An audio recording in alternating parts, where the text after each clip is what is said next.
Oh my god, what the fuck? Some fish can be used as bait to catch bigger fish. Kinda spends a lot of time on the floor.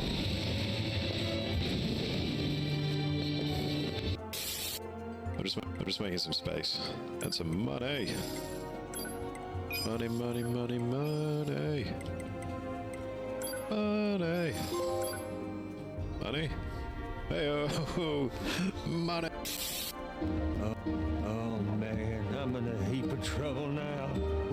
What is that voice actor? Oh man, I'm in a heap of trouble now. What's the problem? Right. Oh, I could use another scorpion claw though. Okay, fine.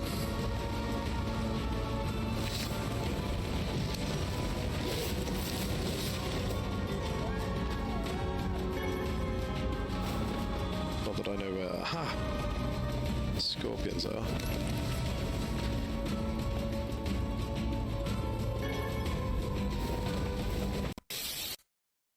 Shade! What foul hole did they crawl from?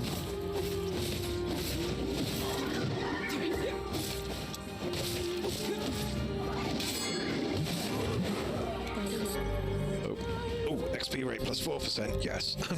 Immediately at those. Oh dear. Great. I can.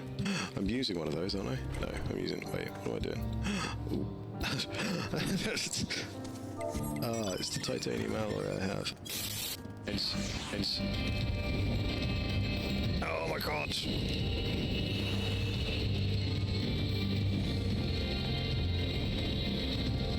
I'm pretty sure he's why she's fucking stuttering on the way down. Oh, for fuck's sake. Get behind me. Get the fuck behind me. Get the fuck behind me!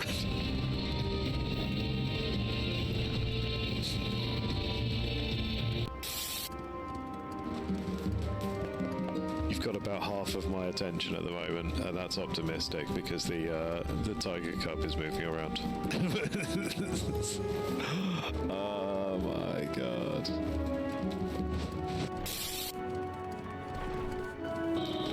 They wanted to live peacefully. But Nia said no. There will be blood. As Shara slowly faded into the misty forest, the mayor was struck by a sense of deja vu. I saw this man once before, he thought, but where? Shara's mood darkened as he trudged through the forest. What? What? It's very confident that when I say Shara, I'm saying shit. Shara. Shara's mood darkened as he trudged through the forest. Yay! It's everyone's favourite foul-mouthed little hussy. The beast approaches. Come on, it's just Kaine. Oh, right, this thing. Hold a moment. There is a strange new sensation in my mind. Vice's voice rose in a quizzical way. It is not quizzical. What's going on? But if you leave because I'm fishing now, if you don't love me at my fishing, you don't deserve me at my combat. Oh dear. Comedy gold, ladies and gentlemen. This is what happens when you stick around for the fishing stream.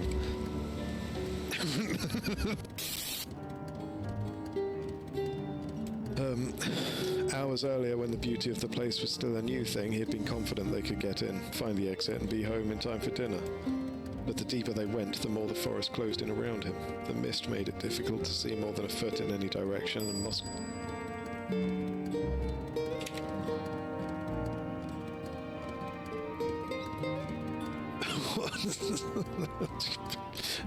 yeah, I assume so. More than a foot in any direction. And moss-covered rocks seemed determined to twist his ankle. More than once he had been forced to steady himself on the rough bark of a tree. His hands now left small trails of blood on everything he touched.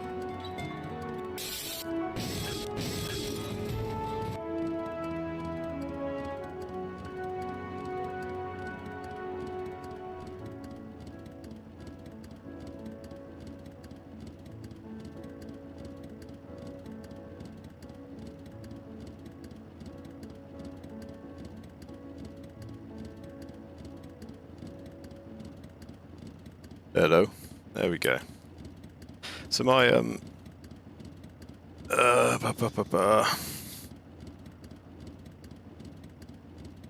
feel like I need to do that maybe. Will that sort it?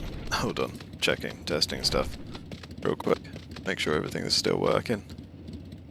Maybe that's all it is. Well, because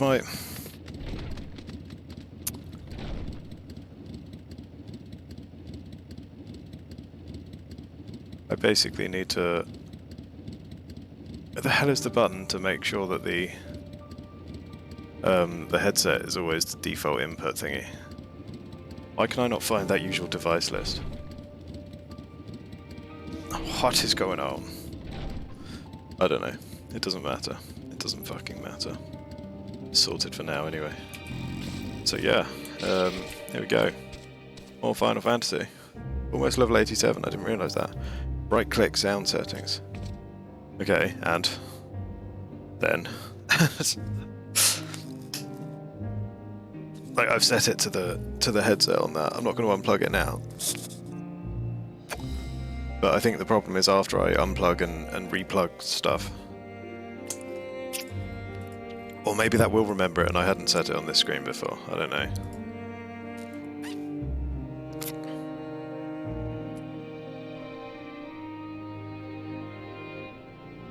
I could have sworn there was somewhere in managed devices or something. Managed sound devices to make sure that always defaulted to that when it was available. Anyway.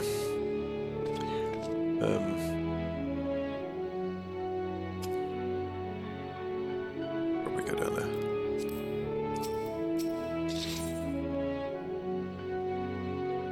So yeah, here we go again. This is us for the next... Not nearly as long as I'd liked. Usually defaults in there. Okay. Okay. Well, I'll keep an eye out for it. Keep an eye out for it.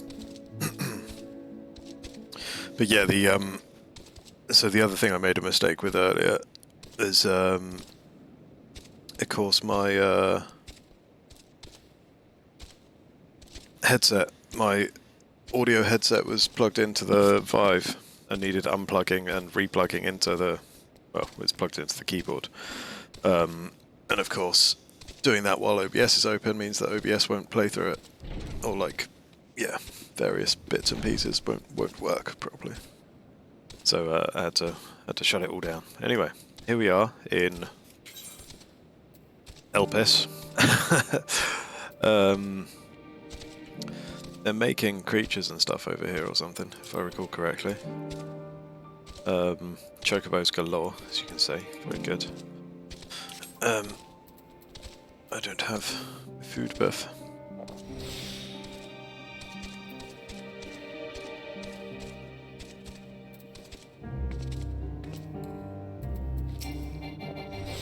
Alright, let's get after it. Composure regained. Hermes is ready to return to his duties. If everyone is ready, there are a few creations I need to check on. First, we shall return to the spot where we found our wayward ambystoma. Have care when you step outside a hub, for there may be more unruly creatures about.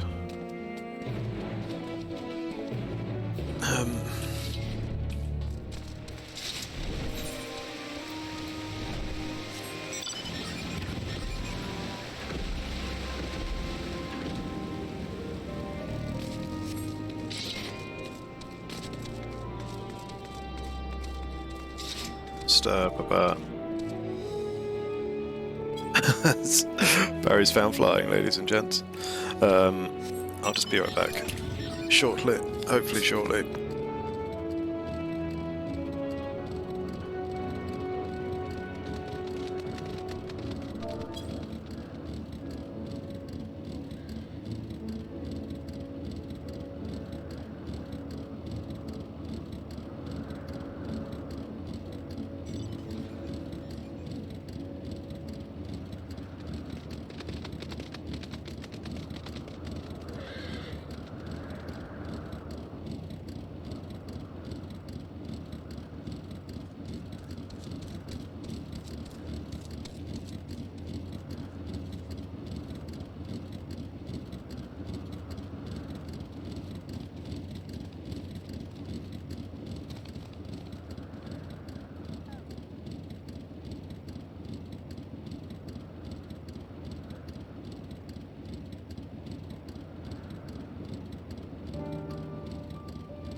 Okay, now I'm back.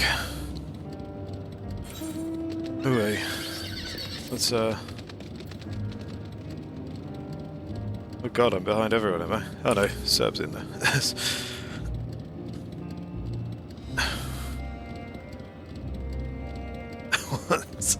What's Serb talking about?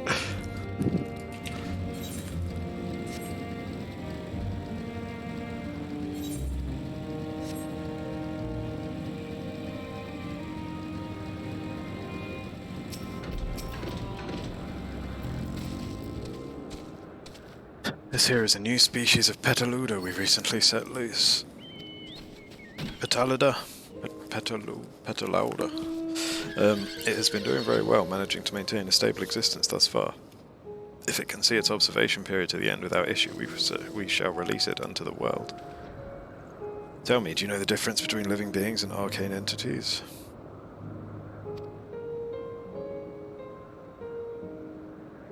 It is the presence of a soul, yet the soul isn't something you can choose to have at will. No, it manifests only in those beings whose forms adhere to the laws of creation that can endure on their own. Beings that do not fulfill this requirement, such as those spontaneously born of magic or natural phenomena, do not have souls. No matter how much it might resemble flora or fauna, if it lacks a soul, then it is considered an arcane entity. So you see, it is not for mankind to decide what is living.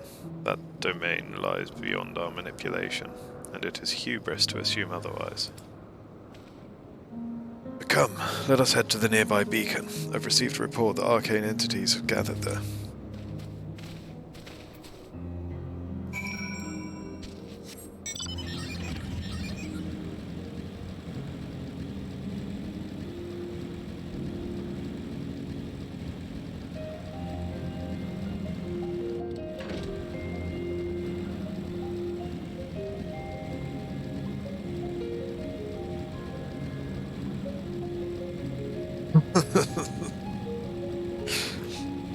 I think I did for the longest time. I was always doing that.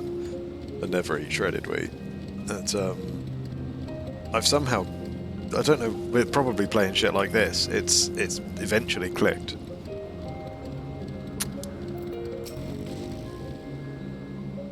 Ah yes, lightning pneuma, just as the report said. Although we call this structure a beacon due to its form, it's in fact a magical device. By manipulating the balance of elements, it keeps the isle airborne and maintains the climate thereupon. Oh, floating island, is it? I genuinely hadn't realised. In the course of its operation, it often sees an internal shift towards a given element. Right now, that element is lightning, which draws the pneuma here to replenish their ether. It appears Meteon is busy. Would you care to assist me in her stead and feed the pneuma? By using this lightning converger, you can harness ambient lightning and focus it into a ball, a veritable feast for our dazzling friends. Go on, give it a try.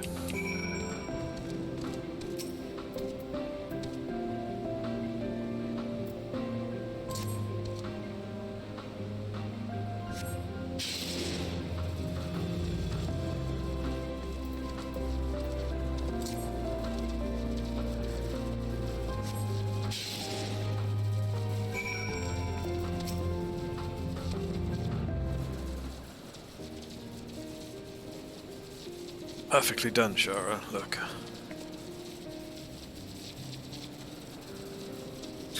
Watch. Oh, look how cute they are. Feasting. See how they gather to feed, how they express themselves through their actions, despite their lack of words. Speech is not the sole defining characteristic of a thinking, feeling creature, nor is silence an indication that they do not possess these qualities.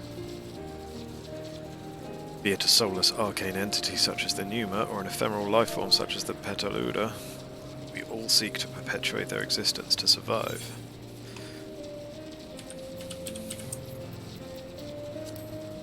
Is Meteon a living being?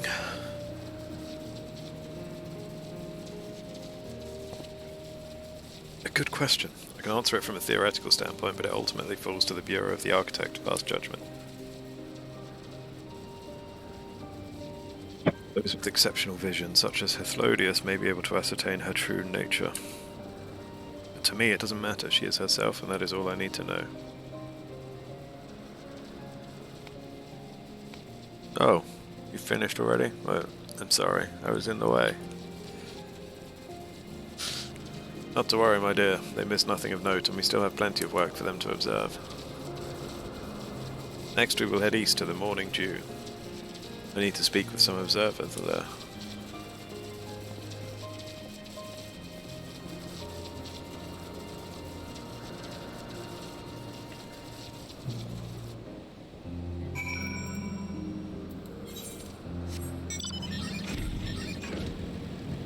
Oh yeah.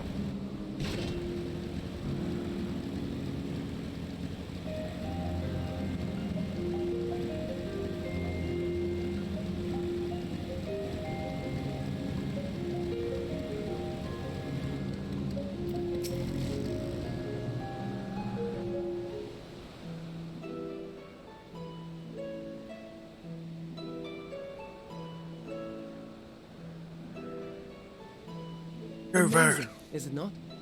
The Ampelos, one of our newest subjects.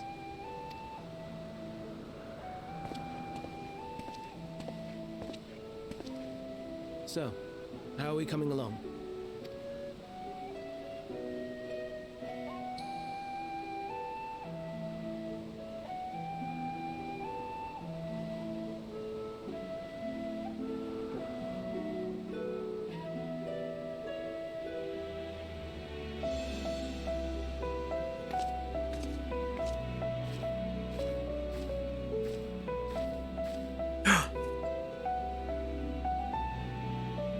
Magic flowers. I can't remember what they were called. Expensive Elpis. Those flowers. Elpis. Entelekis. Like me.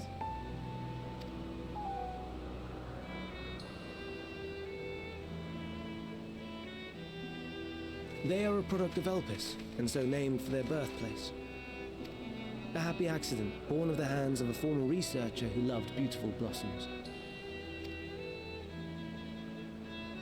Unique for how they change color, to reflect the emotional state of those nearby. God. Though be it here or elsewhere,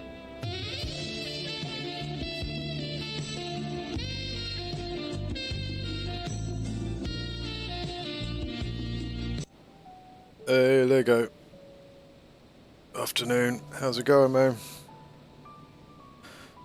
Oh, I can't believe it's almost 2:45 already, and I've only just gotten on. I've set my alarms. The first 24 hours was a special thing. But yeah, can't do that. That kind of thing every time. So I'm going to stick to basically my normal working schedule, so that I can actually fucking log in when I wake up. Cause yeah, rough. Oh yeah, that doesn't surprise me, Baz. It's yeah. I'll have a look at mine in a minute, because I think I had mine largely split between first row being various bits, and then the second row is normally like quality type shit. Here or elsewhere, they're seldom seen in any hue save purest white. Reflect the emotional state, you say? By what means do they achieve this? in creation, there exists an energy wholly apart from ether, one driven by emotions. In like manner to how we manipulate ether, this flower is subject to the influence of said energy. While it has no will of its own, it is sensitive to the prevailing emotion in the vicinity, and reacts by altering its color and vibrancy.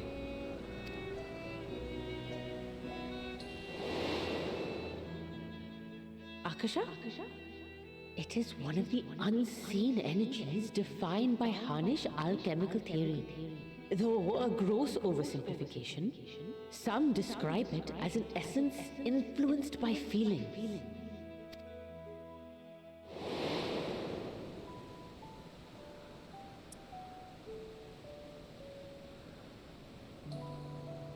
Akasha, Though I'm not familiar with the term, your description suggests it is the 2 self-same seconds. energy.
Okay. Dynamis, we call it. And those entities like the Elpis flower that have the ability to interact with this energy, converting emotions into tangible phenomena, are Antelekis. That's me! That's me! An Enteleki! What is it, like a empath sort of thing, I guess? That you are, my dear. And no ordinary one at that, but the first possessed of free will.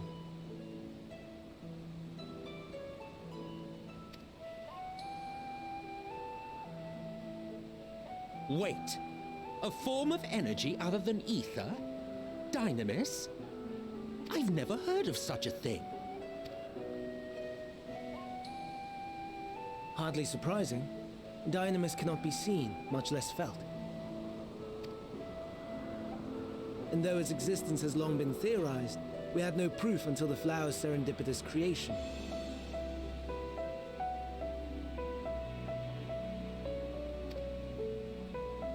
What's more, Dynamis is far weaker than ether. Under normal circumstances, its effects are drowned out by the latter, on account of which, beings comprised of and reliant upon the ether, like you and I, are unable to make practical use of Dynamis. 'Tis a truly esoteric thing, known to but a select few scholars. Intriguing. Then, given the limitations you described, why create Netion?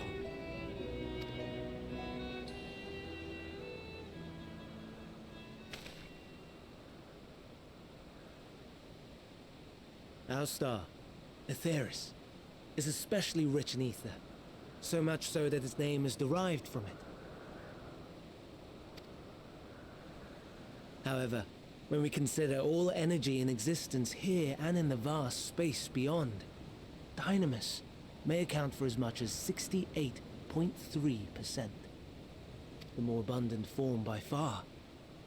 Were we able to control it, we could open the door to limitless possibilities. 'Tis not unlike a gently flowing stream, unable to break through the dam of ether barring its path. But if we could imbue the stream with the vigor of a raging river...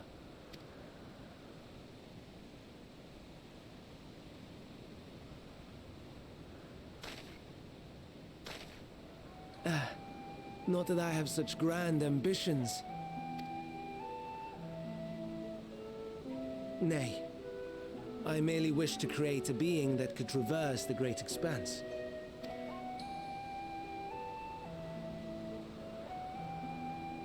The relative scarcity of ether beyond the bounds of this star was a concern. And so, I looked to another source of energy by necessity.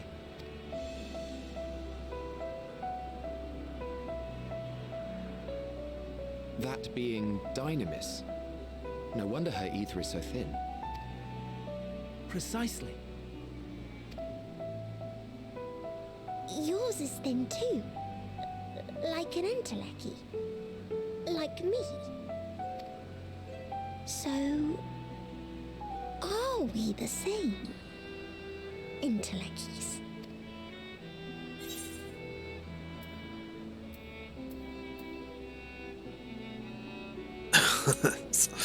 Well, I have been known to transcend my limits with nothing but determination.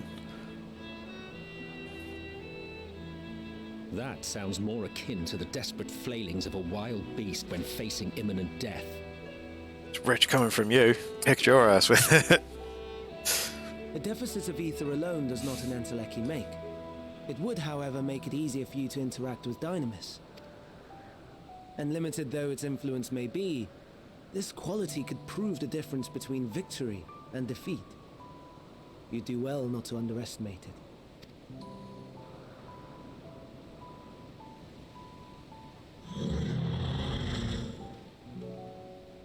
Oh dear. I'd forgotten about the poor fella. You must excuse me a moment while I go and verify a few more things.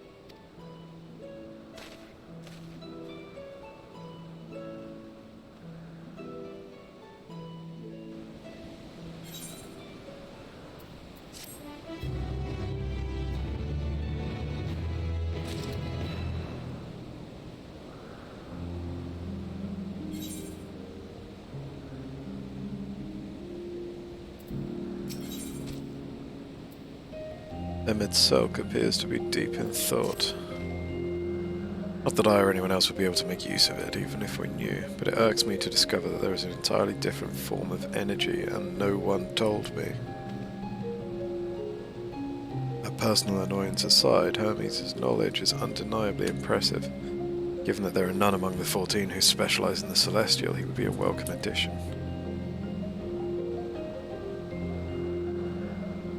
Assuming he can be persuaded to join, that is, I still can't understand his hesitation. Why did you join the convocation? Oh ho, you wish to know why Emmett Selk was chosen for the convocation? I should be glad to share the tale. It began when... Barry Scott, ladies and gentlemen. On his flying fat cat. Not another word. Lest you've forgotten, we're to learn about Hermes, not me. My misspent youth is not your concern. Look at him go, menace.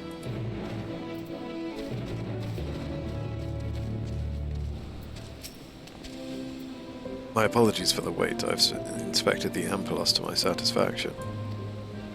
All is well with the creature, and I dare say it won't be long ere it is released unto the world. Another creation, however, reportedly isn't faring so well. The Charybdis. That is what we shall tend to next. But follow me, my friends. We shall return to the main isle and head north. It's just occurred to me, because I was thinking, I swear Gubus are normally bigger than this. Not that that's a particularly small creature. But then I remembered that we were, oh no, maybe that is about the right size. Because we're actually bigger here than we normally are, because we're slightly closer to the height of these fellas. Whereas I'm normally up to like their knee. So this is a fucking massive Gubu. Or maybe they didn't pay as much attention to detail as I thought they did. For a second. Because it would make sense that the creatures here appear smaller in comparison. Because we are probably twice or more the height that we were. Sanua.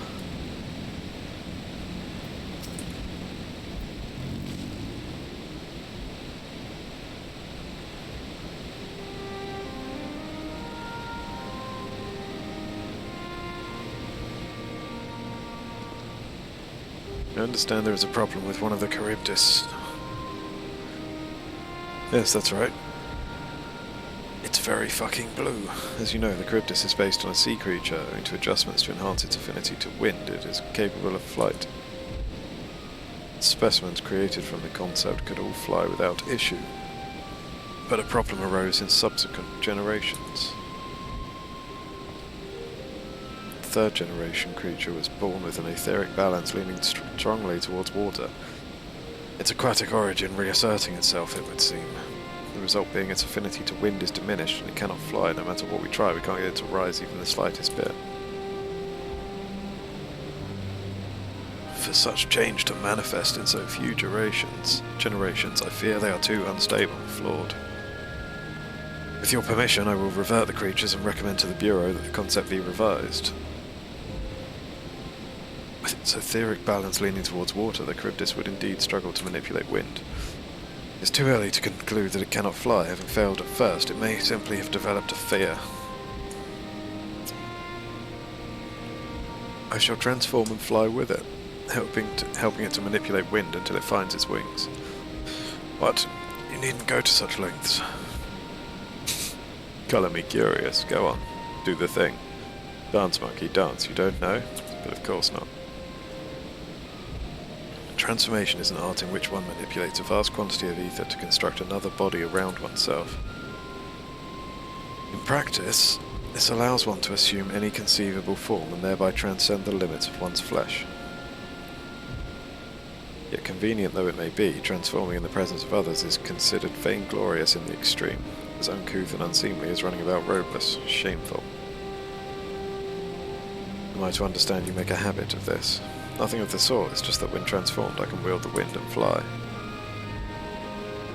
It may seem excessive, but what is our shame next to the lives of these creatures? They deserve a chance and we owe it to them to do all in our power. Be that as it may.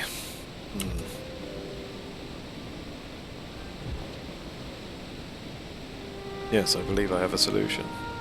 Emmett Selk, may I trouble you to move that Charybdis away from its fellows, somewhere out of sight?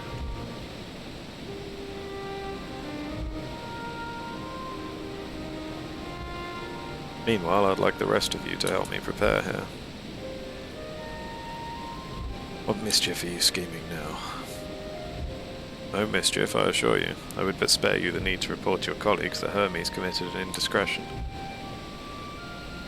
So have a little faith and run along.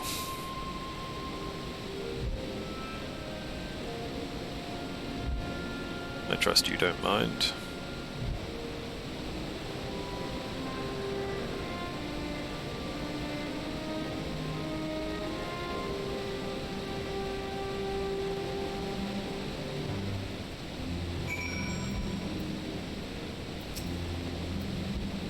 Selk is out of sight. Good, let's speak of the plan. It's a stroke of genius, really. We have Emmett Selk train the Charybdis. Aside from being able to fly untransformed, he can readily see ether currents. And with his adept spellcraft, he can also employ suitable wind magics to guide the creature along. While he is indeed capable of all you described, it is not his duty. I am loath to trouble him with it. Don't be. As I mentioned, it would also be for his own sake. With that settled, let's begin at once. Shara, I want you to go to Emmett Selk, tell him that you have a favour to ask. He will be disinclined to cooperate at first, but you mustn't be discouraged. With our friend, the trick is to be unflaggingly persistent. Off you go now, and good luck. Chat mode and say, I have a favour to ask. What the bloody hell is this thing? Occupate.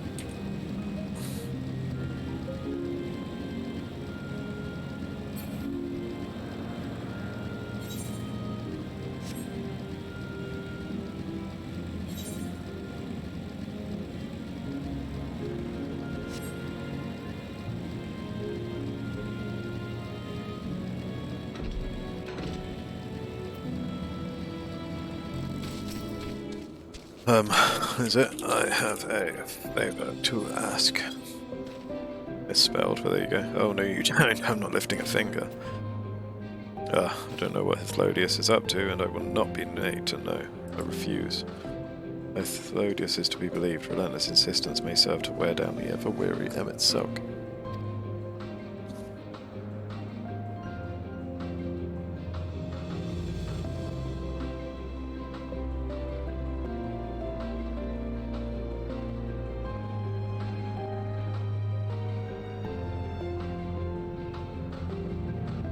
the chat mode in Say, use your keyboard or the software keyboard to enter any phrase containing blah, blah, blah, blah, blah.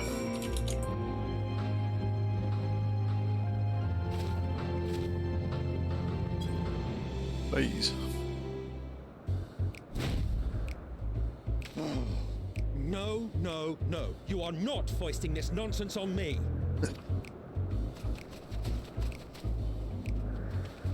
I'm given to understand you have the power to help the Charybdis, and should be quite willing to do so. And so I appeal to your better nature, most benevolent Emmet Selk. Please teach her to fly. Or else Hermes will transform. Right now. Now, there's no need to go quite that far. Altruism is its own reward, as I'm sure he would agree. Oh, would he now? And who contrived to put me in this position, pray tell? Nothing so devious. I merely suggested a possible course of action.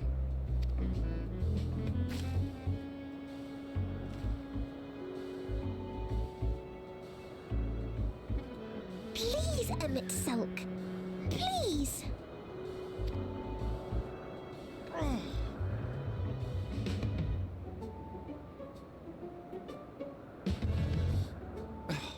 I did not come all this way to play nursemaid to your creations. I'd thank you to remember this favor and let it be the last.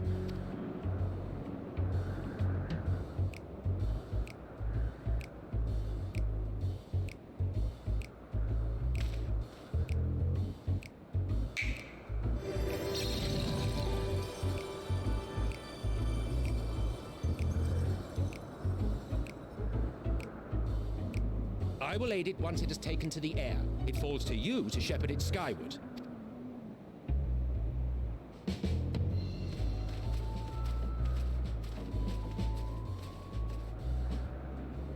Well, let's relax and enjoy the spectacle, shall we?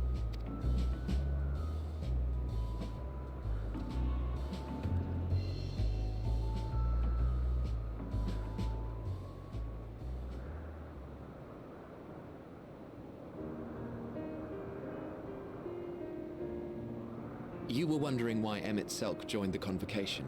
Truth be told, he wasn't the first choice for the office. I was, on the strength of my ability to see ether. But I declined the offer. For though my vision is exceptional, I am pedestrian in all other aspects. Worse even, quite abysmal when it comes to manipulating ether, for example. Couldn't transform even if I had a mind to do so. What good is the ability to perceive a problem if one cannot act to address it? Emmet Selk has no such shortcomings. He excels in vision and manipulation both, the latter to an extraordinary degree. If there is a mage more powerful, I do not know of them.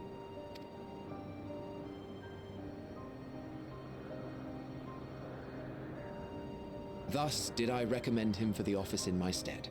And I wasn't the only one. Far from it. Countless others vouched for his skill and character. People the world over, to whom he had previously lent a helping hand. Oh, how surprised he was. Claimed he hadn't done anything remarkable for anyone. Modest to a fault. He deserved every bit of acclaim he received. Yet he may well have gone unappreciated were it not for a mutual friend. A singular soul who can't help but involve herself in the business of others. Where she walks, excitement is certain to follow. Her antics irritate Emmet Selk to no end. But much of his grumbling stems from genuine concern. When our friend calls, he never fails to answer and lend his talents.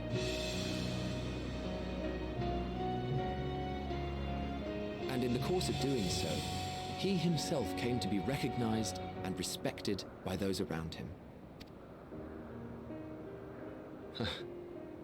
They are truly remarkable individuals, and I'm proud to call them friends. To help them realize their dreams. This will be my greatest contribution to our world, and when they have fulfilled their respective purposes, so too shall I have fulfilled mine, and together we may return to the star. Look at me, spilling my innermost secrets. I can't seem to help it with you. I can only assume it is due to the color of your soul. I just don't understand how you can be so alike and yet so different. Well done, my pet. Well done!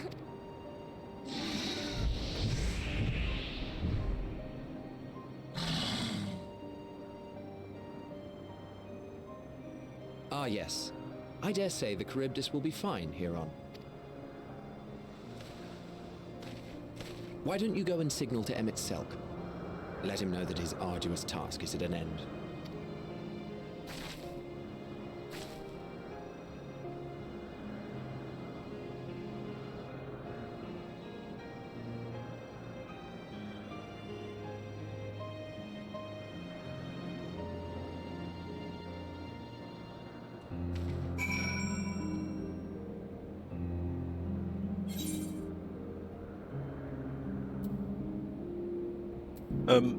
I doubt it, Lego. If there's a difference from what you've seen on my screen, then it'll be because I'm on my new computer and everything's whacked all the way up to max. But I don't think they've done any graphical updates. Yeah.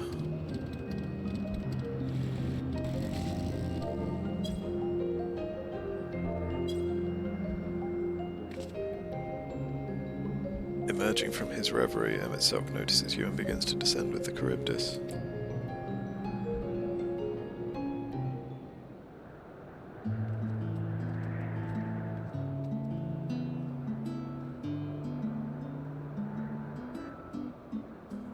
I have no words to express my gratitude. Thanks to you, the Charybdis has learned to fly. Look how happy it looks. Shara and I could relax and have a pleasant chat. I'm sure you did. The creature needed some small assistance at first, but soon it was flying more or less on its own. I doubt you will need to repeat the lesson. That was truly impressive. I witnessed it all from afar. The Charybdis flies. Indeed, with this we've proven that even a creature with skewed etheric balance is capable of flight. Though we helped it to achieve this, the Charybdis is a herd animal. They may well aid their struggling kin in like fashion if and when the need arises. Keeping this in mind, I bid you continue observing them. That is what you want. But if I may say so, rather than hoping an idealistic possibility comes to pass, would it not be simpler to have the concept adjusted? That way we could guarantee that anomalies such as this specimen are never born in the first place. These creatures are already here. We will spare no effort in giving them a chance to survive. As you wish, Chief. As you wish.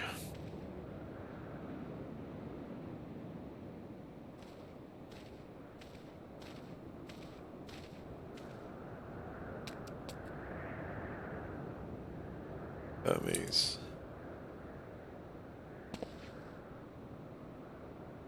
I'm fine, don't worry. Oh, that concludes all of my present tasks. Let us return to Anagnorisis for now.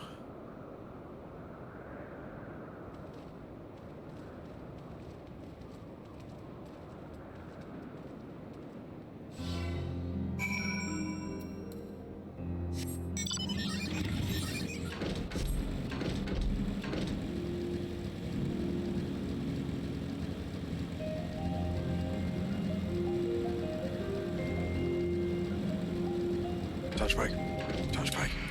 It's on me. I know I can still keep on running, but I like it. I like the odd fight.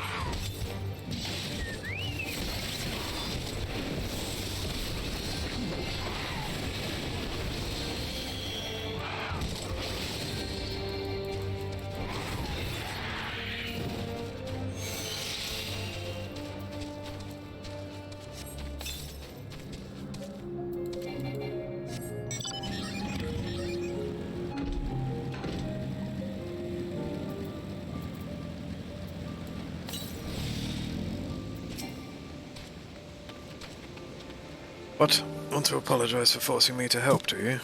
Save your breath. You didn't force me to do anything. I merely chose the most expeditious way to have done with an impediment to our business.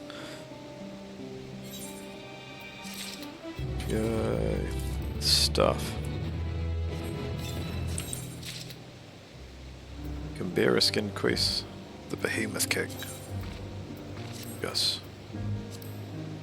Oh, we're getting a little bit shiny. Something seems to be weighing on Hermes' mind.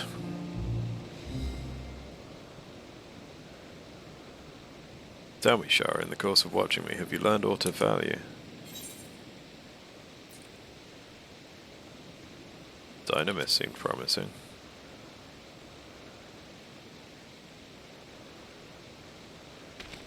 Dynamis, you say? Curious that such an obscure phenomenon should be of interest to you.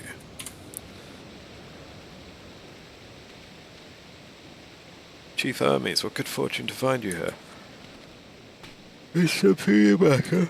The Lycaon. I'm afraid it's done it again. No sooner did we release one for observation than it set upon the nearby occupates, slaughtering them. Was the creature hungry or somehow provoked? I had just fed them myself, and the occupates were keeping a wide berth. It is the nature of the Lycaon. It is to blame. Their innate viciousness. Temperament aside, it is an outstanding creation, perfect in form and function. Though it may not be suited for release, I've no doubt that the Bureau will accept its concept for preservation. In any case, there's no point in postponing the inevitable. Doros will revert them all once the paperwork is in order. Where is the scene of the incident? I went that way. Just off the path to the 12 Wonders. As you make your way, you should see it on the left. I don't know if Doros is still there, however. Hermes, wait.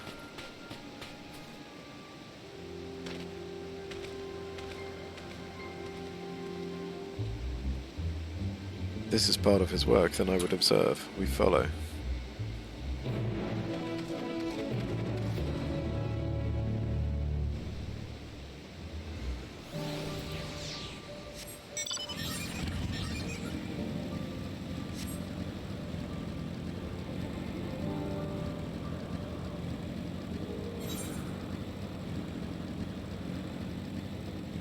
12 Wonders. Okay. Okay.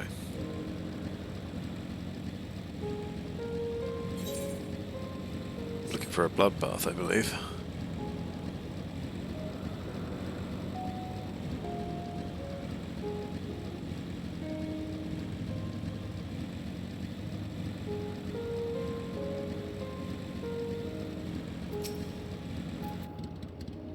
Fuck is that? That's... Ah, corpses. Very good. The lacerations and burns are unmistakable. A Lycaon is indeed responsible. Lycaon? The creature is nowhere to be seen. Doros must have taken it away. The man makes his base in the 12 Wonders. I should go and seek him out there. Emmett Selk and I will search the area for good measure just to make sure the Lycaon did not escape. My thanks. Let us meet at the 12 Wonders when you have finished. I will go on ahead. Please follow with Shara. Come, come, it's down this path and over the bridge. So yeah.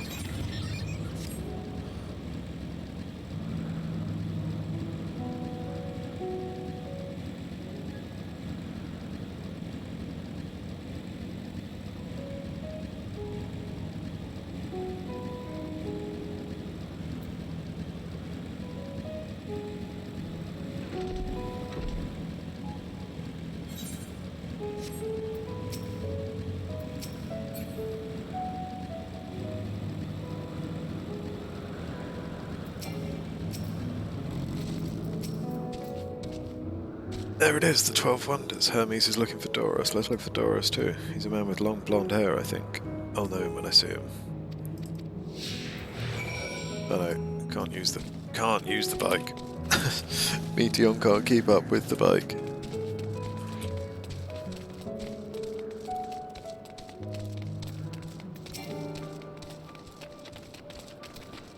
It's not gonna be you, is it? If you're with Meteon, then I assume you're an errand for Hermes. What can I do for you? Sorry, wrong person. We're looking for Doros. We do have similar hairs. People often mistake us from afar. I hope you find him soon.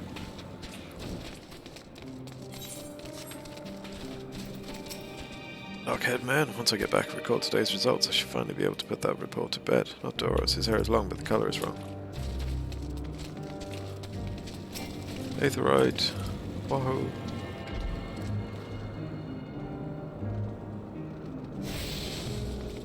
Blonde-haired man.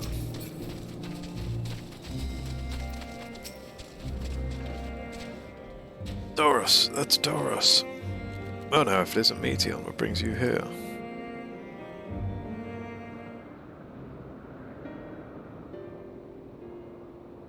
Ah, I thought I heard familiar voices. I didn't realize you two had decided to help me search for Doros, thank you. You're in charge of the Lycans, I believe. Where are they now? Out in the field, in restraints, frenzied as they were, I couldn't well return them to Thesis. Once I've submitted my report, I'll see them reverted without delay.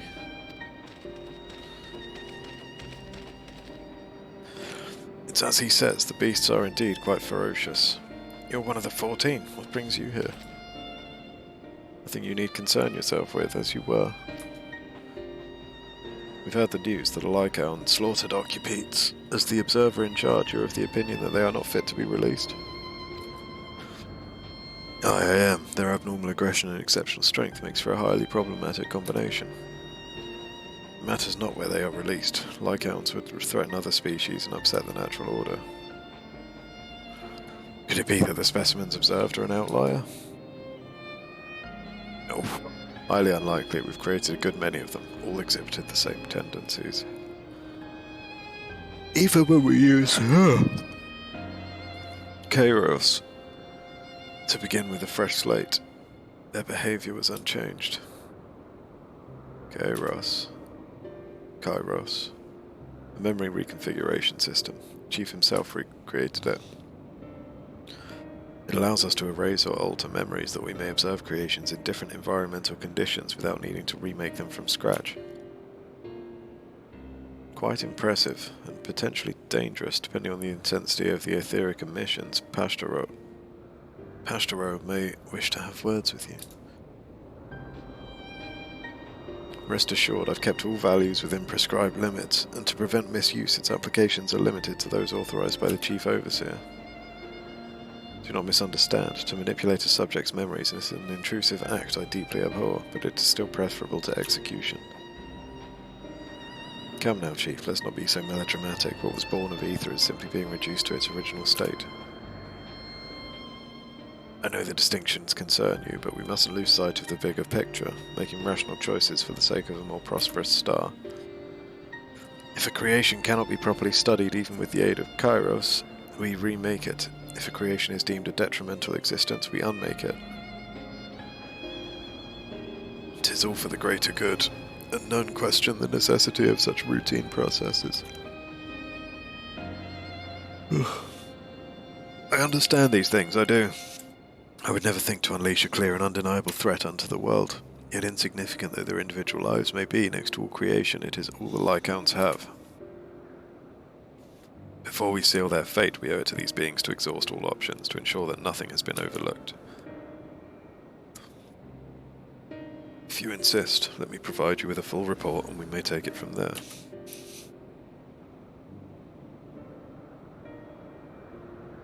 Would it be possible for us to attend the discussion, that Emmett Selk may better carry out his duties?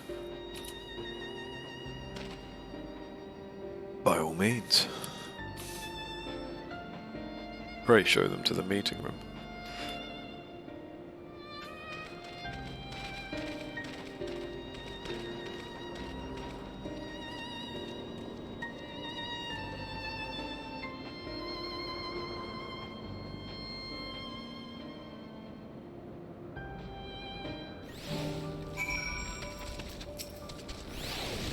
To man, other beings are just things to be used and controlled like magic. That's what Hermes told me once.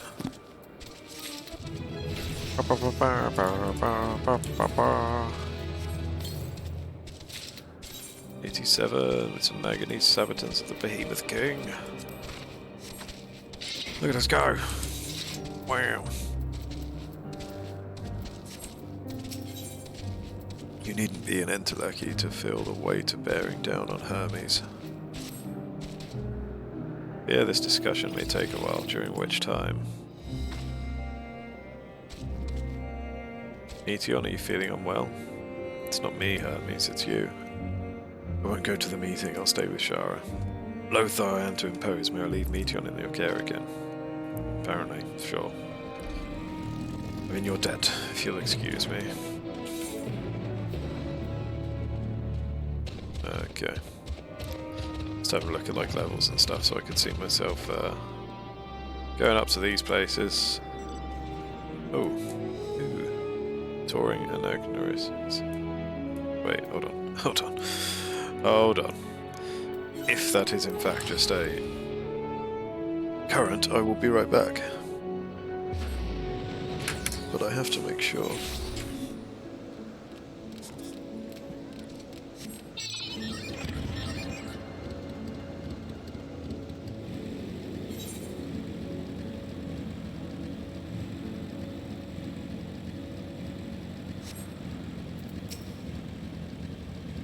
Oh, please.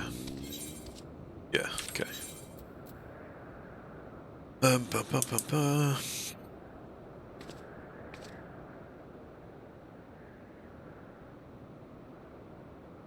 Agnorasis. There. Yeah. Oh.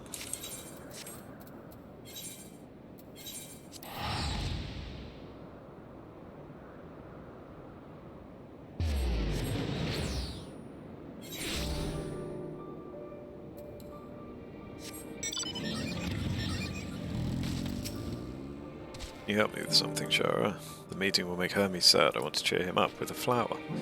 Hermes likes flowers the most of all the creations in Elpis. Most creations are expected to be interesting or beautiful or struck better in some way. Flowers are different. They're designed to suit our emotions, what we feel and want to convey. Hermes likes that.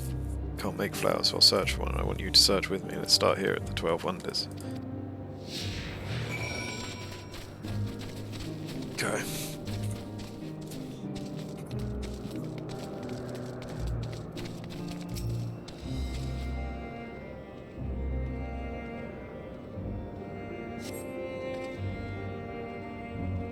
Vibrant purple flowers bigger than your hands adorn the tree. Also big and bright, I love them, but they might be too bright. You have to think of the recipient, that's what Hermes said.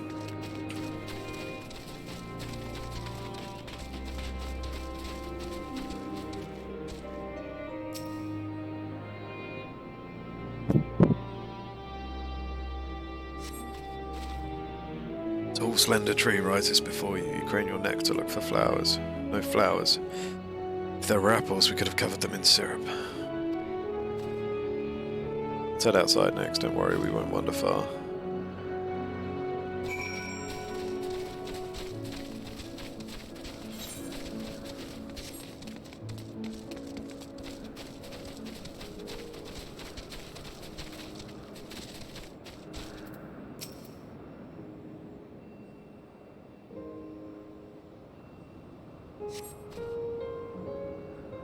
An array of beautiful flowers grow in the bed, their mix of colours forming a pattern. These would be better for Hermes, but they're hedged in. That means we shouldn't touch them. They're either under observation or poisonous. Any other place should be fine, though. Let's keep looking.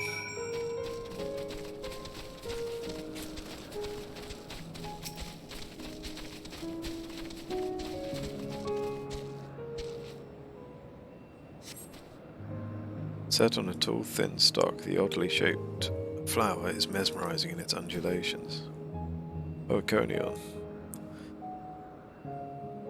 Flower that can move. When Hermes wasn't looking, it shot seeds at him. Not a good gift maybe, but you're good, Shara. In spotting flowers, we'll find something soon.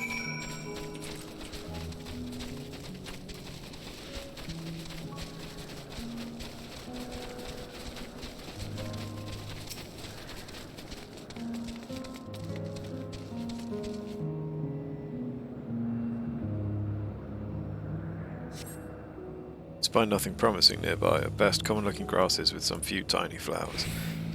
Nothing around here. Ah, over there, Shara. Something big, something huge. This thing.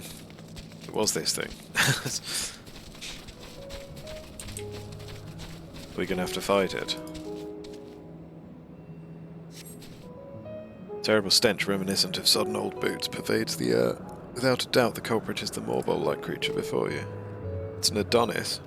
Things around its mouth look like petals, but the flowers are the orbs on its head. When Hermes inspected it, it swallowed him up. He didn't leave his room for days. What do you think, Shara? Would he like it? No. It's probably not the good sort of memory. So not this one either. Finding a good flower is harder than I thought. Sorry, Shara, but could we search a little bit more? Maybe as far as the fields over there. I'll pick something after that, I promise.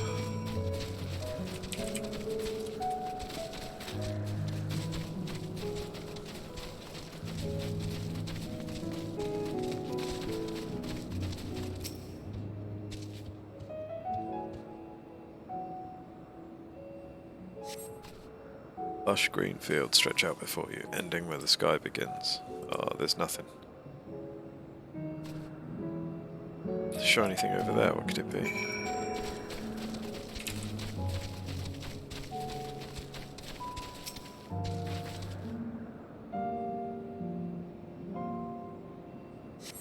Flowers. Elpis? Is that this one? I think it's this one. Oh, Elpis flowers, they're here too. Hermes likes and dislikes them at the same time. Like me, they're entelekis. Like me, they feel his pain and turn dark. That's only for Hermes though, for others they're always white and bright.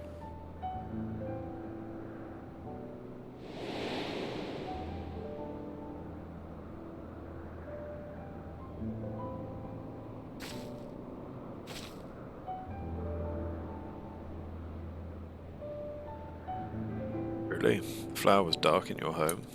Then do you have it too, a dark emotion?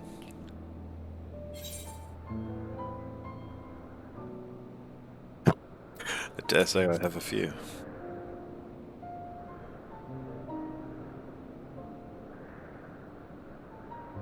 Don't have to say it, I can feel it's something you want to hide. When you lend it to me, the darkness inside you, I want you to make the flower dark in front of Hermes.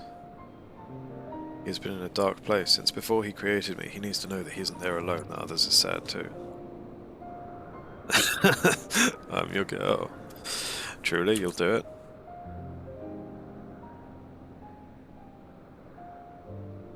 Thank you, Shara, thank you. It means more to me than I can say. Can't wait to see how Hermes reacts. Let's go back and fetch him.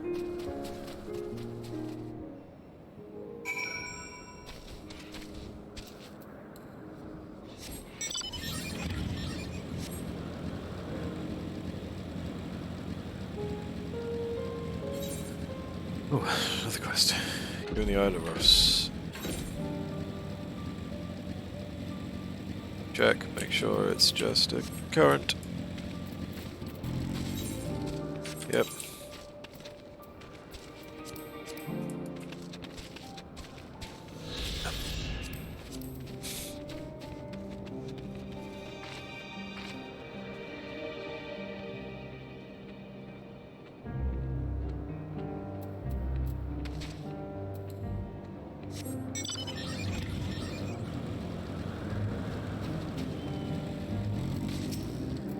Seems they're still talking. Let's wait until they've finished.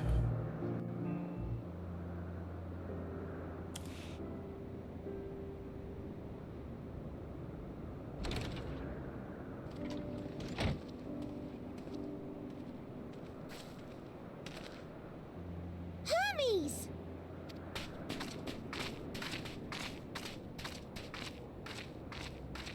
Oh, you were waiting for me. You've finished talking? Yes, we've come to a decision. My thanks for keeping Meteon company. Emmett Selk and Hythlodaeus have already retired to their rooms. There is room for you too, if you would follow me. Wait! I want to show you something first.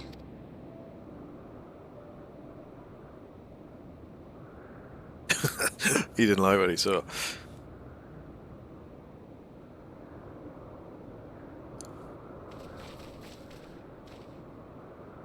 Elpis flowers?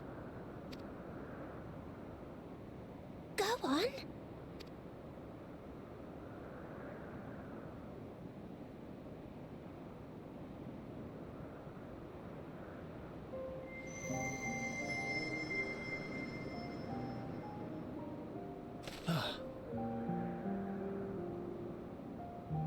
You're not the only one, Hermes. Others feel sad too. You're not alone.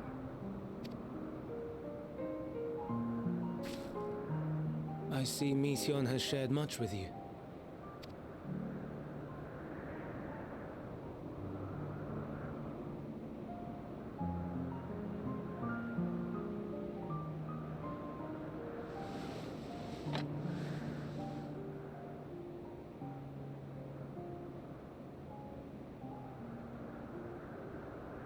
May we talk a moment? Is this significant? Why does my character look surprised? Just at the fact that he's showing his face, or the fact that he's taken the mask off? Or like what his face is, or his eyes? His eyes looked a bit funny, but I do not think it wrong I don't know if they're that we live for significant. the star, that we strive to make it a better place. And yet, in carrying out my duties here, there are times when I am plagued by doubt. Do you recall what Hythlodaeus said when we first spoke of my nomination?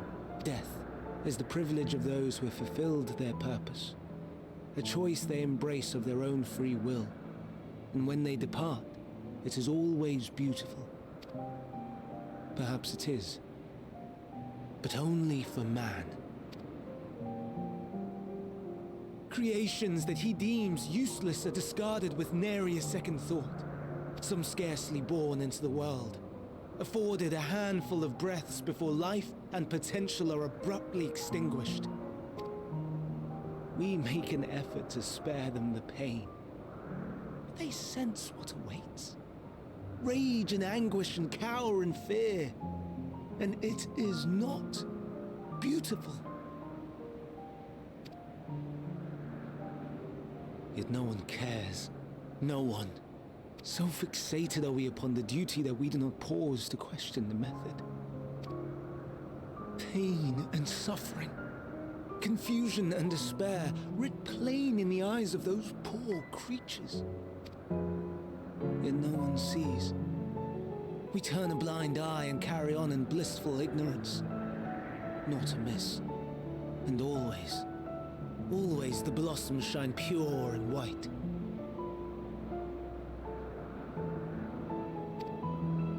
A contradiction so blatant I could scream, want to scream.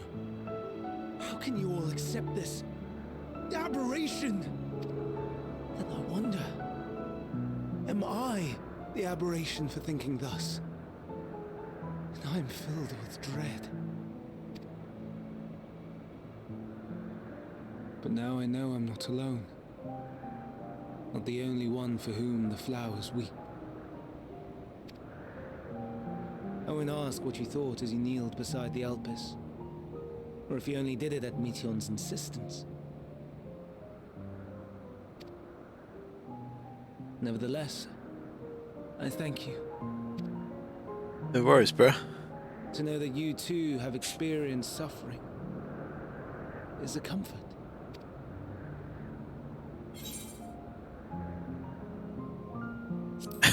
Glad I could be of service.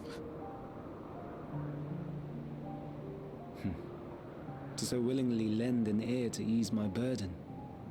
You are a strange one.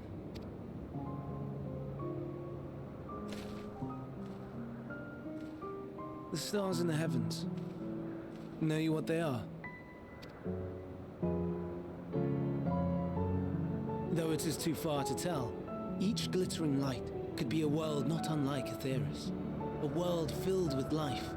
So many stars, so many lives. For us, there may be no higher purpose than to live for our world. But what of the other living beings out there? What is it that gives their lives meaning? That drives them day after day after day? to pose that question to our undiscovered cousins. I created beings of Dynamis, who can traverse the vast emptiness between the stars. Meteon and her sisters. Aye, sisters. She has a great many of them, and they have already departed on their journey, traveling to one star and then the next in search of life. As one might expect, exploration on such a grand scale is rife with difficulties, and thus far I've naught to show for it. But I have faith that we will make some manner of discovery ere long. And when we do, I should be glad to share our findings with you, in gratitude for your kindness. It's getting rather late. We had best find our beds. It would not do for both of us to be sleep-deprived on the morrow. Come, Meteon. Let us head back. All right.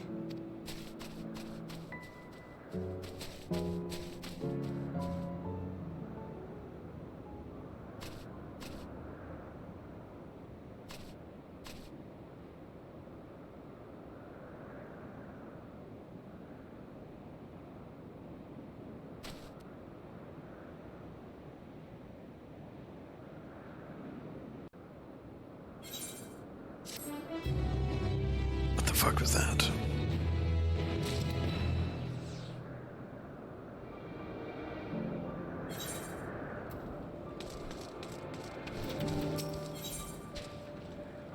Hermes appears solemn and sorrowful. An all too brief interlude, perhaps, but it is time I attend to my next task. As Emmett Selk and Hythlodius are aware, we reached a verdict regarding the fate of the Lycaons. 7 were created for observation. 7 must be unmade. Doros has followed the correct protocols, and as Chief Overseer I can find no fault in his judgment. The Lycaons would disrupt this natural order, ravaging and consuming other species until they find them. Until they themselves starve and perish, they cannot be released into the wild, and they cannot be allowed to remain here in Elpis. I intend to petition the Bureau of the Architect to have the concept preserved as a restricted purpose hazardous life form. Hythlodius has pledged to support me in this endeavour. Yet whatever the Bureau decides, the existing Lycaons have served their purpose. Doros has already isolated the creatures and is preparing to carry out the necessary measures. I will join him forthwith. It is my duty to witness the conclusion to this study. You are resolved, then we have but to accompany you.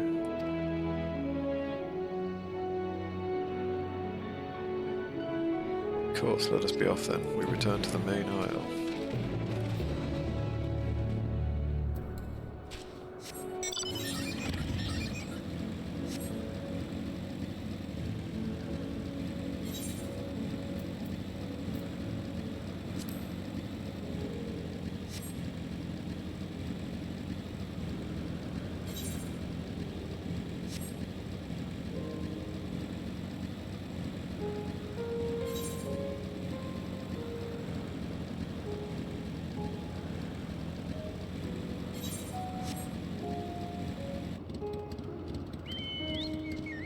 Wow, they like Fenrir types. Yeah, these fellas. Shame. Shame. There's only 4 there, though. Doros, you hurt? What happened here? They caught me off guard. I had them bound with ethereal shackles, but then they became frenzied, even more so than usual, and broke free. I was able to stop 4, the other 3 escaped. Shit. I see them to have taken to the air above the 12 Wonders. Oh, so they can fly. The last is up ahead, lurking in the fields. You and Shara handle that one. The pair in the sky you can leave to me. This is how it must end, then so be it. Yes. An excuse for a fight. I will render assistance to Emmett Selk, unneeded though it is.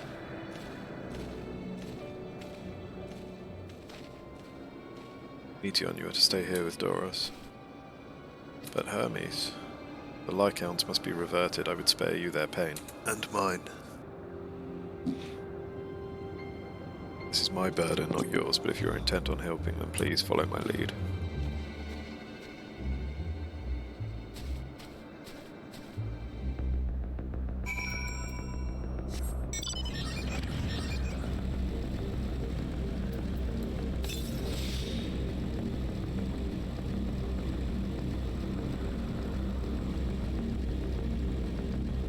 Oh my god, it is flying.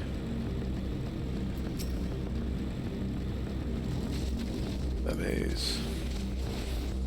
Appreciate your help and that it is necessary. There it is, our quarry, within striking distance at present, but it feels threatened. It may well flee beyond our reach. Here is my plan. You will approach slowly in full view and draw the Lycanth's attention. Now I warn you, its abilities are as fiery as its temperament. Once it spots you, it will unleash orbs of flame. Fear not, by my measure you are more than equal to the task. Withstand the onslaught for a few brief moments. Give me time to catch it unawares. Ready? Then let's begin. Hey-oh.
I will be right back, I think. No, let's go. Maybe after this. We'll be back in the town. Now.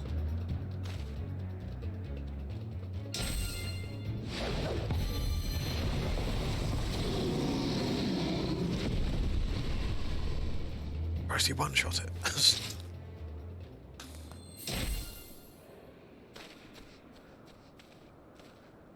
Oh. Forgive me. Please, forgive me. May you and your kin find peace. Wherever your souls may drift in the underworld, may you find tranquil seas.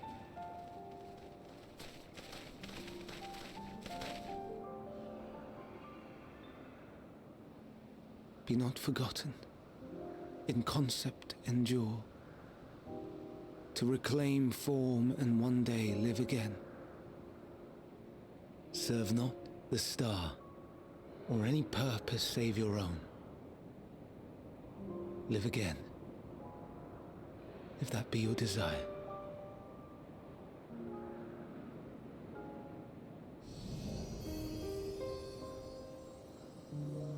Hate, if that be your want.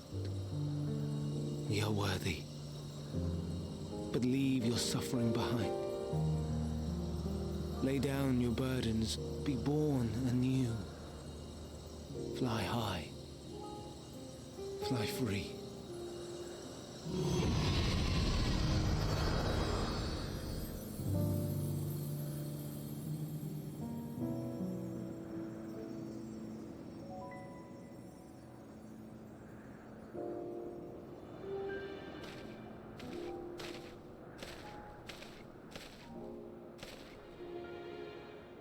Join the convocation, Hermes.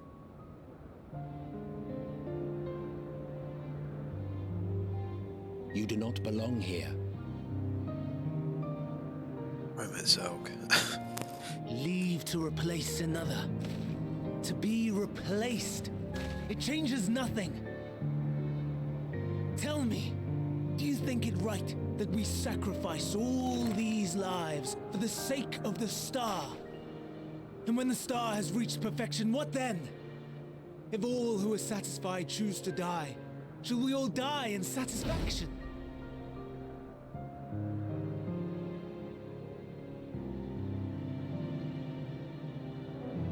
do not know. Were I to take up the seat of Van Daniel, it would be tantamount to approving my predecessor's death. I do not know if it is right. And to be torn by such thoughts, I do not know if I am fit to represent mankind. Hermes! Please don't be angry. It hurts so.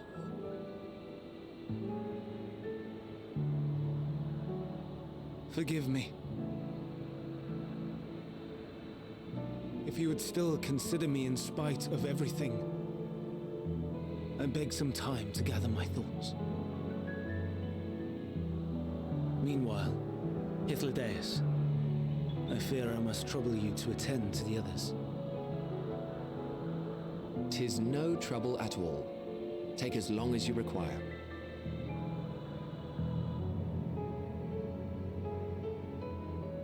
And you, my friend, I pray you find that which you seek.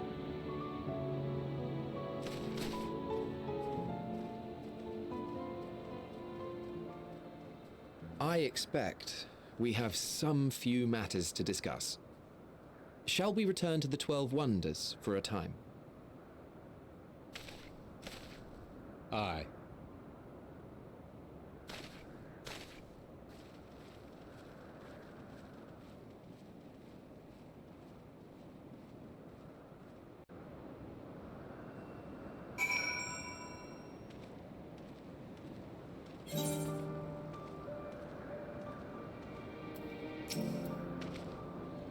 The Lycounts have been taken care of, the incident is resolved, and life in Elpis continues as normal. Or ends, as the case may be. Rationally speaking, I understand Hermes' argument. No matter how well deserved the rest, there is a pang of sadness when a colleague leaves us. Yet never has a departure caused me such grief as Hermes appears to feel. What must it be like to experience such torment?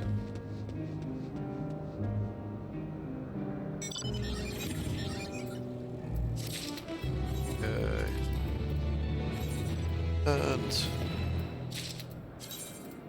manganese gauntlets, just what I always wanted. Right, I will be right back.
Right, we are back for a moment.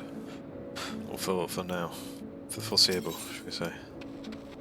Athlodius wishes to discuss plans for the remainder of your visit.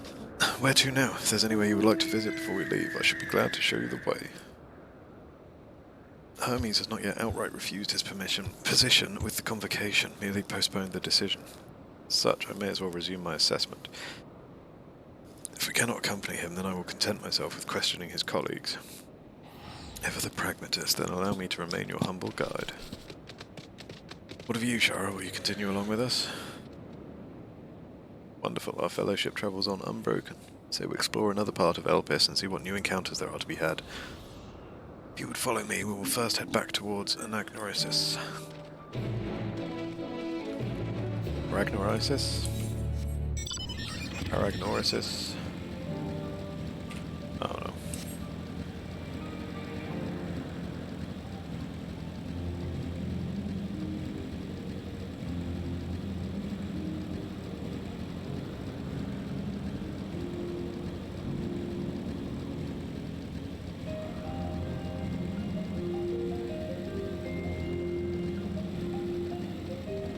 Yeah, daily reset as well. Maybe I should. Yeah, screw it. Let's go and visit the gold saucer, shall we? Gold saucer.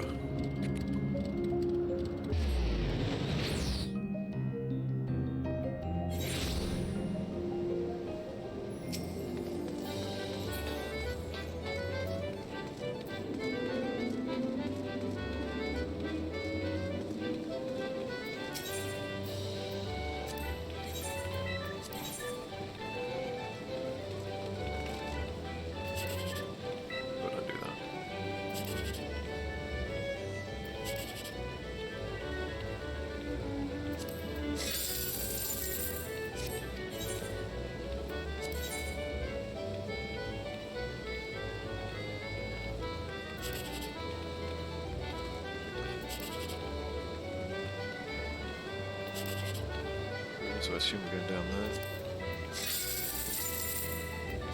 No dice.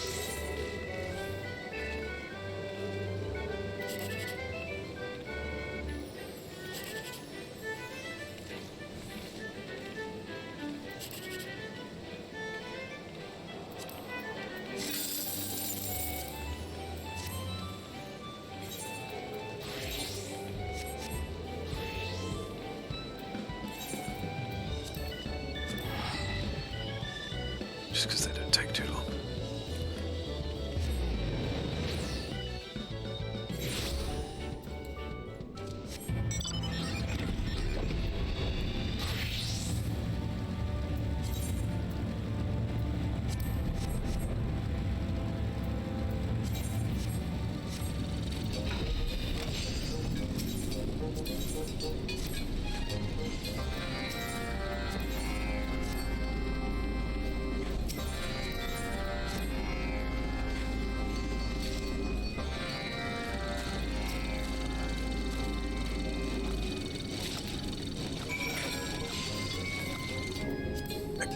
Bonus.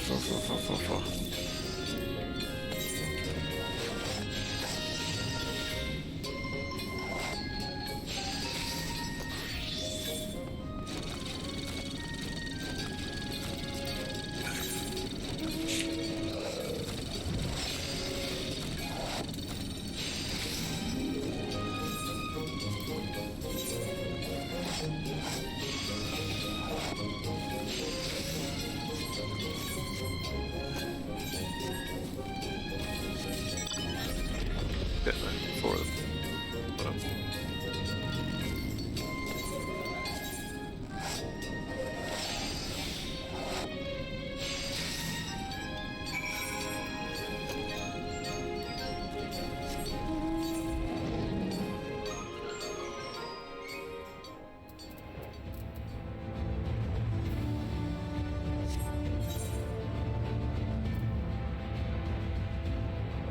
Like I can probably spare the space to make that absolutely massive. Hold on.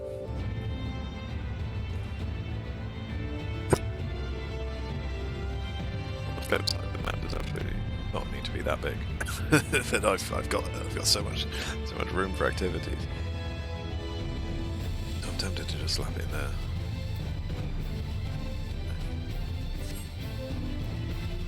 I don't know.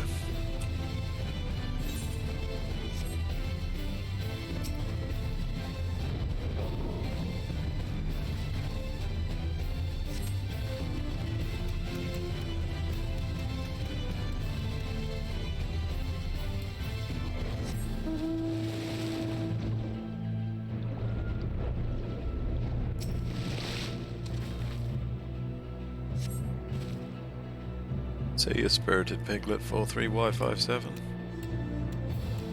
Nice try. Shoutspot's on a mission.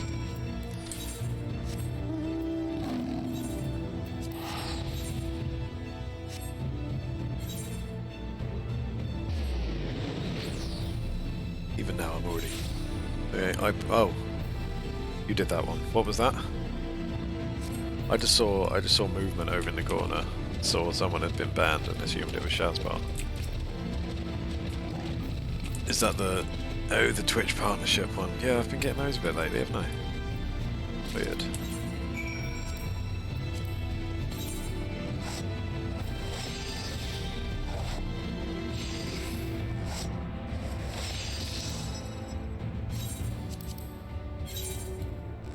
Must be a sign that I'm progressing in the world. That I'm getting bots for Twitch partnership as well as buying followers.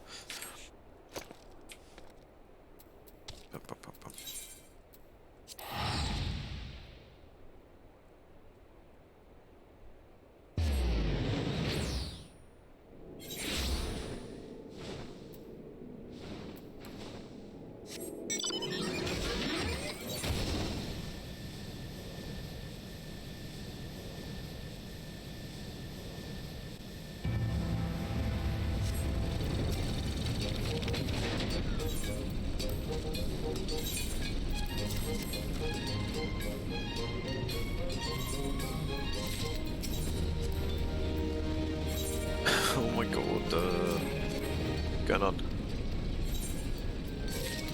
Garlemald is so accessible for trying to find currents. Are you being facetious, or is it actually? Garlemald was relatively flat, wasn't it? Did I get a level there? Okay, yeah, good.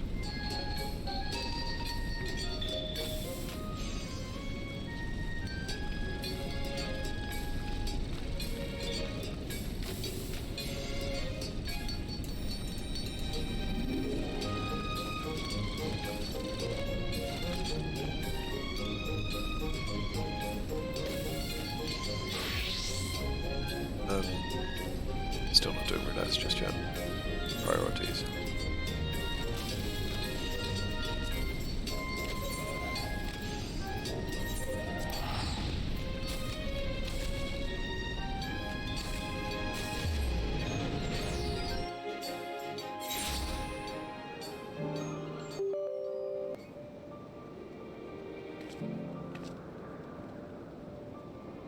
Yeah, I suppose Garlemald is kind of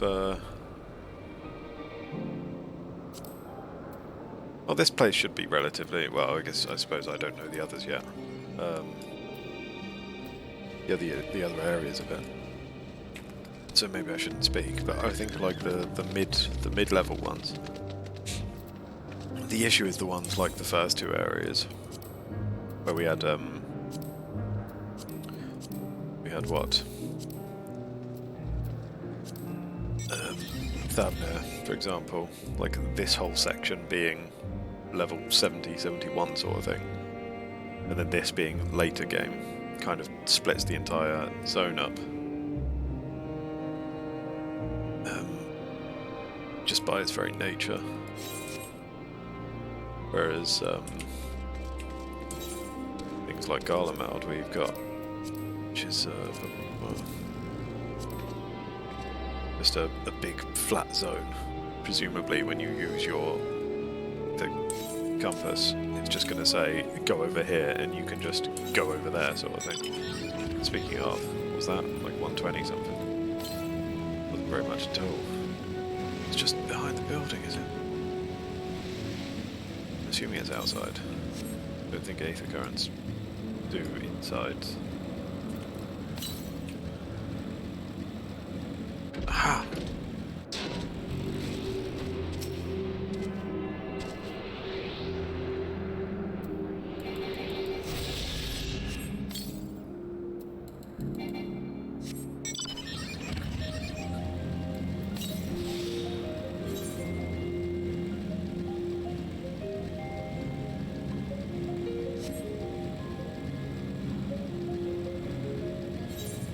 Going over here, right? Yep. Yep.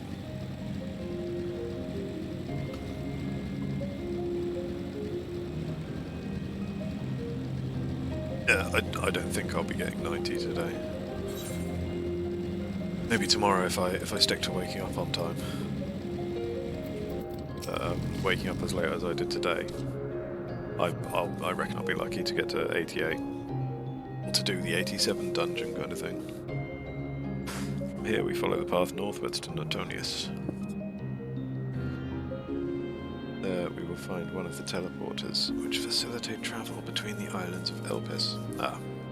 First-time travellers must be accompanied by someone with the requisite permission, which I have previously been granted. Only need to use the device together once, and henceforth you'll have leave to use it freely. Shall we? Sounds like surrounding.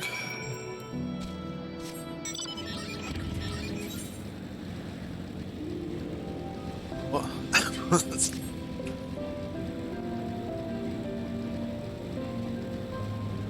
What sounds like surrounding? It sounds like surrounding.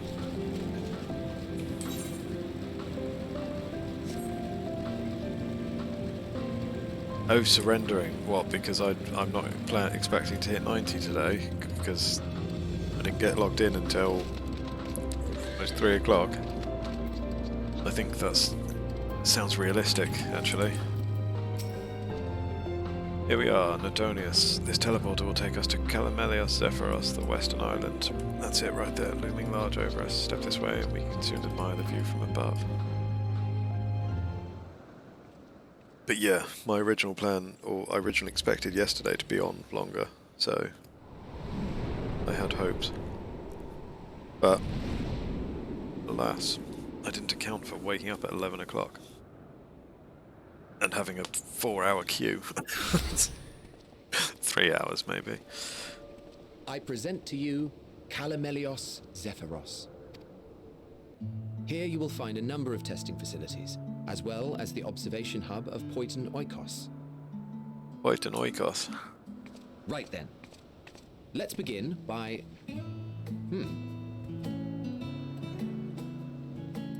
Spriggan. Well, an Arrayus. How delightful. Spriggan. Or stealing little bastard. And what, pray tell, is that? It's the fucking thing from the dungeon. Ah, that's a new species of shark. We approved the concept but a few days ago. Oh, is that all? Sharks are among the most popular sea creatures. Rare is the day when someone does not submit a new concept. We fight that in At first, they were Academia largely and orthodox. Canada. Consideration given to such things as size and environmental impact. And then a whimsical someone thought to bestow it with flight. Another, superior intelligence. And then the floodgates burst. Concepts with multiple heads, or arms and legs, and so on and so forth. It was getting absurd. A part of me wanted to tell them to go away and find something else to create, but in the end, I couldn't deny their passion. And here we are.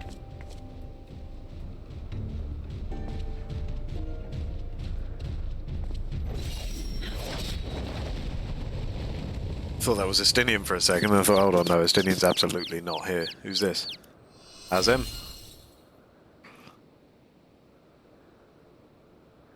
It's the one whose soul we too close. have. Are you unharmed? Heidelin? Well now, if it isn't a pair of familiar faces. Banar, that we should meet you here.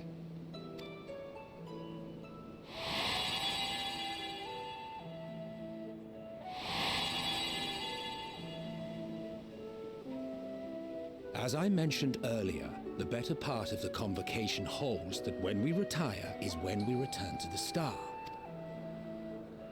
Well, she is not among said majority. Even after stepping down, she carries on with her work.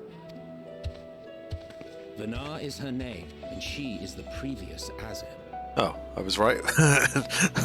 I was right. That's what counts. It has been a while, Hythlodaeus. You look well. Less so, Emmet Selk. I dare say the lines upon your brow have both deepened and doubled in number. Scathing review.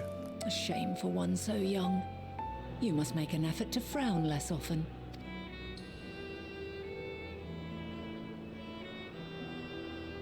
Easier said than done, thanks to your unruly successor. How is she, if I may ask? Incorrigible as ever. Rushed headlong into a volcano on the brink of eruption just the other day. I should be glad to share the tale in its entirety later, if you're so inclined. Oh, you know I am. Now then, you are?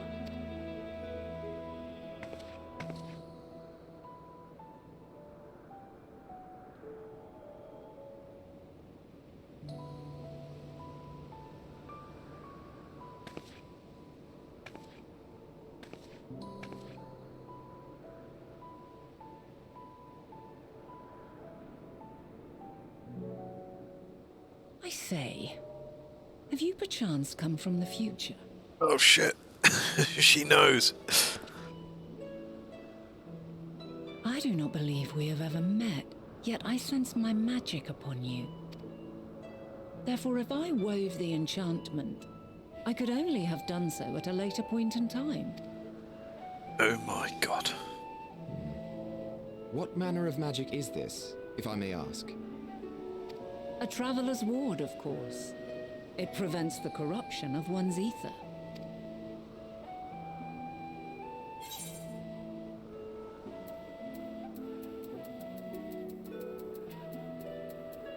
Does it protect you from enthrallment by primals by any chance? They're not going to know what primals are. No. But I'm not familiar with such beings. But if they enthrall by warping the balance of ether, then yes, the magic would afford you a measure of protection. I gather from your question that you are not ignorant to its presence. Ether? Hold on. From the future? That's absurd.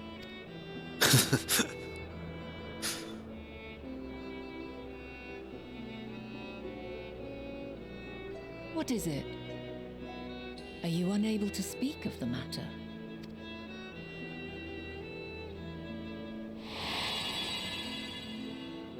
The reality to which you must return exists as a result of the final days. You cannot reshape the past to undo the tragedies of the present.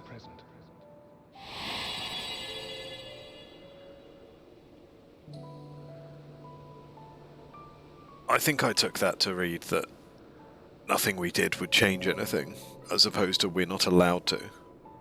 So, your actions here will not change your history, but they may yet affect the course of ours. How very exciting. I'm quite fond of delving into the unknown, and there's naught more unknown than the future. Until a moment finally arrives, we cannot know for certain what will come to pass, regardless of our supposed foreknowledge. So you needn't worry for us. More importantly, that you should go to such great lengths as to travel unto the past bespeaks the gravity of your quest. Will you not reveal it to us? Mayhap we can be of aid to your cause.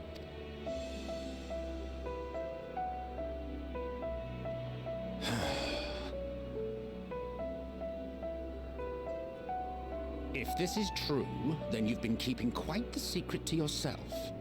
Dude. As a representative of the convocation, I will hear it all.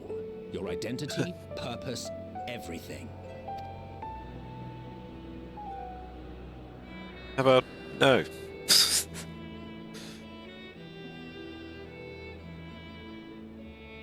Why don't we move to a place more conducive to calm conversation?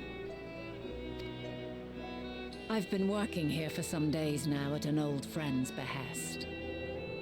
If it is agreeable, we may make use of my accommodation at Poiton Oikos. He's alright.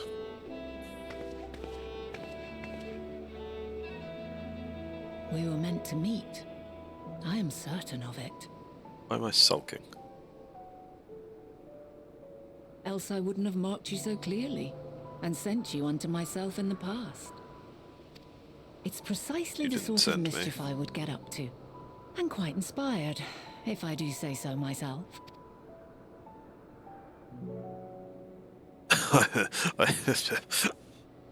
I still don't strictly understand everything that's going on with this lot. How people goes from, like, I don't know. My apologies, but before we move along, a colleague has tasked me with a matter which I'd rather not leave unresolved. It involves finding a certain concept engraved crystal in the quick-fingered Aureus, which made off with it. An Aureus, you say? I think we might have seen the culprit before being distracted by that business with the shark. Would you like us to follow its ethereal trail? That's a hell of a curl over there. That would, of course, lead us only to the Aureus, though there is no guarantee that it hasn't dropped or stashed away the crystal you seek. Please, even that much would be enormously helpful. While you are hunting down the thief, I can follow behind and scour the forest floor just in case. Could I ask you to join the search? I would appreciate another pair of eyes to cover the land to the west of here. Many thanks. There's a small bridge leading into Poiton Oikos. Let us meet up there once we've exhausted our efforts.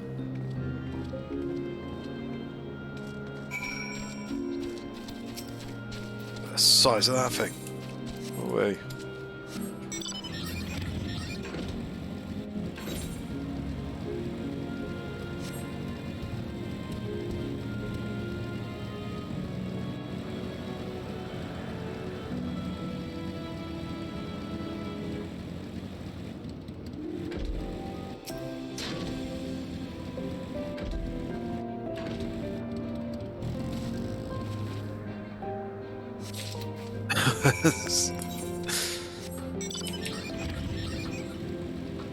I think I get most of what's going on, but a lot of people seem to overlap. Like, share names at different times, while also having multiple names that they... I don't know. I don't know. Emmett Selk, for example, being one of the convocation. Venar was also Azem, and I believe we have part of Azem's soul, but Venar looks the same as Heidelin does, who is a primal. I thought Heidelin was a primal, who apparently has chosen to appear as this person's model, and is also involved in fighting Zodiark, who the convocation summoned. I don't know. Our last searcher returns. I'm afraid the Aureus no longer had the crystal, nor was I able to find it. As I followed in its wake, I don't suppose you fared any better. Scintillating crystal upon which is stored some manner of esoteric concept.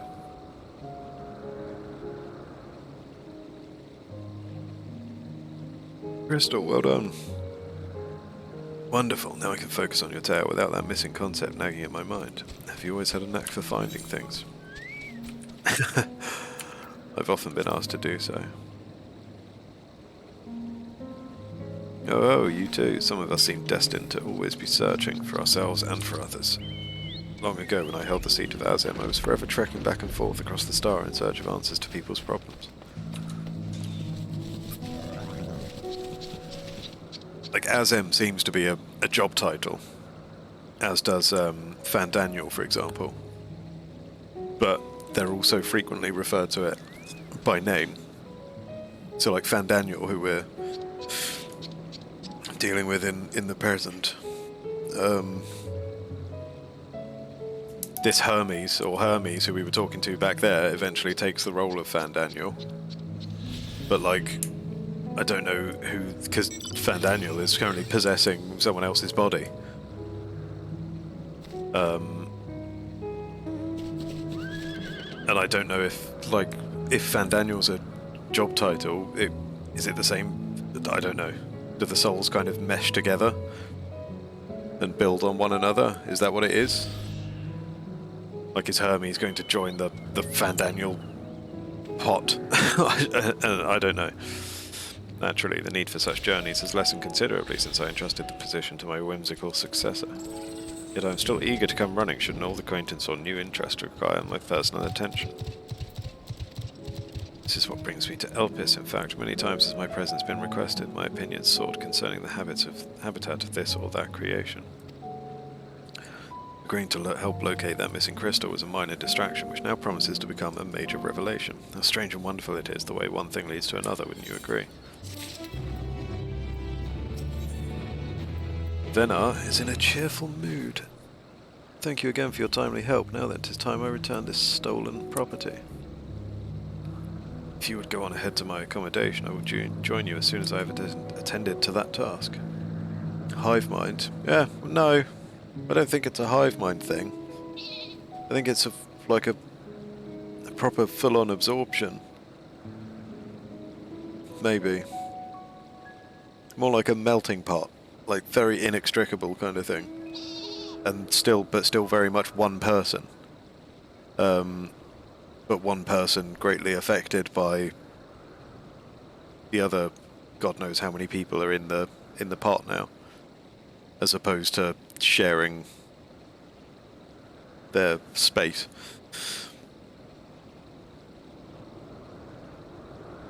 Like, they're still very much one personality, but it's kind of a mix of all the personalities that have previously held the role, maybe. But then Venar apparently was the Azem, and there's now another Azem, so where's, like, has she just dropped off the Azem section of her back in the seat for someone else to take? I don't fucking know. I have no fucking idea. Follow the path straight ahead to the building at the top of the slope. I have the entire place to myself so we can speak without fear of being disturbed or overheard.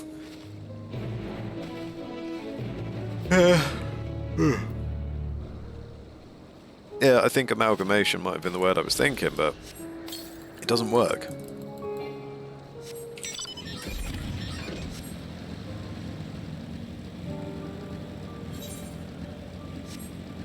I don't know how that thing works.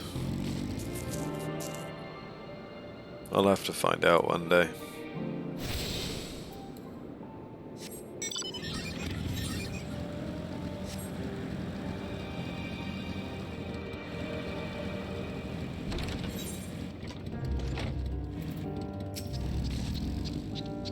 Welcome to my temporary abode. Please make yourself at home while I put on some tea.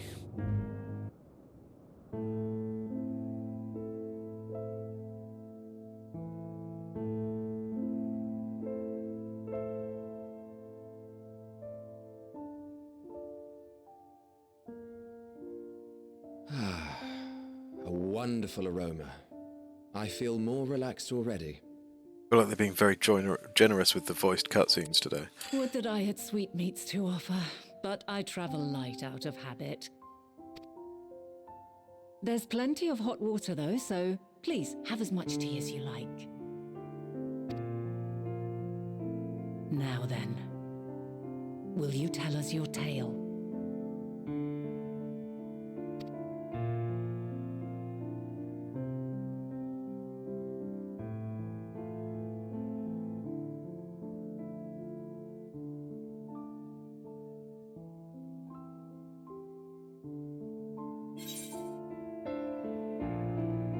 Future I came from. I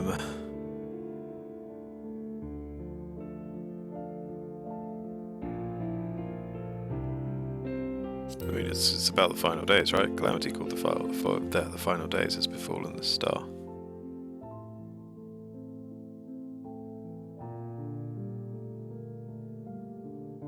Why don't you start from the beginning? Oh, Emmett, if only. If only you knew.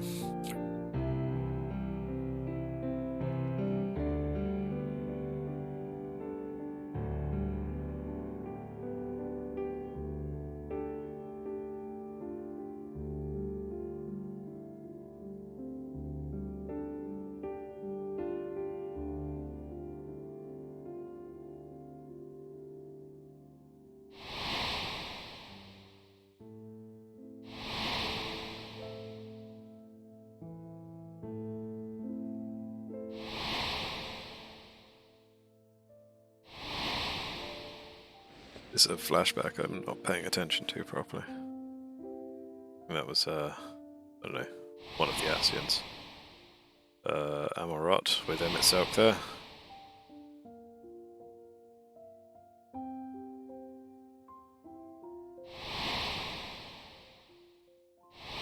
Hades? Or was that Zodiac? No, that's Zodiac. That's the impression we had of Earth from the moon. Sorry, Thyris. I've forgotten the name of the Earth. Etheris. Preposterous. Utterly preposterous. Yeah, you're a While bellend in the not future as words well, I mate. would have chosen, I too have my doubts. Much of it borders on the incredulous. That's a fair point. The moon being a spaceship sounds What like of bollocks, you, doesn't it? Benar?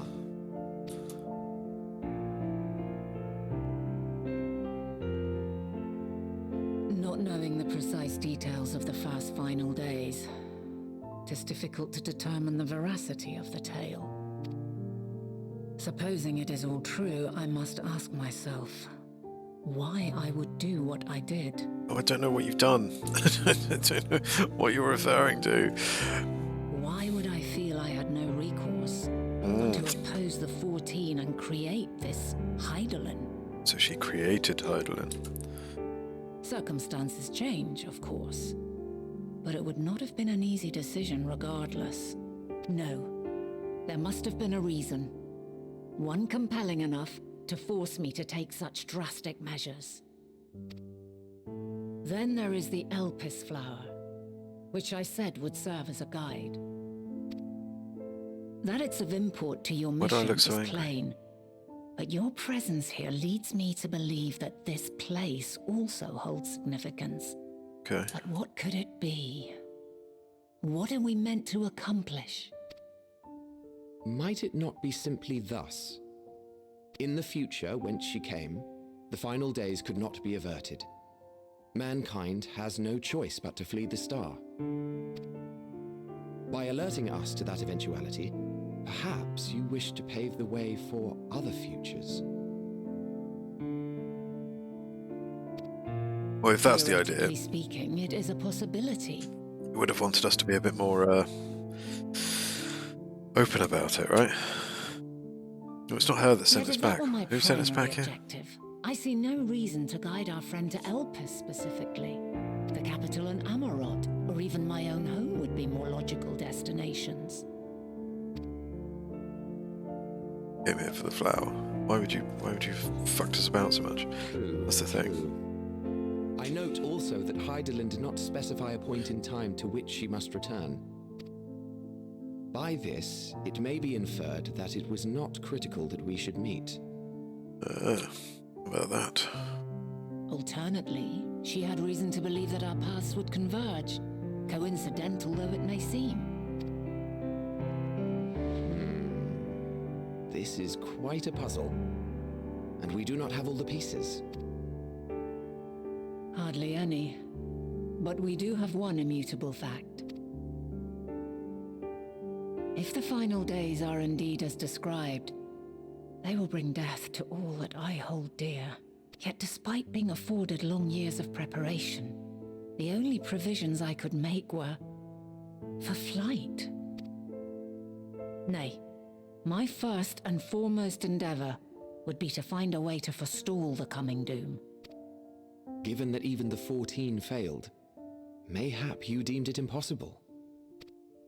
Nothing is impossible. This I have always believed. And if Heidelin is indeed me, she would believe the same. Listen to yourself. Are you seriously entertaining the notion that you are a messianic figure in some far-fetched tale?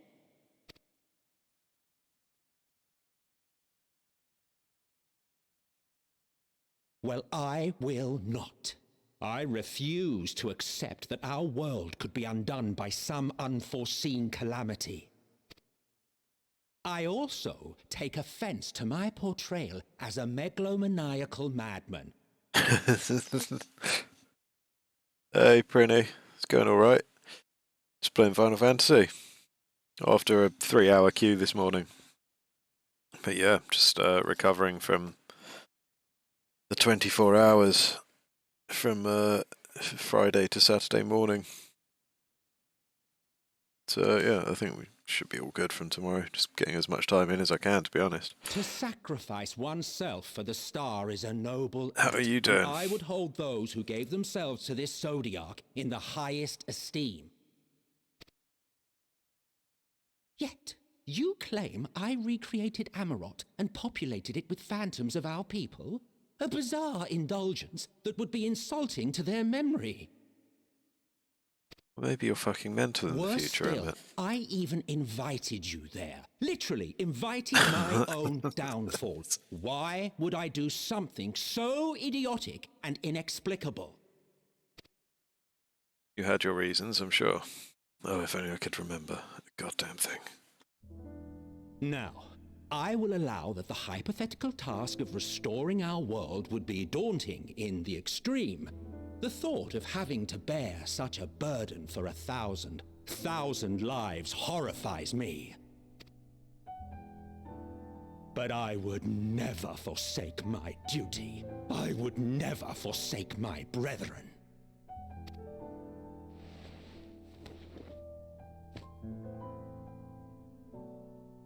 You do not know me. I've had my fill of your fiction. I will return to my duty, and you will not bother me again.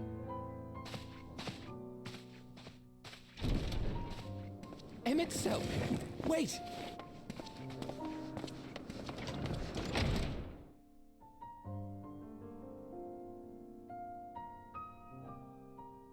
You've seen much of Elpis already. If you have any observations to share, I should like to hear them.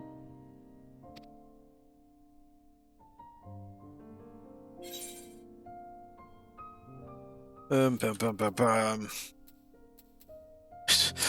trying to make sense of it all. Am I sure I wasn't gaming it? If you're implying that I wasn't actually alive for 24 hours, I can assure you I was. There's a VOD. If you need proof enough, there's a VOD.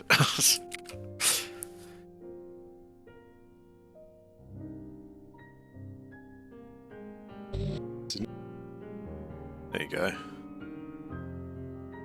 24 hours. 39 minutes. 54 seconds. I'm still trying to make sense of it all.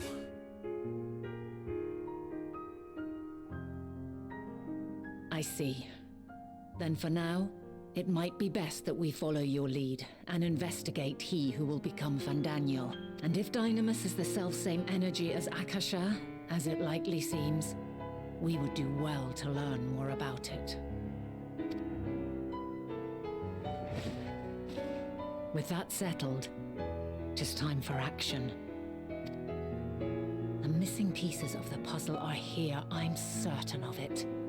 And when you find them, the picture my future self has painted will be complete, and you will have your answer. Yes, there were some micro-naps. There are moments in the last, I'd say in the last 3 hours, where I'm in the middle of reading out a cutscene or a conversation that isn't voiced. And it just does very much what you're seeing on screen now, where it's just sitting on one person in complete silence. And I'm not talking. That's because I fell asleep for 10, 15 seconds. And then realised what was happening. And just kept on going. And suffice it to say, I will aid you in your quest.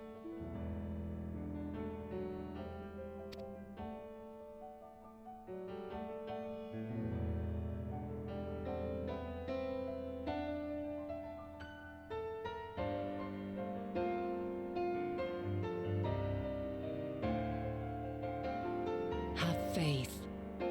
If Emmett Selk is the man Azum described to me, we've not seen the last of him.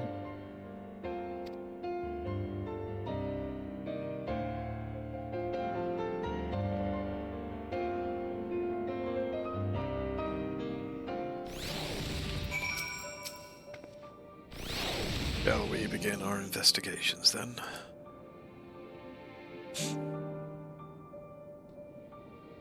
Thoroughly flying? Has Barry achieved flying? What, everywhere?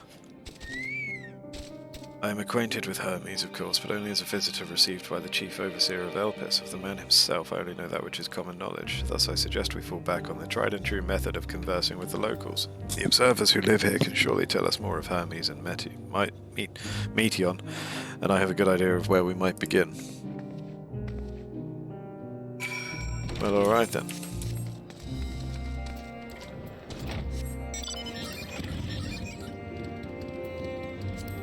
Wait, didn't she have a green quest complete icon on her? I thought I was completing that one. Maybe I imagined it. All areas very good. Congratulations, Barry. I see you are the woman standing in front of yonder building. Her name is Ismene. She is the one who made arrangements for my stay in Elpis, and from what I recall, she has held her position here for quite some time. Chances are she can provide us with some insights. Go and ask your questions. I will help with drawing out answers if need be, but I leave the choice of topic up to you.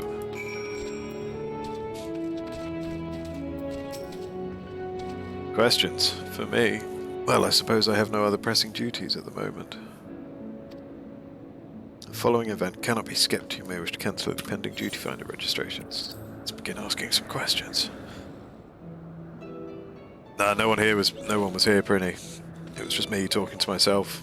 For the vast majority of the last, well, I'd say for the last 3 hours. I think from about 4 AM to 7, when Barry briefly woke up, it was just me, largely, I believe, and other people started waking up again. Greetings, it's me. My friend here is desperately curious about Chief Hermes, and I was wondering if you might indulge her. Certainly, Mistress Fenner. Anything to be of service. What do you wish to know? What kind of person is Hermes? Well, I can only answer from my own experience, but I would describe him as a quiet man. Reserved, you might say, and occasionally somewhat poor with his choice of words. His reticent nature, however, does not prevent him from carrying out his duties as Chief Overseer. The man is a walking archive when it comes to life forms. He can discuss any species in incredible detail and is the leading authority on concepts with the power of flight. I hope that answers your question. Was there anything else? How long has Meteon been here? I cannot rightly say. As the Chief's personal creation, Meteon has not been subjected to observation and study like other concepts. So one day she was simply there, and what do you make of her abilities? I understand that she is a highly unusual familiar, able to read emotions and communicate directly with one's mind. Exactly how she was created with that talent, however, is a mystery to me. My apologies, I wish I could explain her nature in more depth, but I've not had occasion to discuss it with Chief Hermes.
Papa, do you trust him? I beg your pardon. I've known Chief Hermes for many years, though I cannot say we are close. He has never withheld information to the detriment of our duties, if that is what you mean. Forgive us, we seem to have veered slightly off course here. Is there perhaps someone else who could tell us more about Meteon? That would be Timaeus. Timaeus? He has a similar expertise with flying concepts and is more than eager to discuss the subject. You'll find him conducting his observations on the banks of the stream somewhere to the east. Oh, and unless you take a particular joy in rambling discourse, I suggest you keep your questions concise. I shall keep that in mind. Thank you for your patience and your insight. Think nothing of it. If there is aught else you need during your stay, please do not hesitate to ask. Yeah, the moon rabbits. Oh dear. Come, Shara, I think we've taken enough of this means time. Yeah, it was when I was talking about moon rabbits about 7 o'clock in the morning that I finally got Barry up. Oh dear. Though I was half asleep through the vast majority of the moon rabbit stuff as well, I must admit. Our investigation is off to a fine start, wouldn't you agree? From here, I propose that we split up. I shall continue making inquiries with the resident observers if you could track down the colleague Smeen mentioned. While I did feel compelled to interject once or twice during that previous conversation, you seem more than capable of drawing forth the answers you seek. Yeah. You told me very specifically you were going to leave the nature of the questions to me, and, get out of it. All I ask is that you watch your footing around the stream. We can meet back here once you finish speaking with this Timaeus.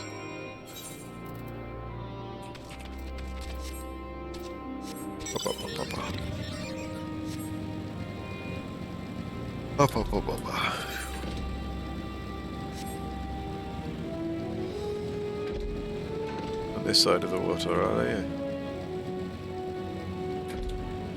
Oh.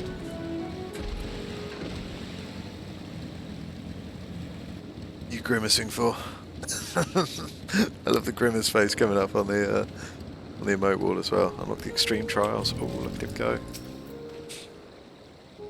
Yes, yes, I am Timaeus, but please keep your voice down. You'll startle the birds. The following event cannot be skipped. Let's begin asking some fucking questions, shall we? So, what is it you wish to speak about? Is it true you're an expert on flying creations? Fellow enthusiast, are you? Well, settle in and we can discuss the finer points of this fascinating craft. My deep and abiding love of avian artistry can be traced back to when I was but a young boy, stricken by the transcendent beauty of a glorious golden-feathered creature my father had designed. It was then and there that I vowed to one day surpass that masterpiece.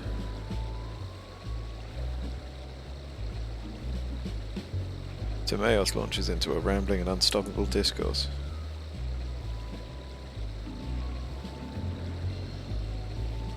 And thus did I secure an observer's role here in Elpis, and at last realize my childhood ambition. Here, the dreams I once dreamed are an everyday reality in which I find fulfillment through the research and creation of new flying life forms. An abridged recounting of events, as was doubtless to your disappointment. Is there any specific part you would like me to expound upon? You were hoping for my opinion on Chief Hermes' creations, then why didn't you say so? Those beings which soar through the clouds, majestic and graceful, are ever a favourite of creators. Even now, with so many varieties in existence, the flood of newly imagined concepts continues unabated. What sets the Chief's creations apart, however, is how they benefit from his boundless knowledge of the celestial realm. Birds that climb so high that they disappear from view, others which traverse the boundless sky in moments and all without riding the currents. I know of none save he who can conceive of such marvels.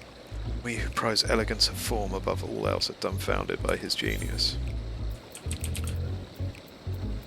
Meteion too is a marvel then.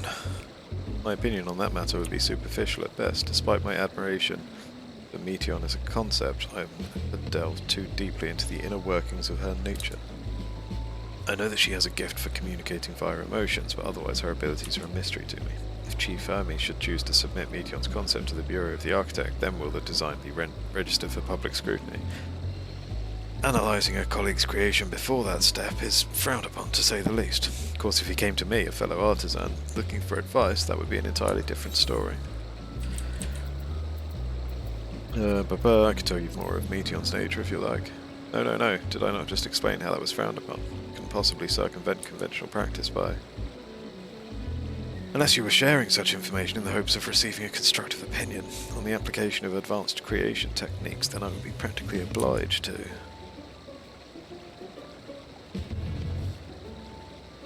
No, Timaeus launches into a rambling and unstoppable deluge of justifications.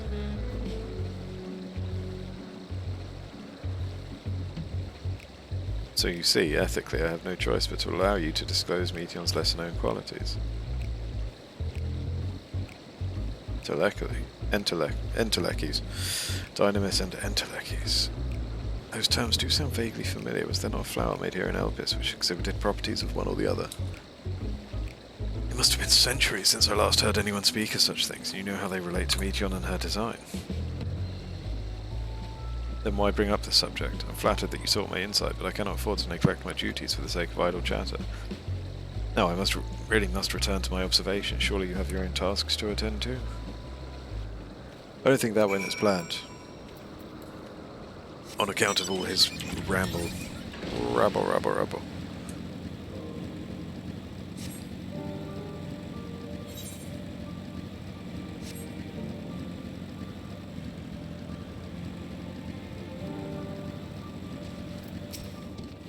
Then, oh, good timing. I finished my own investigations not long ago. So, have you any new findings to share? I see, even an expert in the field had little understanding of Meteon's capabilities, let alone an awareness of Dynamis. My questions resulted in much the same answers. Hermes' colleagues view Meteon as his personal project and could provide no details beyond those which you just told me. Which leads me to believe that the only person with any significant knowledge of Dynamis is Hermes himself. Yes, we've made some progress here, but more information is needed if we are to reach any definitive conclusions. Hey, Hat. Benar is musing over your recent findings. At present, the strongest link we have to the final days is the power of Dynamis and the entelechies which can control it. Yet most scholars are only vaguely aware of these terms, let alone study them in any depth except for Hermes, it seems. Thus am I inclined to stay our current course. Learn all we can about the Chief Overseer and his familiar. And on that subject, was there aught else of note you can tell me about Meteon aside from her unorthodox method of communication? She and her sisters were created to journey to the stars and search for intelligent life. I rather wish you had mentioned that earlier. In any event, would you care to elaborate? No. Refuses to elaborate. So these siblings of hers now travel the great expanse in search of deeper meaning. Thank you. Though the mystery at hand remains unresolved, I feel you've touched upon a vital clue, one we should keep in mind as we continue. Next, I propose we take ourselves to Peripetia Crystalline, not far from here. Just follow the path to the west. Alrighty then. Let's go.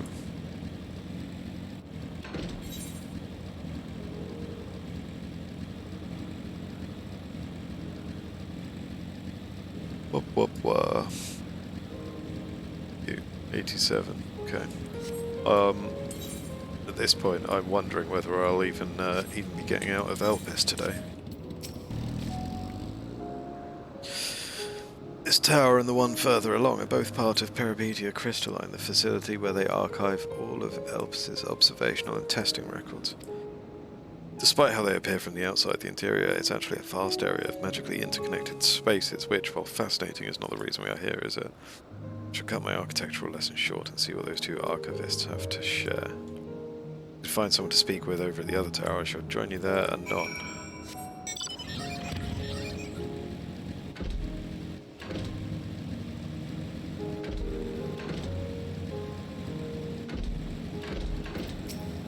Hello.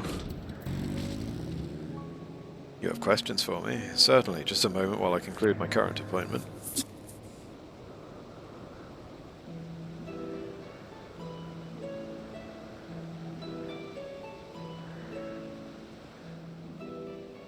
Indeed, so if you could provide a comprehensive log of those behaviors, we should then have sufficient data for our official records. Now, What was it you wished to speak with me about?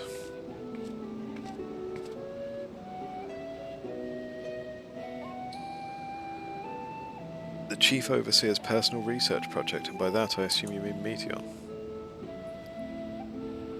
Such undocumented studies are difficult to track. After all, hardly a day goes past without seeing a researcher trailed by one creation or another. I'm afraid I cannot tell you exactly when Meteor appeared, only that she now spends much of her time at Chief Hermes' side. Although I do recall an interesting tale my dearest Galeen shared with me. Galeen is my partner and a fellow researcher here in Elpis. She was returning late one night when she caught sight of Chief Hermes sending Meteor heavensward, a host of them. For several days she would speak of that scene with wonder, describing it as one of the most beautiful spectacles she had ever witnessed. It sounds like a story I should like to hear. Mistress Venner, I thought you had already returned to the surface. Permit me to thank you again for your invaluable contribution to our concept placement proposal. Pray do not mention it. As you say, my original plan was to leave after that task, but I have since become engrossed with Chief Hermes' research. Would you favour me with a retelling of this sight which so delighted your Galeen? Of course, or you could hear it from her lips directly if you prefer. Yoo-hoo. At present she should be observing a subject in Metabasios Thalassae. She does enjoy her time there, watching the sea creatures hunt and play, gazing upon the salty waters of the world's oceans, recreated in such sublime detail. I imagine you must find similar joy in indulging your boundless curiosity, Mistress Fenar, even though such pursuits must continually and regretfully delay your return to the star. Indeed they do.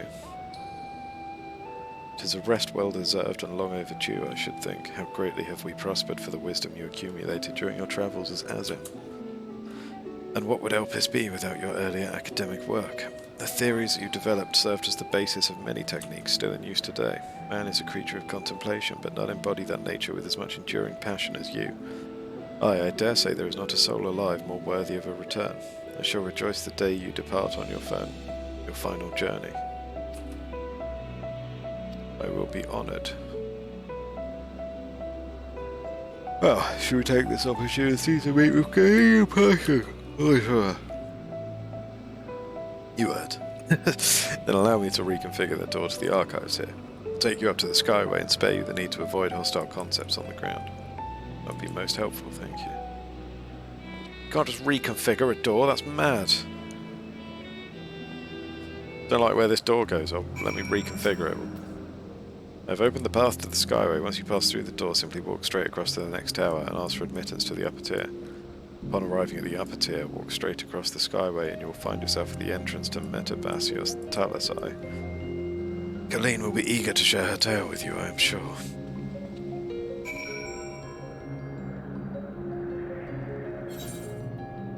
Oh. Oh.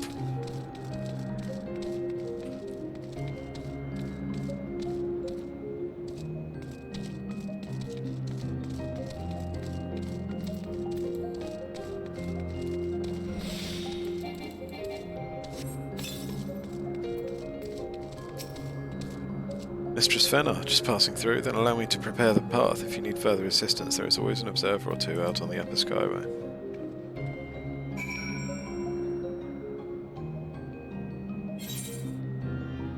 Oh shit, that was just the path between the two. This is even higher, is it? Oh wait, no. Wait.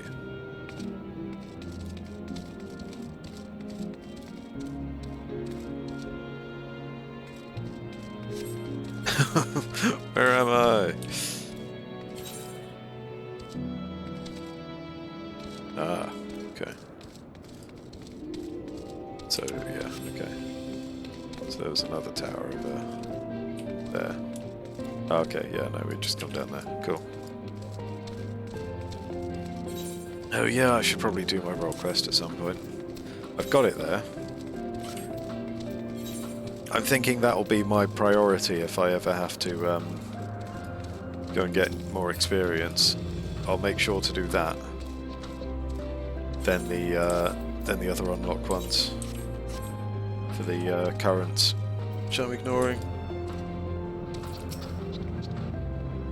Mistress Fenner, I was not told to expect. We would have prepared an official welcome. Where you can pick up cordials. If you've got Grand Company seals, I would suggest them. I'm pretty sure that's where I've got loads of mine, because I've got like 500 of the fucking things. Plus, please, there is no need for fanfare. I only wish to speak with Galeen, if that might be arranged. Yes, Galeen, of course, I will inform her immediately. Ah, but she may be engaged in a testing phase. You could be in for something of a wait. Should I let her know your business is urgent? It won't be necessary. This lovely view will keep us occupied until she is ready to receive us. Got zero company seals. Is it because you bought all those fucking paintings for my house? Oh, zero cordials, okay. But also, yes. A delightful breeze. Okay. And a breathtaking view. I think they're like a few hundred apiece. I don't think they're as much as 4 digits each, so you should be able to get a decent few out of that. Or maybe they are. I don't actually have a fucking clue. High cordials? I have no idea. No idea.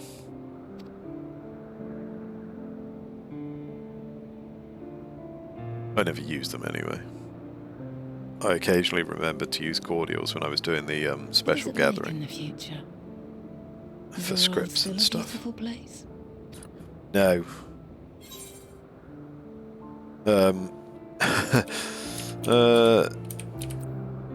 Some parts yes, others not so much. Yeah, fair enough. Dark hidden places, rife with danger. Those have an altogether different, but no less powerful sort of appeal. While we wait, will you not tell me about your adventures? You sent me on most of them. Not the portentous events which led you here, but the simple delights all your own. What are the hub worlds? Excuse me? Oh, the main cities for this expansion will be Old Charlayan and Radzat Han, I assume.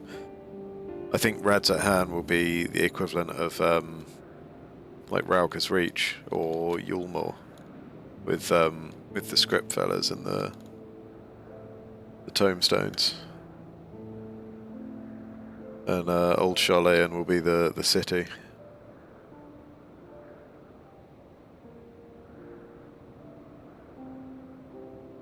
I'm assuming. Or was there another one that I've forgotten? By learning about the future world, I may gain insight into future me's plans.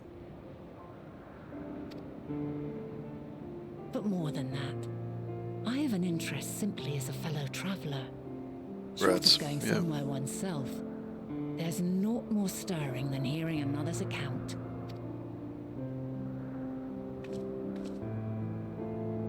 Where do we begin? Where do we begin telling someone about the shit we've seen?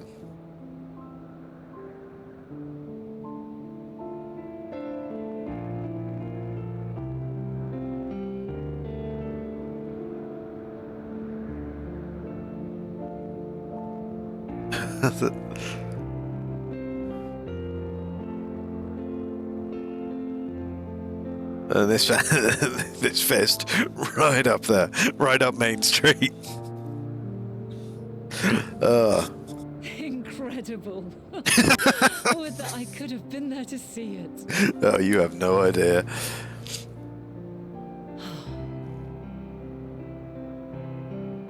Yours is a harsh and unforgiving world. Yet in spite of this, your brethren hold fast to their virtue. To know that the light of mankind's potential still shines, even in that faraway place, it gives me heart.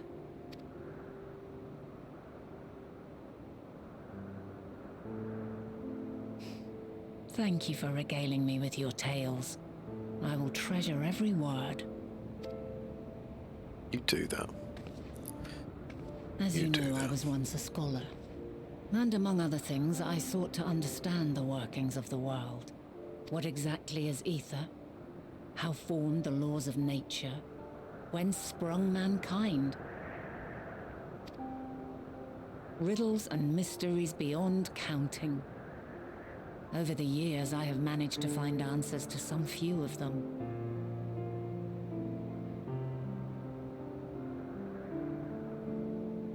Yet rather than attain a sense of mastery, the more I understood, the more I came to hold the world and its miracles in awe.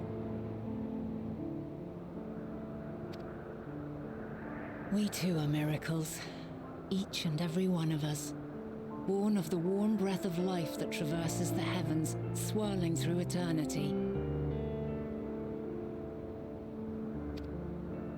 When I fully grasped the improbability of our existence, nothing felt impossible anymore. If it could be imagined, it could be done.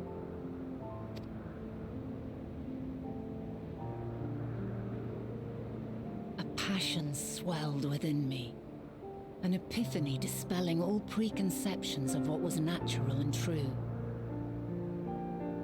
And a presence without, immense yet intimate, fate perhaps, holding us in its tender embrace.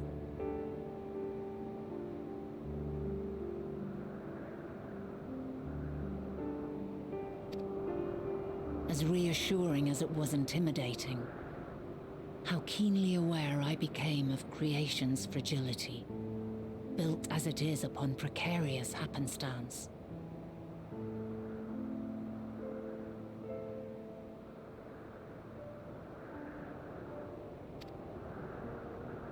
I was overcome with an irrepressible urge to know the world more intimately, to hear its voice, feel its breath. Think something. She likes saying hear, feel, think, doesn't she? That very day, so very long ago now.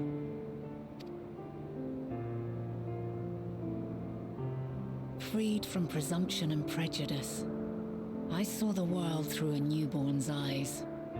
Everything fresh and new, and so beautiful.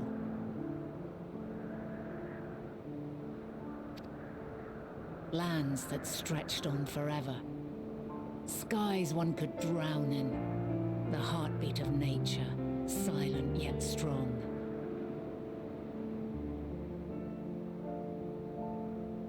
And amidst it all a people, beacons of light and life, laughter that warmed my heart like naught else before.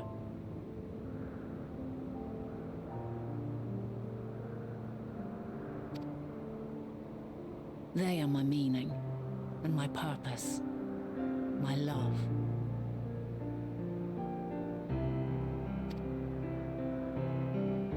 And so long as they need help, I cannot return to the star. Perhaps my future self is still waiting for it.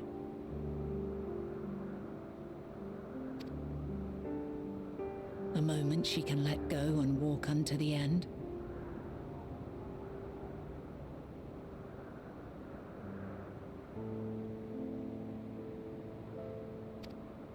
Safe in the knowledge that man will find his own way.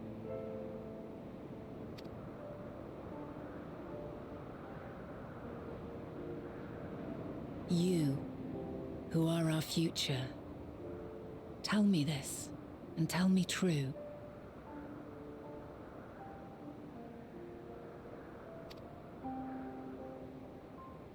Has your journey been good? Has it been worthwhile?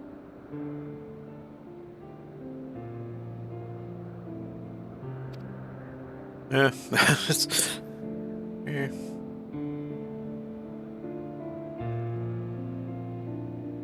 I don't seem too sure.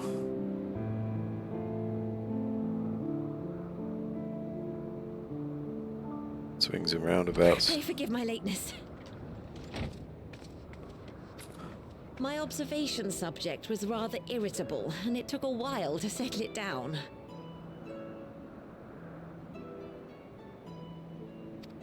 No need to apologize.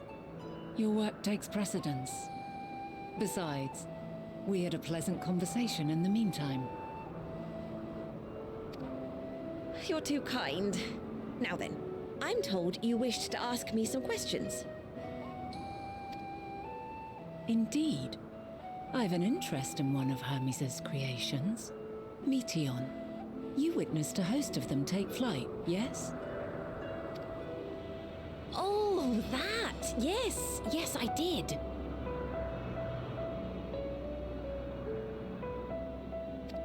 Twas in the dark of the morn. I'd left the Thalassai after nocturnal observation. As I walked along, I spied a bright light climbing high into the southeastern skies. Then, in an instant, it was gone, like a shooting star, only rising rather than falling. But then another shot up, then another, and another. Intrigued, I made my way to the edge to investigate. And who should I spy on an isle to the south but Hermes and Meteon, the Matea, rather.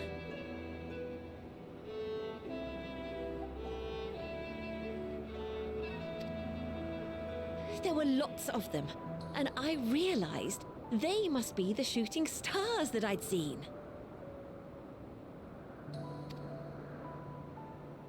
A dazzling spectacle indeed.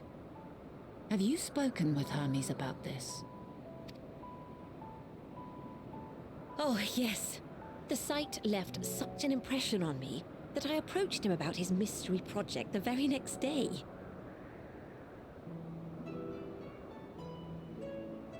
Alas, he said that he couldn't reveal anything just yet, that he needed to conduct further tests.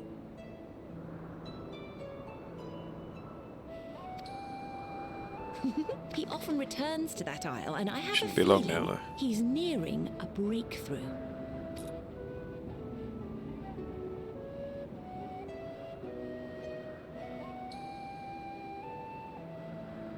Splendid. We are likewise eager for the details. Well, that is all we wish to ask. Thank you for taking the time to indulge our curiosity.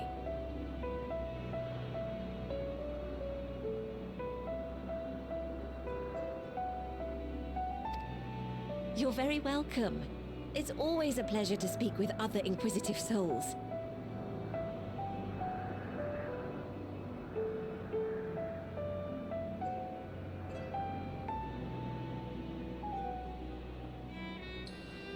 Oh, and will you be descending now?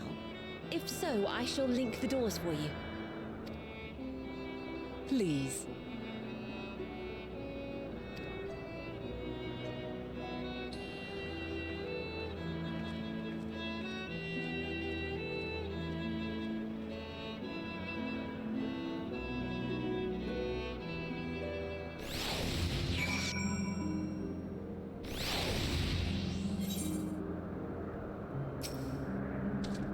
So another piece of the puzzle falls into place. It's a bit... what's... I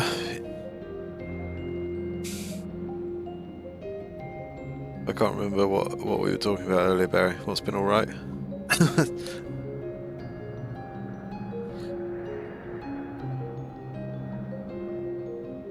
From what we've learned thus far, I think we can safely conclude that Hermes hasn't been revealing the details of his research to others, which suggests that either someone will appropriate his discoveries and make use of them, or that Hermes himself will have a hand in causing the final days. What? Oh yeah, that was your journey, Vin, yeah. Wait, what?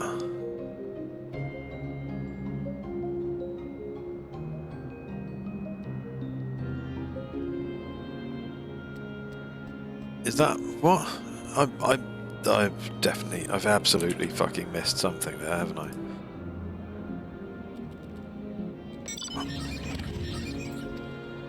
Since we have no reason yet to suspect the former, we should consider the latter the more likely possibilities. Proceeding under that assumption, our next step should be to divine why, or even if, he might desire such a terrible fate for our star. Where's that come from?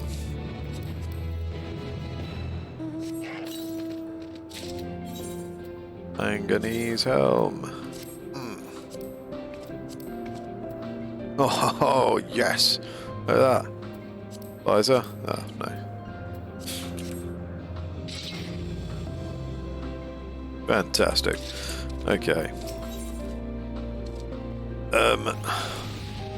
Benar has a new cause of where's what come from? So the conversation we just had with her, can I, yeah. So I'm going to bring this out here. I don't know how readable it is there. So we went up to talk to that woman to find out about the Meteon.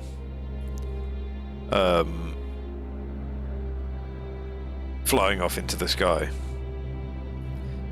Because they're tasked with searching for life on other stars and shit. She said that she saw them almost like fireworks, like shooting stars rising rather than falling. Then another shot up and another, blah blah blah. Who should I spy on now to the south but Hermes and Meteon, the Meteor, rather, like many of them. Realised they must be the shooting stars that I'd seen. A dazzling spectacle indeed. Have you spoken with Hermes about this? Oh yes, the sight left such an impression on me that I approached him about his mystery project the very next day.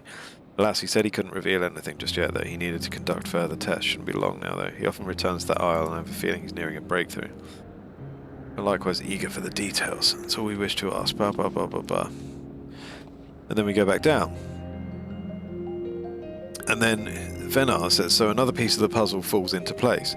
From what we've learned thus far, I think we can safely conclude that Hermes hasn't been revealing the details of his research to others. Agreed. Fair enough. Which suggests that either someone will appropriate his discoveries and make use of them, or that Hermes himself will have a hand in causing the final days. What of his research with Meteon has to do with the final days? There's a leap there that I've just completely missed. It's just very suddenly been like, yeah, well there's, there it is.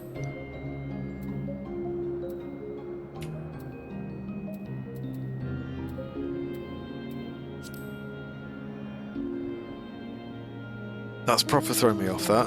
I don't understand. What? What?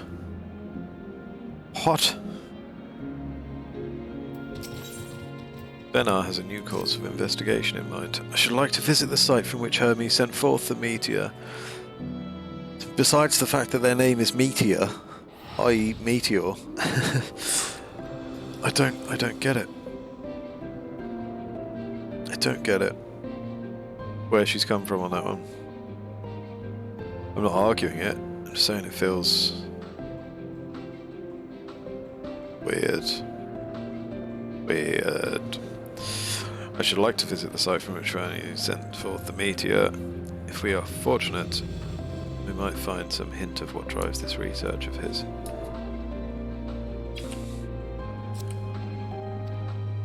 Galeen said she spotted them in the southeast, rising from an isle she could see from the edge. If we stand at that same vantage point, it should not prove too difficult to locate the isle in question. Let's take a look, shall we?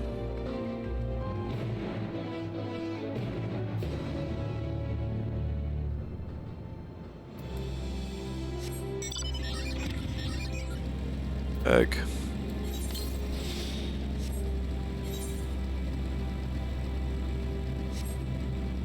Oh. Yes. Okay. So yeah.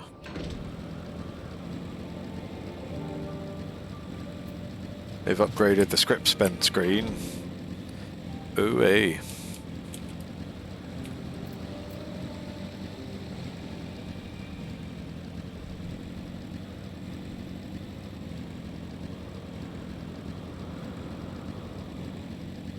Wait, have you already got scripts? Where did you get scripts from? I thought they would be max level stuff. Or, oh, did you have white scripts left over? Shit.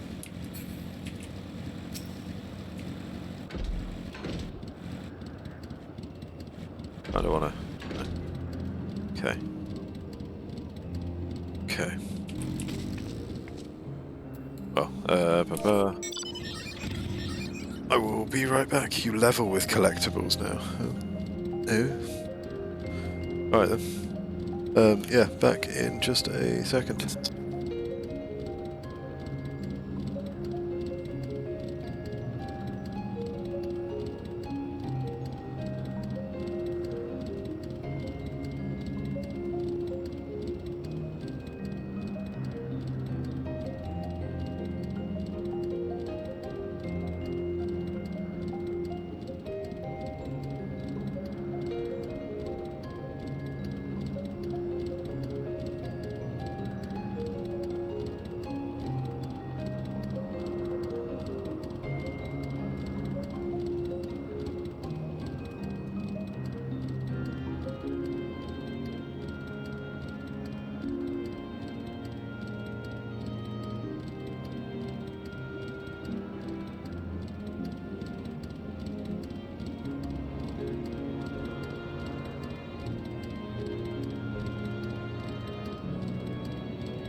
You having fun there, Barry?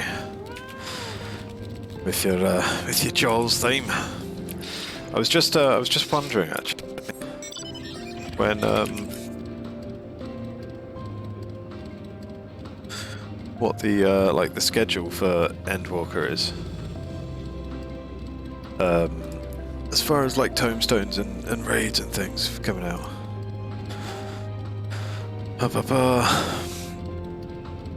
Yes, I know when the fucking release date is. 4 weeks.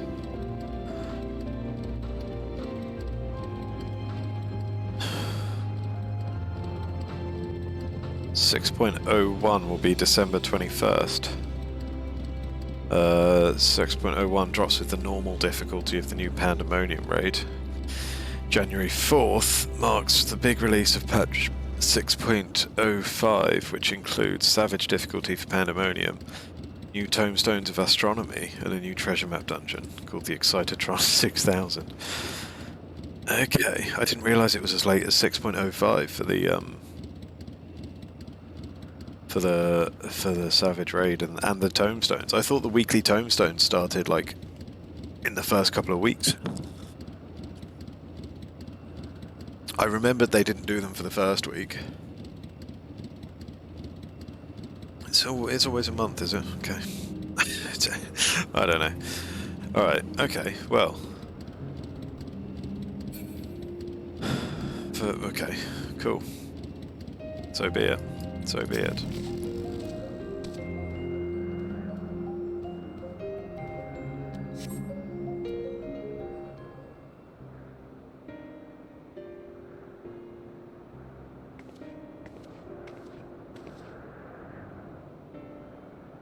Still impresses me, NVIDIA broadcast, that I can be opening a pack of biscuits right under the microphone, and it just doesn't transmit on its own. Anyway, I can't tell obviously if it's transmitting while I'm talking, but I'm assuming not because of its magic. Now, if I were conducting some mystery research, where would I go? Is it that island that's very centered on the screen there? My God, it is. Ah, what about that one? Have you the means to fly? It is quite a distance away. Not here. Convenient, but hardly an insurmountable problem. To me, Argos.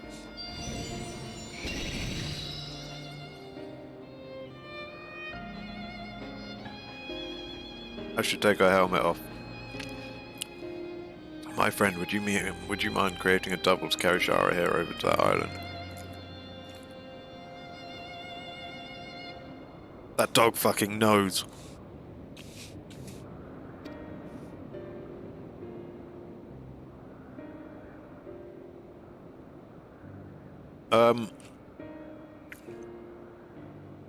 Usual global, I think, is 2.5. 2.5 seconds by default. Stubborn creature. There is no place on this great star we have not together travelled, and still he remains obstinate in the presence of strangers. Argos has rather exacting standards, I'm afraid.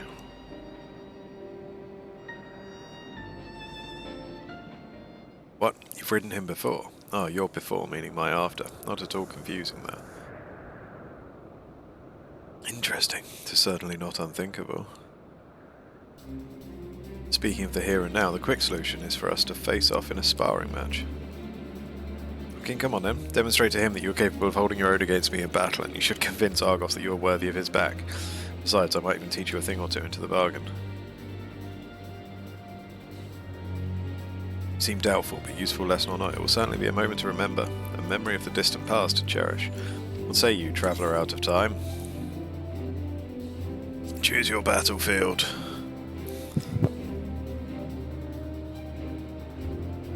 I admire your confidence. Clear your mind and prepare your weapons. I will await you at the clearing over yonder.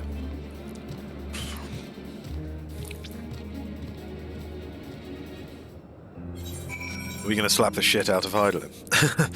Hold on. I feel like there's a... See,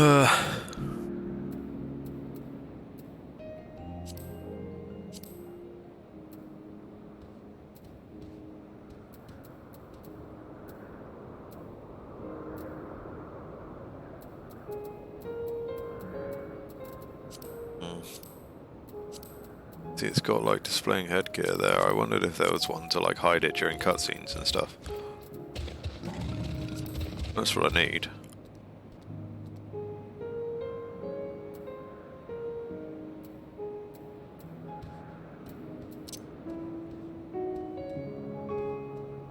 I wonder.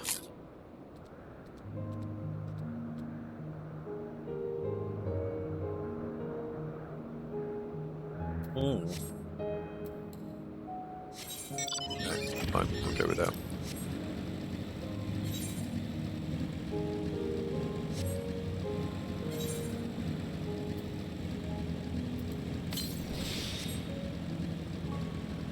Time travels way too quickly.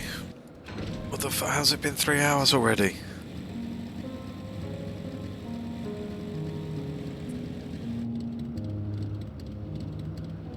The amount of fucking eggs I've eaten. The amount of greens I fed this fucking bird. Shall we begin? Be warned, I'll not go easy on you. Let's fucking go.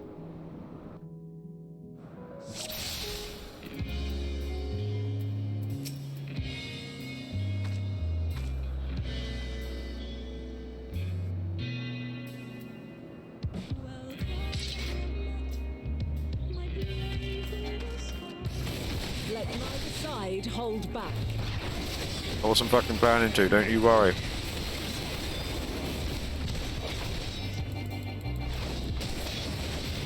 Fucking hell.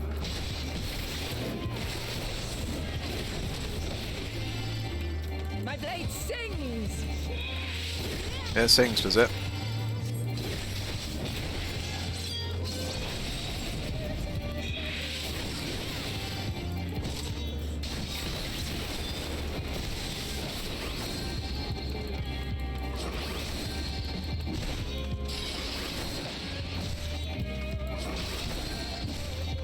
Jesus. My fucking mouse is janking out on me. It won't go down. It won't do. It won't. God damn it. Oh, oh.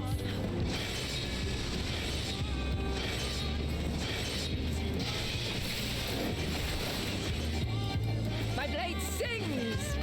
Now where's it gone? Oh my god,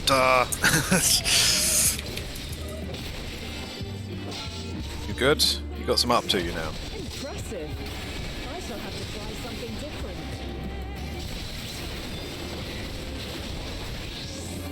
Who's his mantle? Oh, dancer now, is she? No quarter.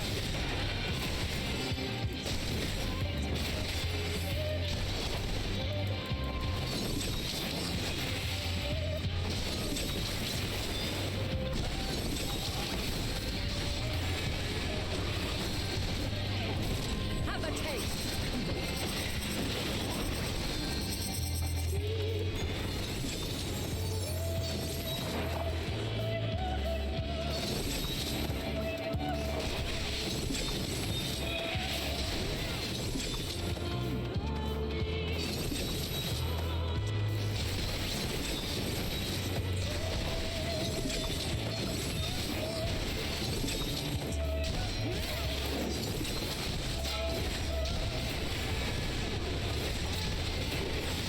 I see you won't be easily overcome, but neither will I. Oh, you reckon?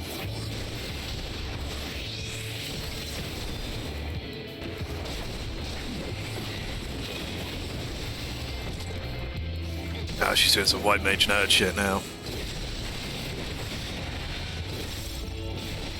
Oh, okay. Guessing I don't want to walk into them. Or What's the point of being knocked into them, I suppose? Prepare yourself.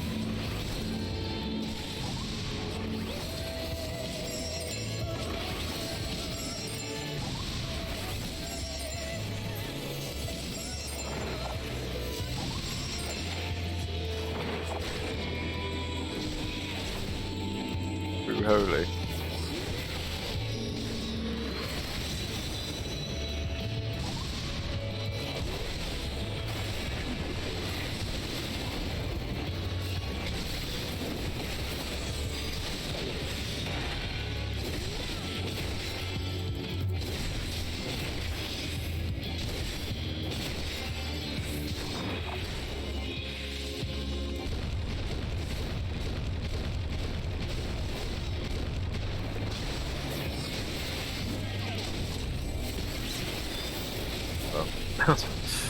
Very well. Let us move to the final trial.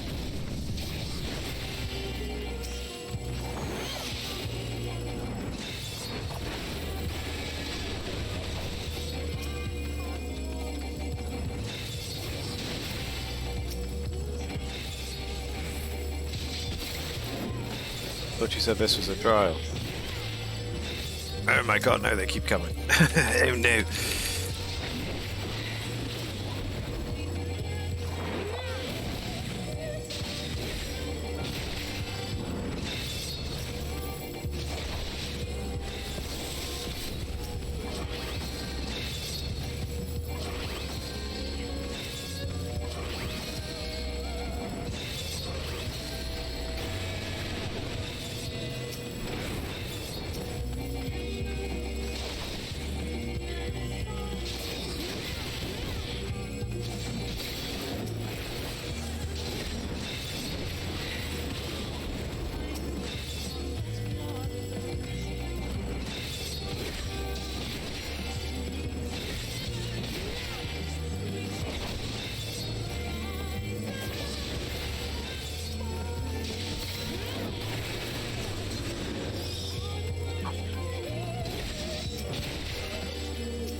Oh my god, no, these these ones are they're gonna beat me.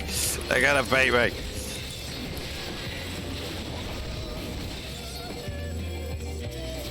One of them's getting to her. Could be worse. Yeah. Alright. You got one. And what? Hit me.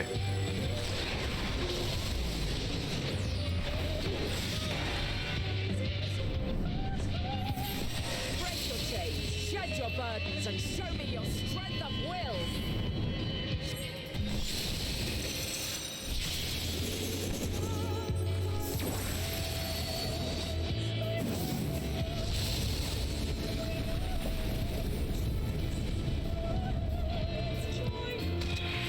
Know who the fuck I am.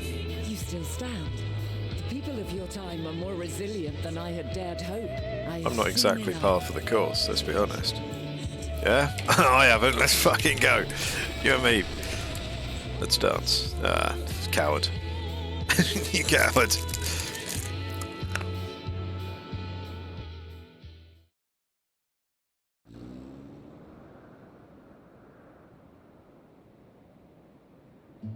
'Twas my intent to finish it, but clearly I underestimated you.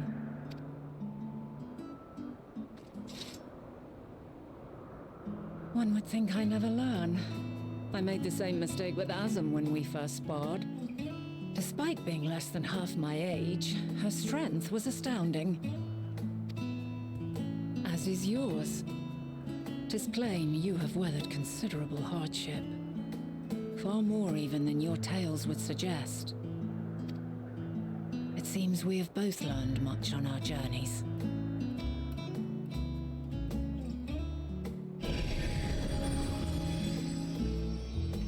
Magical dog. Two magical dog.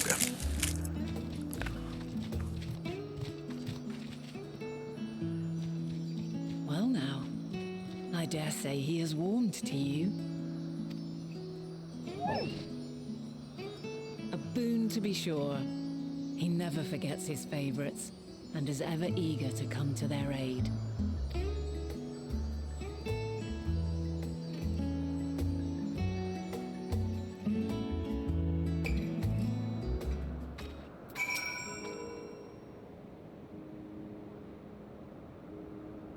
Argos will soon have us standing on the very spot where the meteor made their departure into the night sky.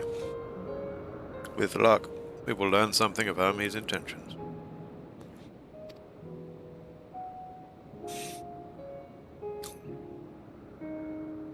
My hope is that we find no connection, no festering wish for oblivion. Then we might have Hermes and his considerable expertise working for us rather than against us. Right? Why is that not what we're expecting? Venar has Argos and his double at heel. Let's move over to the edge before mounting, shall we? That will allow Argos to catch the currents rising up from below and give us a smooth ride over to the isle.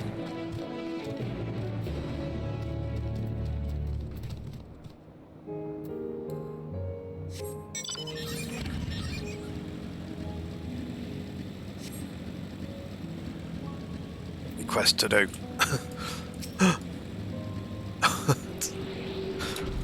I remember that tickling you a lot, Argos. Is it because of the shop?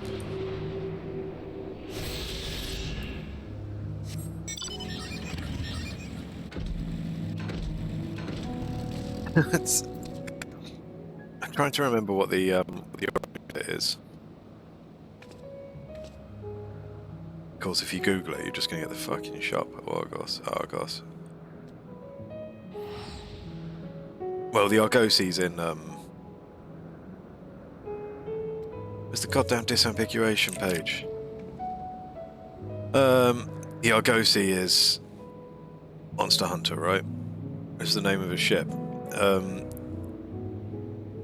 Ancient Argos is there's the city, Ancient Argos.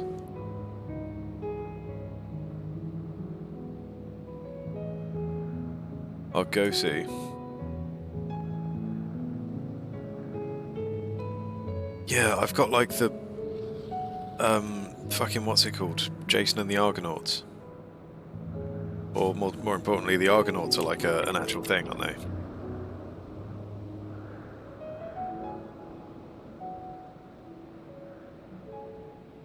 Argonauts.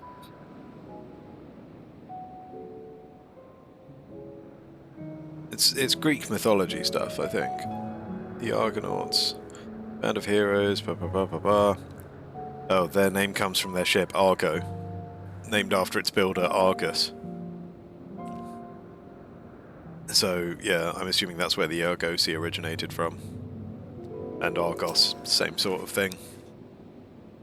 And was probably related to the origin of the shop as well. It's like a supply kind of moving of items stuff, I don't know. Argos motions to his back with his muzzle. You've been given the go-ahead to hop on.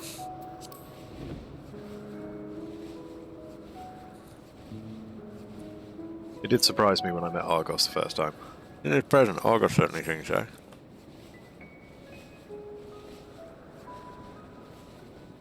Can't have a quiet ride, can we? No, gotta give me something to say.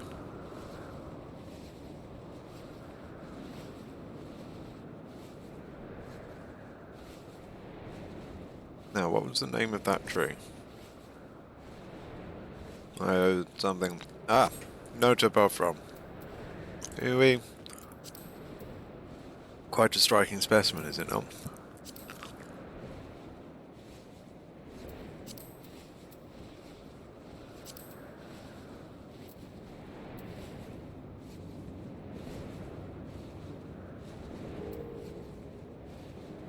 Brace yourself for the landing. I wouldn't want you tumbling off at the last moment. When we land and she's going to stop talking, I need to check some of my chat log settings. Yep, cutscene. Hey Ash, how's it going, man? Last holiday in the Greek city of Argos, citation needed. He came up with the idea that people could purchase goods from his Green Shield gift house with cash rather than saving stamps. Lacking even the most basic equipment.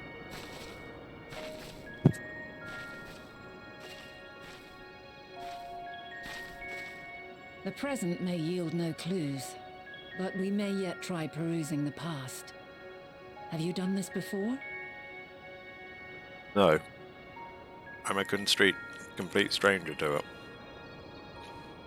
Yeah, not bad. You may want to, mute and leave, because, things are happening. It's pretty story-relevant stuff going on. It's for your own good. Fine. Hey, Ash, fuck off, will you? But no, I hope you're good, man. I do it for your own good.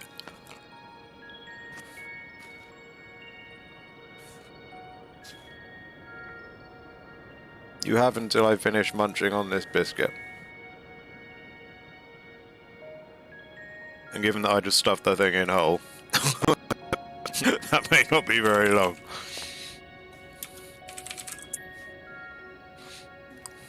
So, cool.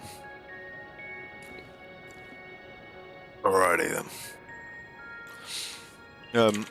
As I was saying, she's asking if we've done this before, looking into the past. It's like we're literally from the future. We've been over this already.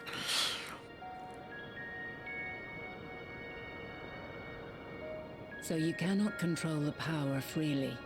Worry not. I shall assist you. Come and stand before me. Okay. There are two ways to see the past. The first entails peering through the walls of the soul in the moment a subject is recalling a memory. The second requires no subject, and is instead a process of piecing together an event from ripples left in the ambient ether. Some mad shit.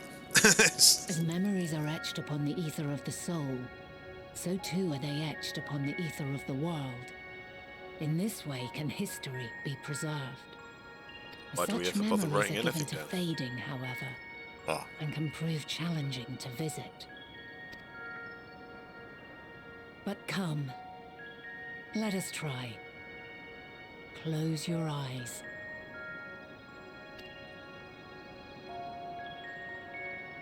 Is the issue here just that Hermes is going to become Van Daniel, who's the one who's doing all the bullshit later? And we're putting that together. Well, not even putting that together. All units fully functional and proceeding on course towards their respective stars. She's talking awfully well for someone who couldn't. Estimated time to completion of survey is 108 cycles. End of status report. Severing connection with shared consciousness. Oh. Did you hear that, Hermes? All is well. So she's like part of a... She's basically part of a hive mind. And when she's connected to it, she can speak fluently. But as part of herself, she's not whole, I suppose, so she's a bit... struggles a bit with the talking. Van Dangle.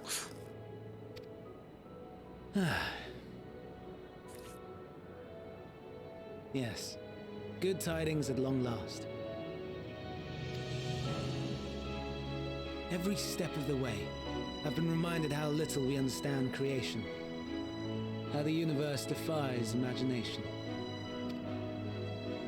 But soon we won't need to speculate. We'll know the answers. What others live for. Indeed. And we'll owe it all to you and your sisters. I wonder what answers we will get. You basically just hear as a Intelligent beings receiver. that exist out there are bound to be vastly different from us. Diverse Like in the rest of form them just and feeding culture, back to her. possessed of unique ways of thinking. Their conception of life and its purpose will be no exception. Completely and utterly unlike ours. Utterly unlike... how? I have no idea.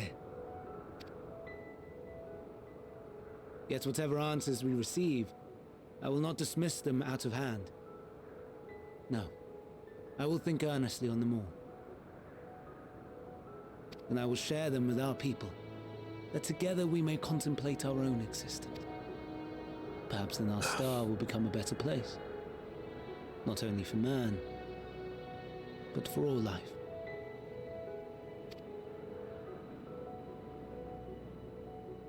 Meteon, though I gave you wings to soar the heavens, I did not teach you how to walk the earth.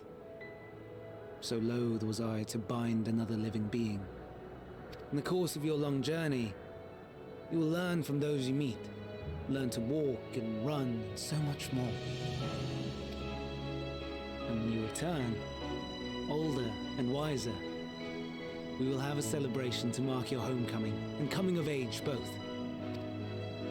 Will there be apples covered in syrup? And how are you supposed to eat them? Rather than food, perhaps a flower. Yes. Upon your return, I will gift you a beautiful flower. Rather than food, how about an apocalypse? We'll celebrate your return with an apocalypse, shall we? Everyone loves a good apocalypse.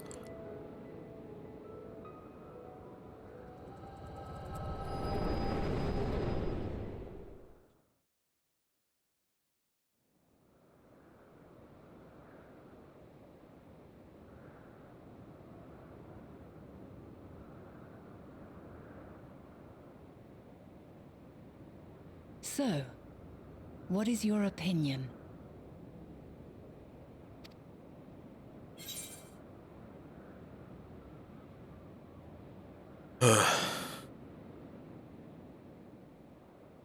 Hermes wouldn't wish for... Hermes is a gentle soul, yeah. Couldn't say just by this moment alone.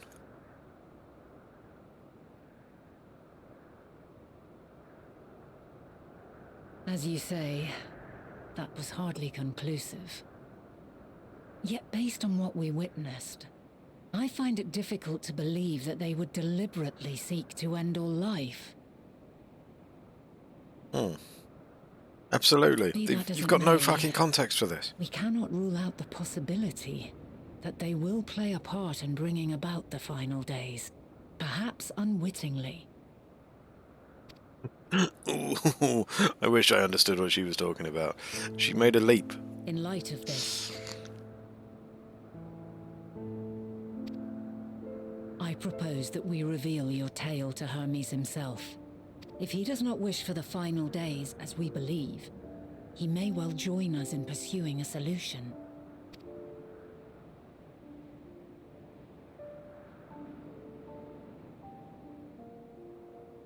Then it is settled. Let us seek out our friend with all swiftness. 'Twould not do to let such a pure soul be blackened by tragedy.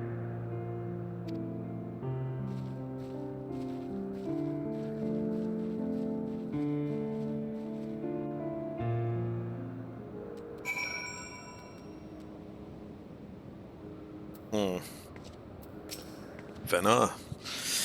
There are any number of places where Hermes might be in Elpis. But we could do worse than to look in Ctisis Hyperborea, the largest facility. It stands in Ethosaletikos Boreas, the Northern Isle. I wonder, Shara, for an institution which claims to studiously research every species destined for release into the world, did you not question how they find room for them all on so few islands? The answer lies within Ctisis itself. I touched upon the practice before back at the archives, where a vast area is stitched together out of multiple conceptual spaces. The same holds true for the interior of this facility and its magically constructed environs. It is there within those sprawling habitats that the Chief Overseer and most of Elpis' observers conduct the bulk of their work. Come, the simplest route is via the teleporter north of Poitin Oikos.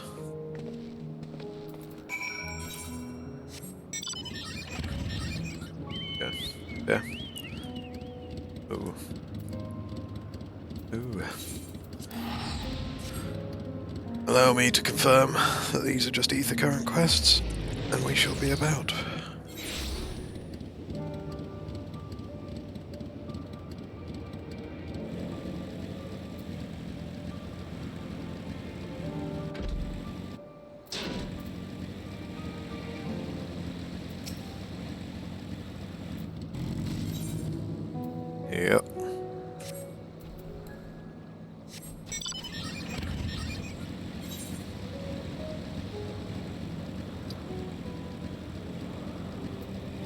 It's mostly just on the off chance they decide to try and drop a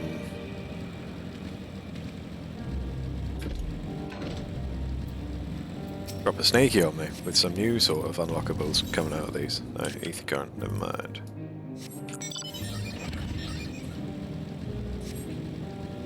Save everything for our future.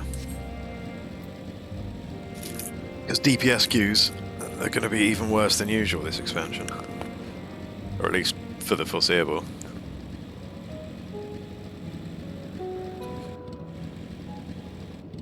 I imagine you've beaten the worst of it, Baz. Yeah.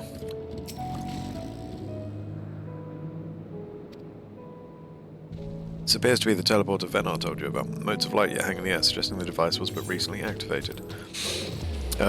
Yeah, I think you were ahead of the curve on that. Because it was probably a relatively normal spread of people doing the speed running, as you did. I'm hoping that I'll now be among the people, or among the group, that will be affected by the overabundance of DPS and healers.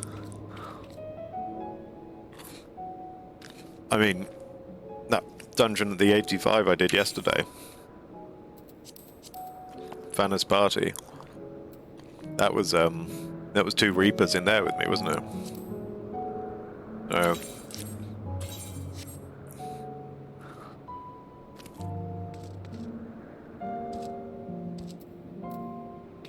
Wait, hold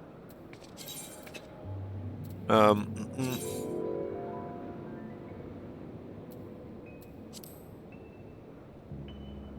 No, wait. What do we have in general?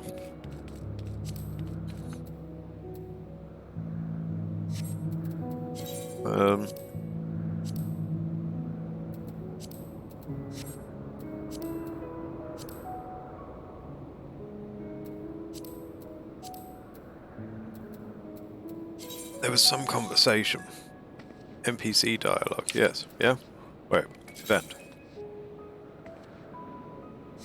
NPC dialogue announcements.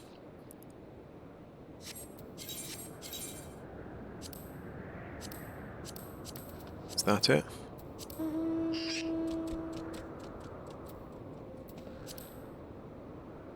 Wait, 1746.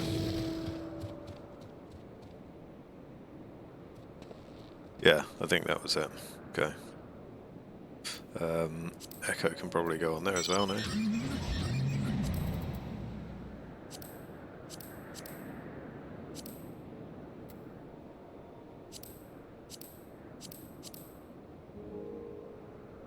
No, I don't want loot on there. Or levels, to be fair.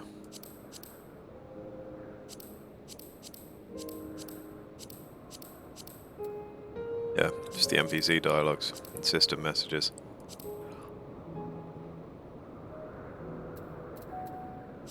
Okay, because I'm basically just using this at the moment. The event tab of mine. Just because General has fucking shout nonsense and talking, or at least did yesterday.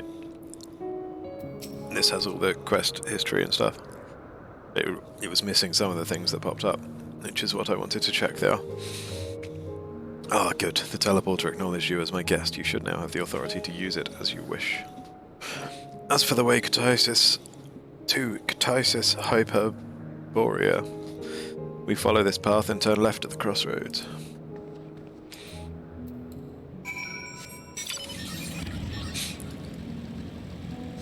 Follow this path. Turn left at the crossroads. What are you? Ophiotaurus. Typical one of them, is it? To this very day, it's very rare that there'll actually be a completely new kind of creature. This is like a paint job of something else, maybe with some other tweaks to it. There's a lot of it. Ooh. Level 90 miner. How about that? Venar. Elephants? No, there's been like mammoths and stuff, haven't there? Even back in Lenosia. There's always been mammoths and things. Very similar. The elephant-faced people are relatively new. Though there are some of them in... No? Elephant face thing.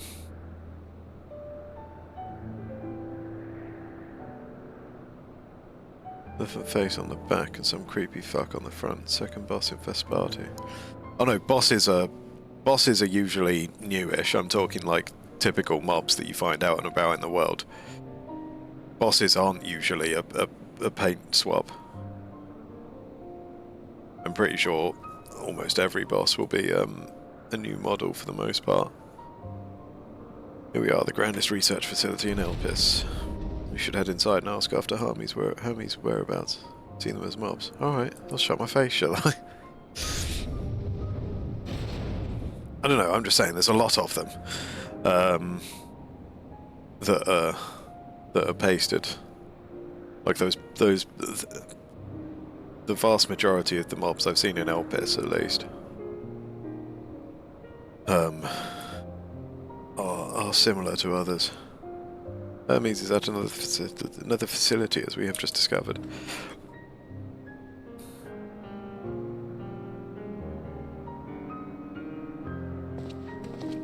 Hello, boys! Furthermore, we've confirmed that his studies into Dynamis, as well as his creation of Meteon, were entirely private pursuits. No one else we spoke with appeared to possess the chief's depth of knowledge on the subject, and neither did we hear any tales of stolen research.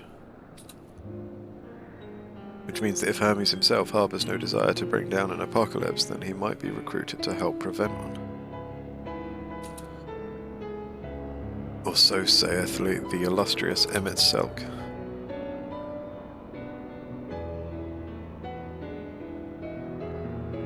According to your story, the 14 divined the connection between the celestial currents and the final days, but were never able to pinpoint the root cause of the calamity.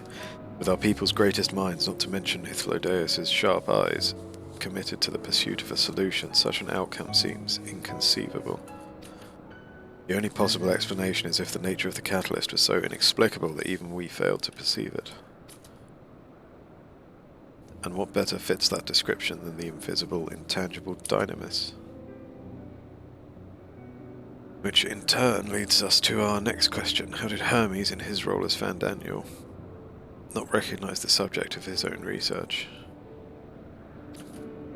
We must assume that he either knew and was unable to help, or that he was otherwise prevented from identifying the cause in the first place. At this juncture, all we can do is speculate.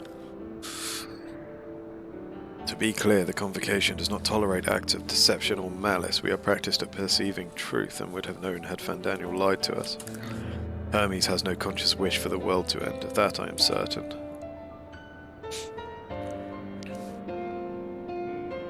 Seems there is more to the tale after all. We conducted an investigation of our own, you see.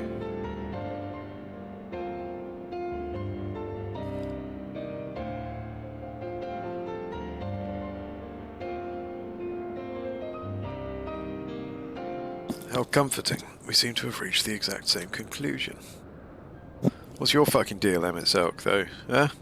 I see no reason to delay further. 'Tis time we brought Hermes into the fold, as it were. Thank you for your understanding. Speaking of folding, I've been tempted to put the old PC back on that again. No, I'm never using it. Save your thanks, I did not say I believed your ridiculous story. But as Emmet Selk, I have a duty to examine any potential threat to our existence, no matter how ludicrous or personally offensive I may find it.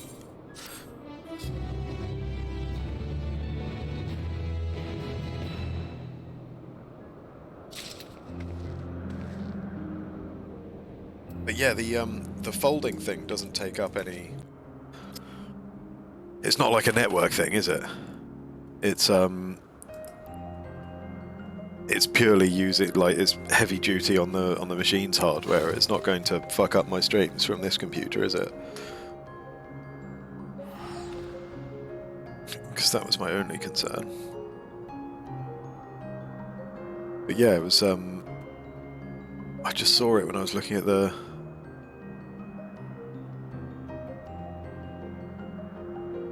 Just looking at stuff, really, on the computer. Folding at home.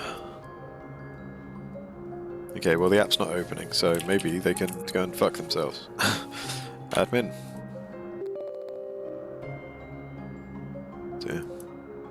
Yeah, and the work it's transmitting is negligible, right? Or at least the results of it, I think, perhaps, are, oh, right, yeah, web control thingy. Is this actually going to work? Apparently it's always been active, just paused, or sleeping. Sleepy.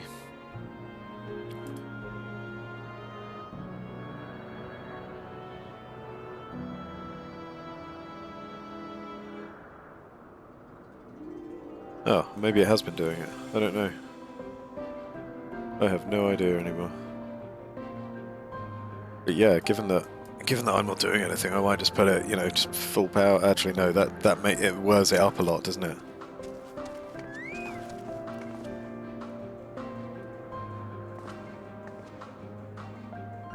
Hold on. Bear with.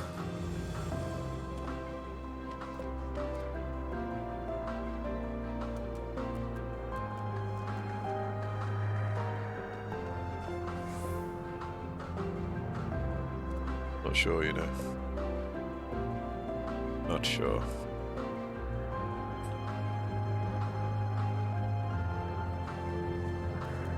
I'll think about it. I'll leave it going for a minute. See what's up. See what's up with it.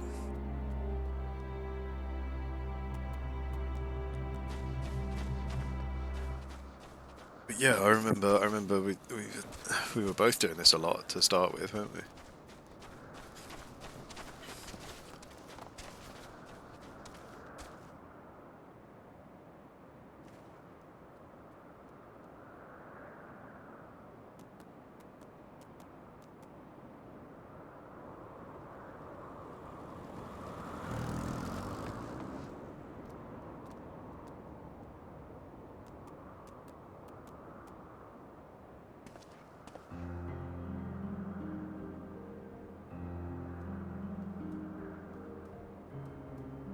Trying to remember why I stopped. I'm sure I had a reason to stop besides just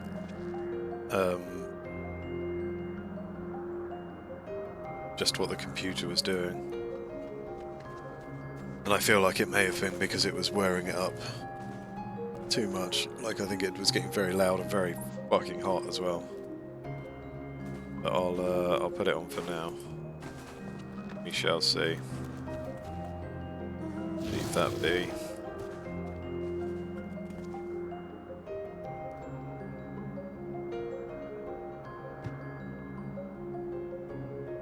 So, yeah.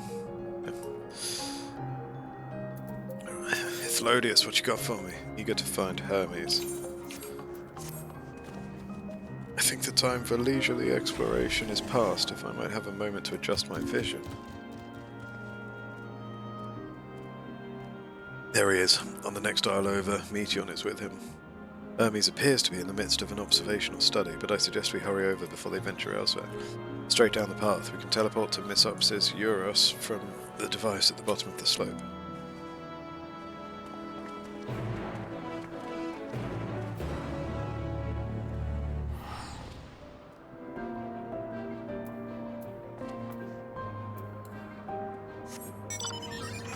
Seems that everyone I see is proper into the RP, proper into the RP shit, using their what's it called? To this one, sophist stuff, yeah.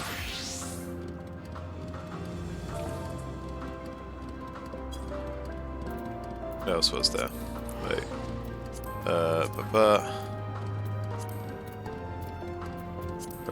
Bodia, Bodima.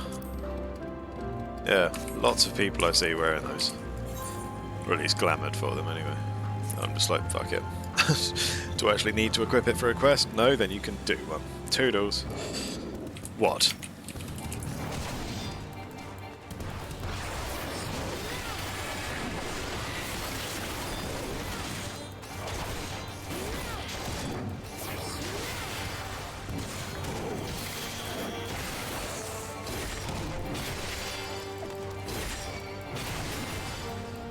Never stood a chance. Yeah, these things as well. Definitely seen those around before. To Misopsis Euros. This appears to be the teleporter to Misopsis Euros. Gosh.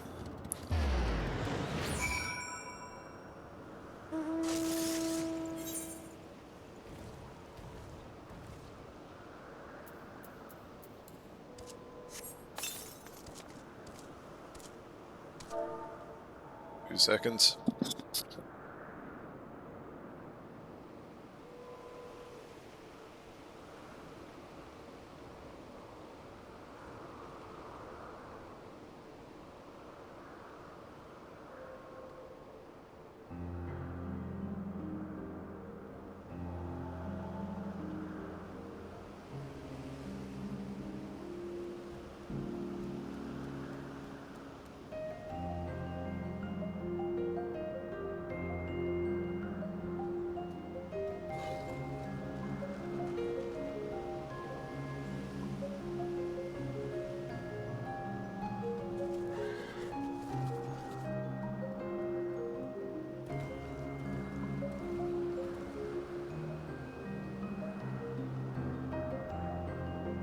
And back. Vodius. They are close by, within the Hungering Gardens. That would be the circular enclosure you see just up ahead. Well then, Shara, make yourself useful and bring Hermes out here to us. If I were to go, he would assume I was only there to press him on the Fandaniel matter. Of all of us present, you stand the best chance at convincing him to put aside his work for the moment. The creations in there are not exactly... Then again, perhaps Shara can handle them. She did survive a bout with Venar after all.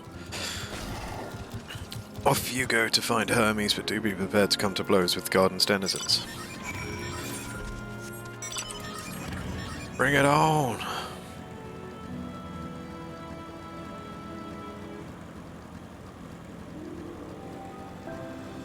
What the fuck is that? Oh, hello.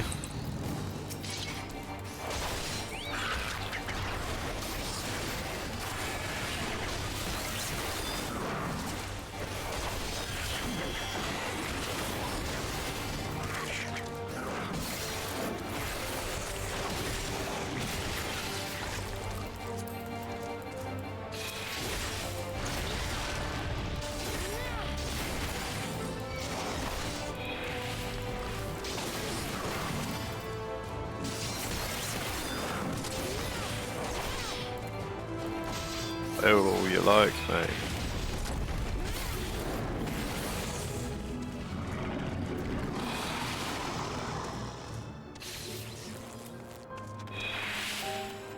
I'm supposed to be searching for him, am I? Not just fighting wildly.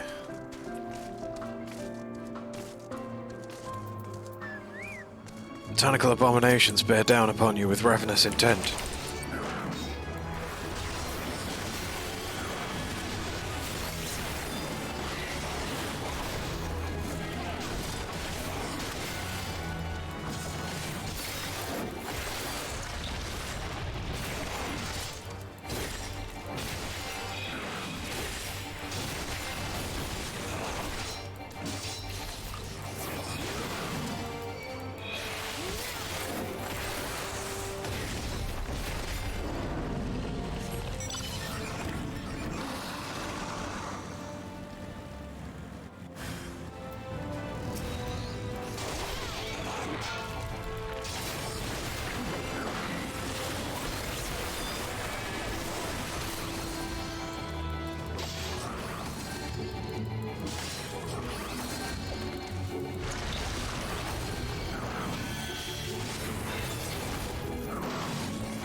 Also just checking ACT.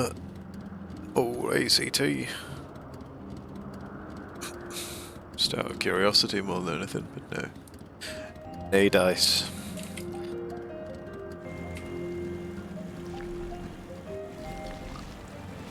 Are they just gonna keep on coming? Am I wasting my time actually fighting them? Oh, here he is. You coming? Is it making its way over here? No, disappeared. Hermes! Shara, what are you doing here? I thought you were keeping Hithlodius and Emmett Selk company. An important matter, and unrelated to my decision on Fandaniel, you say? Then yes, I will come. As soon as my work here is finished. It will not be long, I promise, but you should really wait outside the garden with the others. This is no place for idle exploration. Tell me what to do. I won't. Has this place effectively just got like a random encounter mechanic in it as well? Or was that just while I was searching for it? Because they didn't seem to come up in specific places.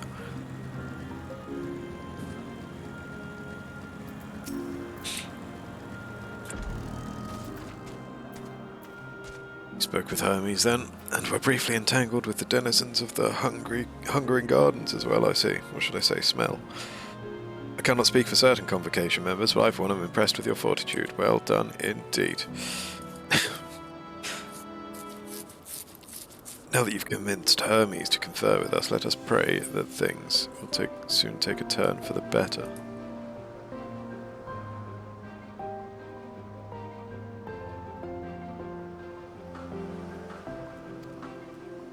For as fascinating as it would be to meet the Emmett Selk who would recreate Amarot in the depths of the ocean, I think it best for all concerned if such tragic events never came to pass. Be it in our future or your past, assuming yours is not truly written in stone, naive hope that that is. Emmett Selk seems content to stay where he is. Hermes said he would not be long, yes, then we shall wait here until he emerges.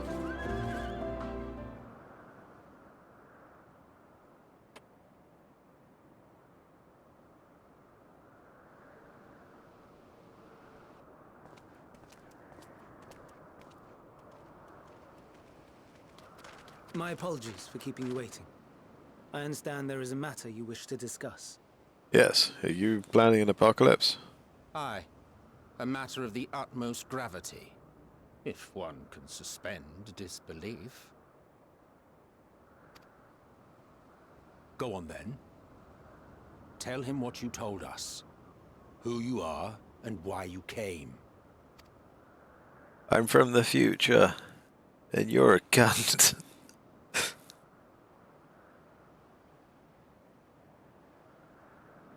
Final days.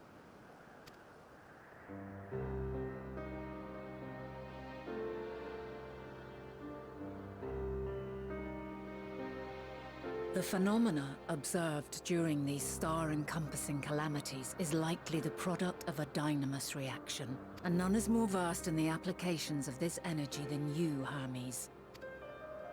I must stress that we do not believe you would desire such destruction. We come not to lodge accusations, but to beg your wisdom. Okay, that makes considerably more sense now that we're taking that approach to it, and knowing that the dynamis stuff that they've talked about is very much what is happening, and we're here for his advice, rather than them saying that they thought he was responsible for something, because that was just like, that's a hell of a leap. And so, distressing though the exercise may be, I ask that you share with us your opinion on the matter, on the assumption that our visitor's tale is true. Calling me a liar?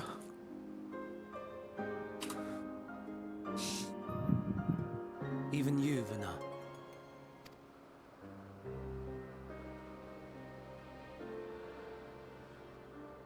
As you say, the phenomena observed in the two calamities may both be attributed to dynamis. Of note is the difference in its effect. In the first final days, it warped creation magics. In the second, it warped the people themselves. The key variable, I suspect, is the etheric density of the men of each age. As you know, ether, in essence, negates dynamis. Ah. Harboring high concentrations of ether, we ancients cannot readily manipulate dynamis, nor be manipulated by it. Therefore, rather than ourselves, the calamity affected our magics. Ah. In contrast, Clever girl. having been sundered, the people of the future are composed of but a fraction of our ether. Alright, mate. No need to rub it Thus in. are they susceptible to the influence of dynamis and its transformative potential. But that would explain only the mechanism, not the cause. Though perhaps... What is it? Even should it be a hypothesis, we would hear it. Dynamis is an energy put in motion by feelings. Feelings for which there must first exist a source. A source to which the victims must be attuned. One that harbors the selfsame negative emotions. Elsewise it could not be the agent of such extreme change. So it wasn't the stagnation of the celestial currents. No, someone's very angry. Someone, or something, Or is sad. instigating the Despairing. star's demise. So, we've a villain on our hands after all. Any idea who or what it could be?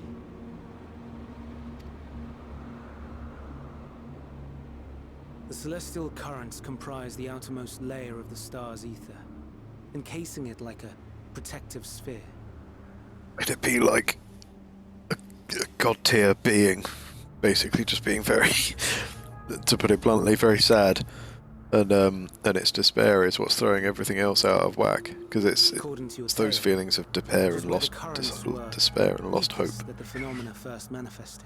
If the inciting factor came from without Aetheris, Aetheris its effects would first be seen in those locations.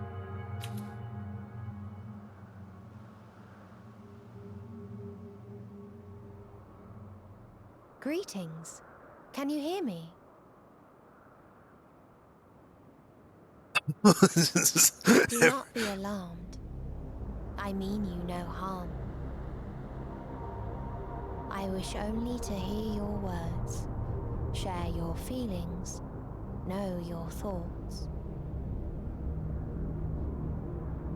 May we please be friends? Meteon. What is it? Executing scheduled task, suspending individual self and connecting to shared consciousness. Connection established. Commencing status report.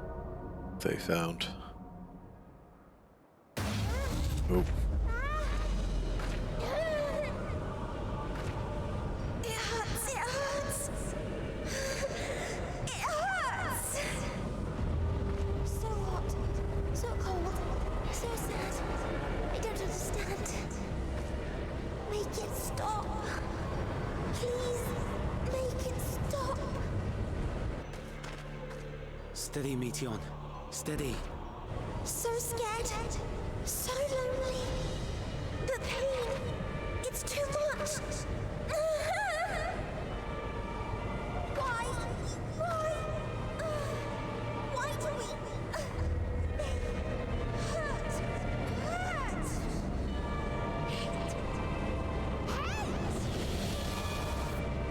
This is wrong. All wrong. She's gone? But how?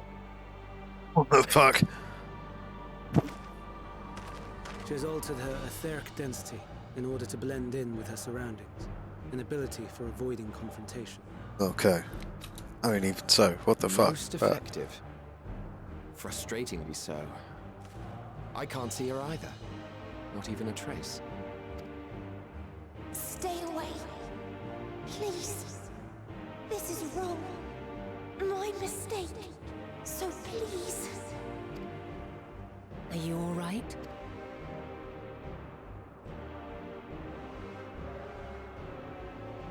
In your mind? No. We only heard her speak the instant before she vanished. Of course. When communicating without words, Meteon also employs dynamis. That will explain why you were able to hear her when we could not. Then you are our best chance of finding her. Follow her voice and try to track her down. He doesn't want that. Hindered though we may be, let us split up and search as well.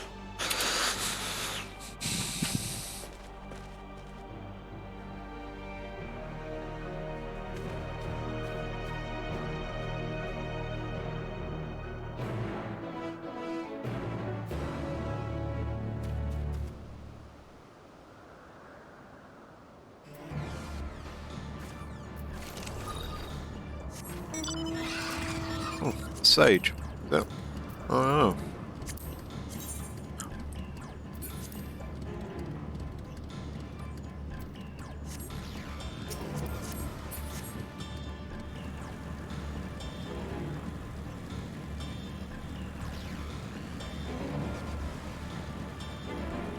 Wait. What?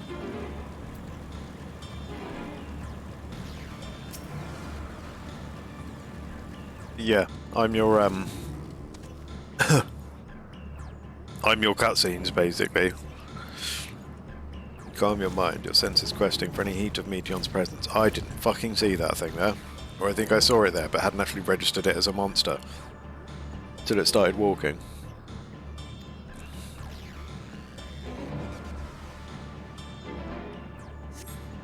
She failed to hear her voice, she must be elsewhere. Benar!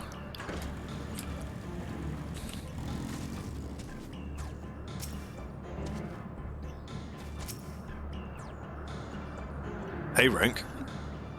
I assumed it was just a monster, to be honest. Yeah, I think there's a few of them about.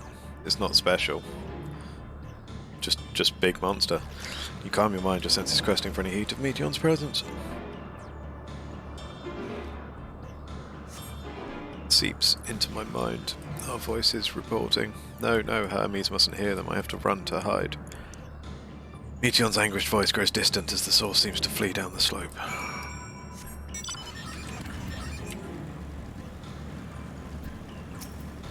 Yeah, no, it's level 87. It's just a big monster with the same model as the boss from Void Ark, I think.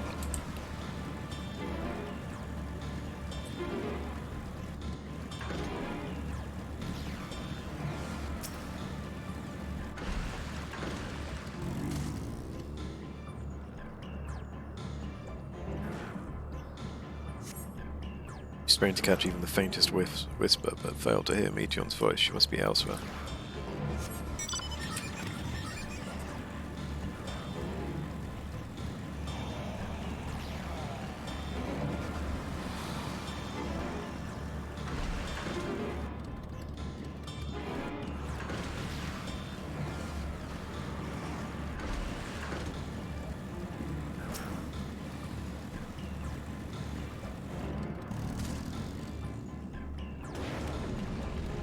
Now what was that?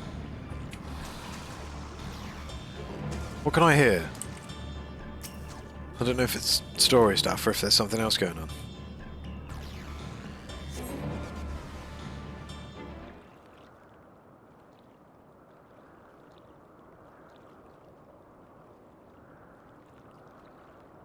Greetings and salutations.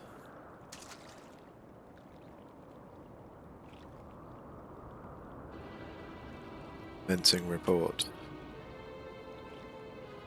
It's whatever it is like channeling through her. Oh no, we can't tell them that. We must run far away. Oh god damn it.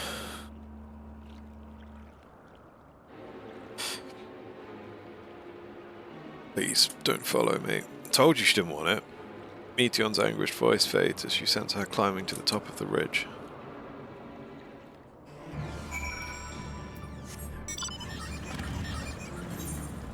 Apparently we're disregarding everything she wants. Chasing her up there.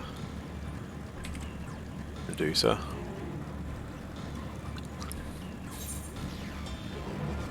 Oh, it's the Hungering Gardens up there, okay. I was suddenly curious as to what it was. It, yes. Hello. Gonna... no?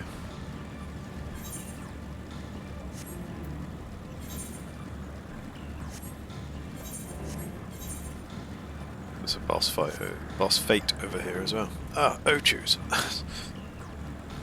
But wait. Oh, it's just a bigger one of these, is it? Leveli. Eurydice.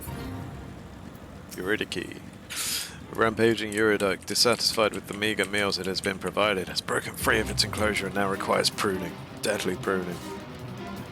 Fucking fate music is such a vibe as well.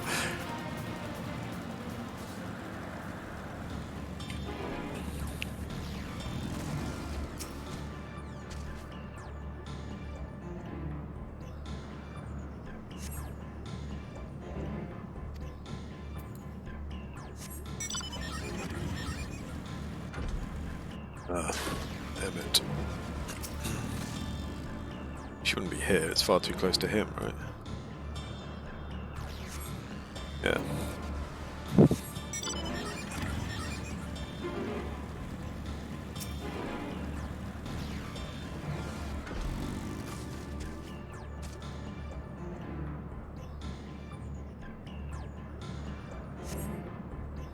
How did it come to this? Is this the reason we traveled to the stars, why we sought out other life forms? Is this it? Is this the answer? No, it cannot be, it cannot be. This drifts away to the south. Oh yeah, you fucking want some.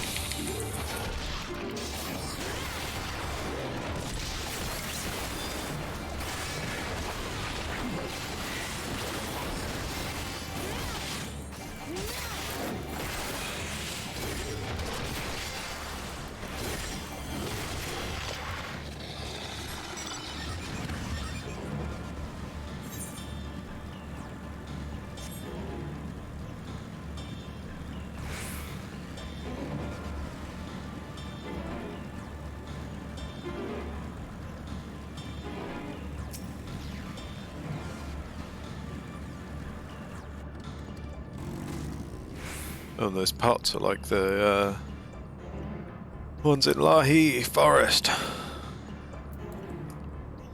Raktiki Greatwoods. Hey Lily, thank you very much. Have a good luck.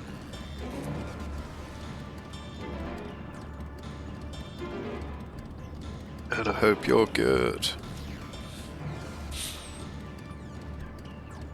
Oh, that reminds me, I didn't put my new, my impressive high score in my Discord earlier today. My new rank. Where was it?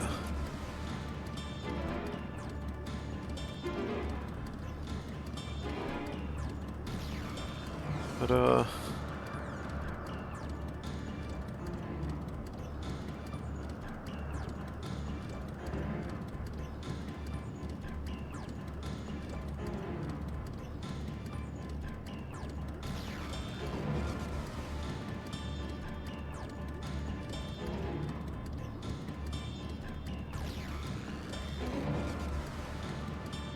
okay.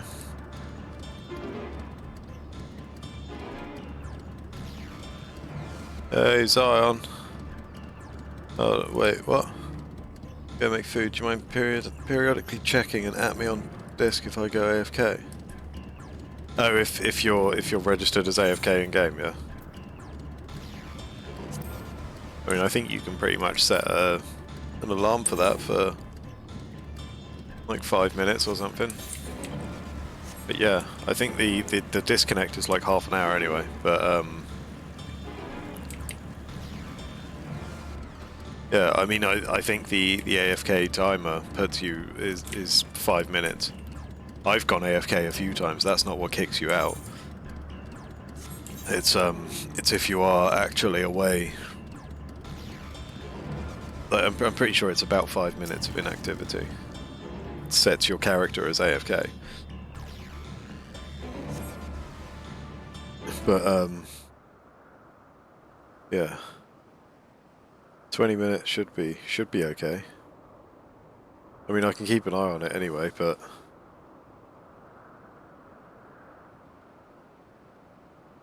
Yeah. Maybe make that timer 10 minutes, just to be safe. Compiling report for dissemination to Hermes and all people of Atheris. How's it going, Zion? Sorry to hear about the blackout, man. Hope you're good. Processing expedition data, preparing profiles on intelligent civilizations, formulating answers to the question, finalizing report. Oh, Shara, you mustn't listen. God damn it, Meteon.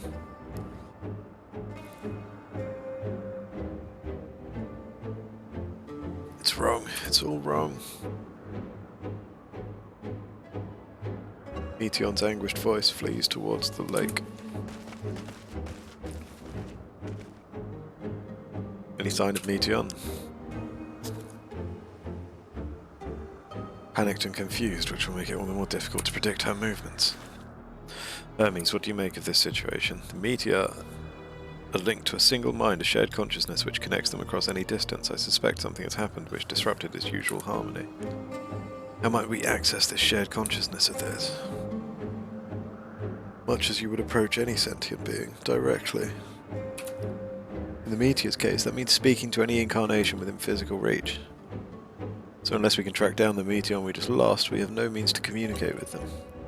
No way of knowing what befell her sisters, no way to provide directions or guidance. Better fucking find her then. We had best set our musings aside and concentrate on how we might find her.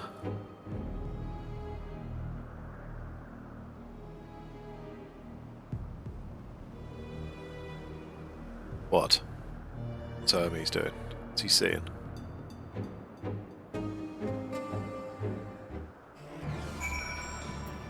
Hell is wrong, my dear Meteon. What did you witness out there that frightened you so?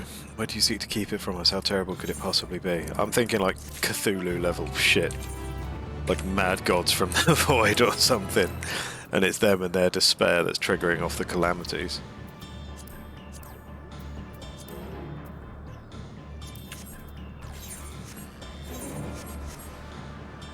Yeah, questing is getting along. It took us 3 hours to log in today, so I've not been on as much as I would have liked, but that's why we take 2 weeks off work, so I can make up for lost time.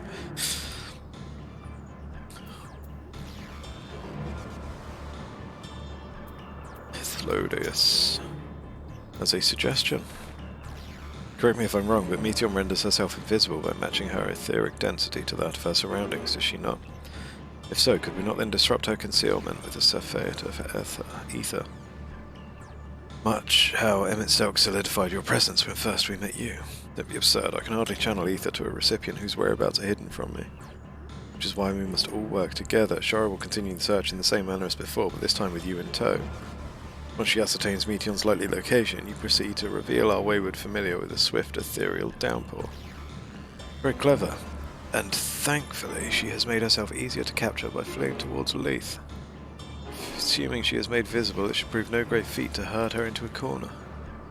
We have our plan. Shara and Emmett Selk will be our tracker and trapper respectively, while we others predict and obstruct Meteon's avenues of escape. Emmett Selk and I will keep an eye on each other's ether to help coordinate our efforts. Let us be about it. Seems we are partners for the time being. Let us return to where we last saw Meteon and pick up the trail from there. I'll keep myself in a state of preparedness, ready to rain down ether at a moment's notice. Meaning it falls to you to keep the way clear. I assume that's their way of saying if you get into combat, Emmett Selk isn't about to one-shot whatever the fuck gets in your way. As God knows he's capable of it. Ooh, Selkies. More copy-pastes. Hipper. Okay. You calm your mind, your senses questing for any hint of Meteon's presence.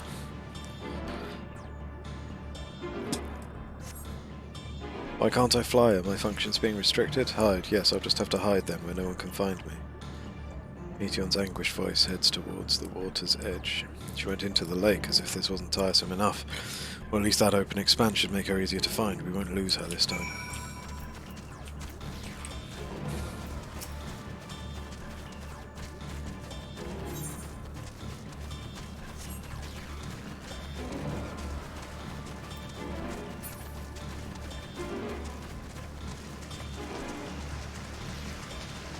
What do you have to say about this?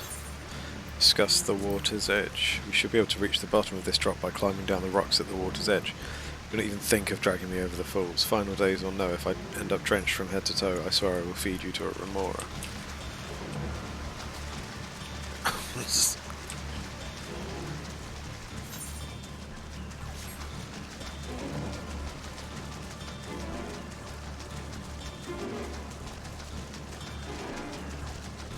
Oh.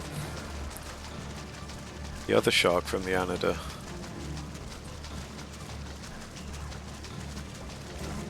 Are you actually here? Ptalidus. Think. Final Fantasy XIV, Academia, Anida, bosses, and is this one of them in the past? No, it's not. Fine, but I'm not happy about it.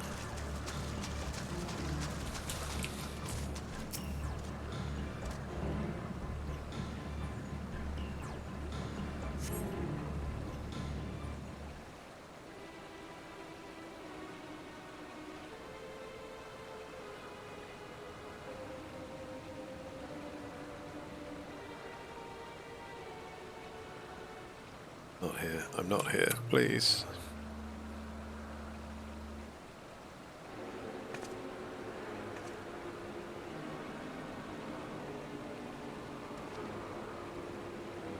By that rock is she, very well.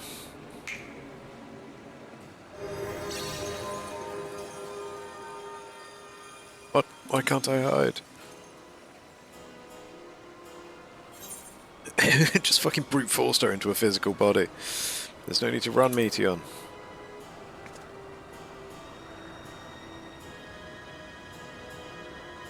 Shara, what are you saying? Everything is so faint. I'm sorry, I'm not strong enough. Stay away, I'm begging you. Don't make me say it. Will break him, his poor fragile heart.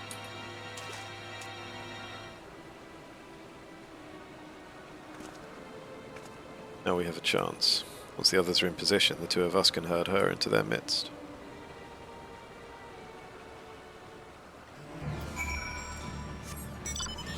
Oh wait, no. Can't mount because MSL can't run fast enough.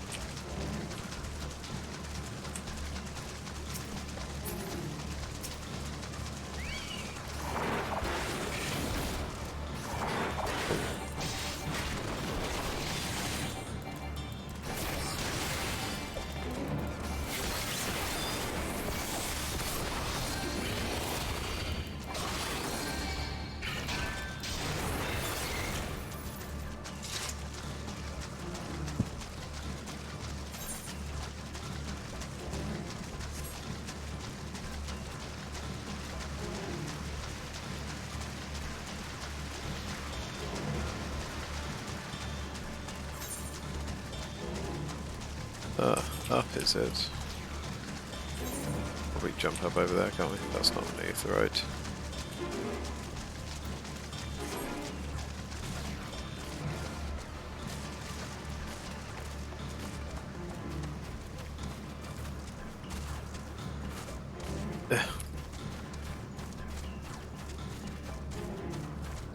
So a conversation over here first, shall we? Discuss the teleporter. Is this teleporter not in use? It seems to have been left to the mercy of the elements. Wait, it bears no trace of Meteon's essence. We move on. Suspicious teleporter. Very curious.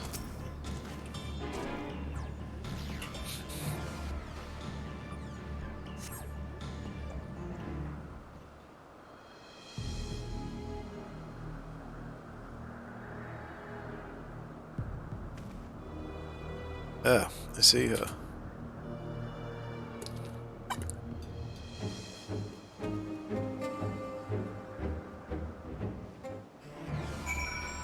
Come on, Em.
Aha!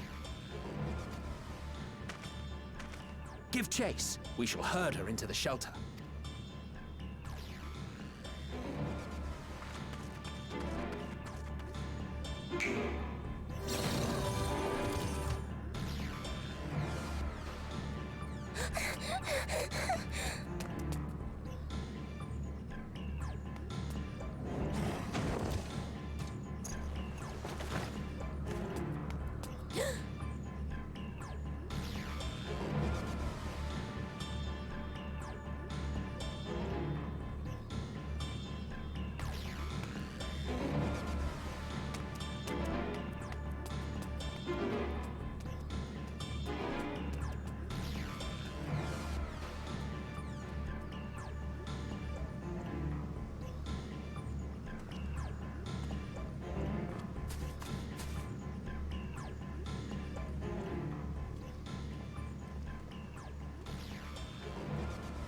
Please, Mission. We must speak.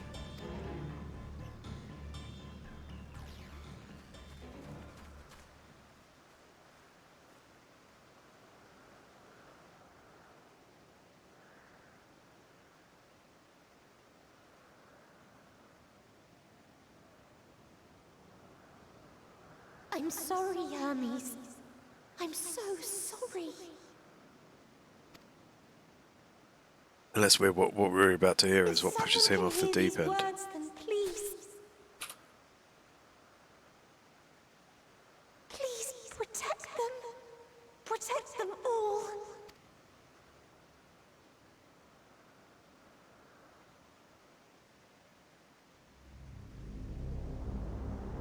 Individual self-suspended.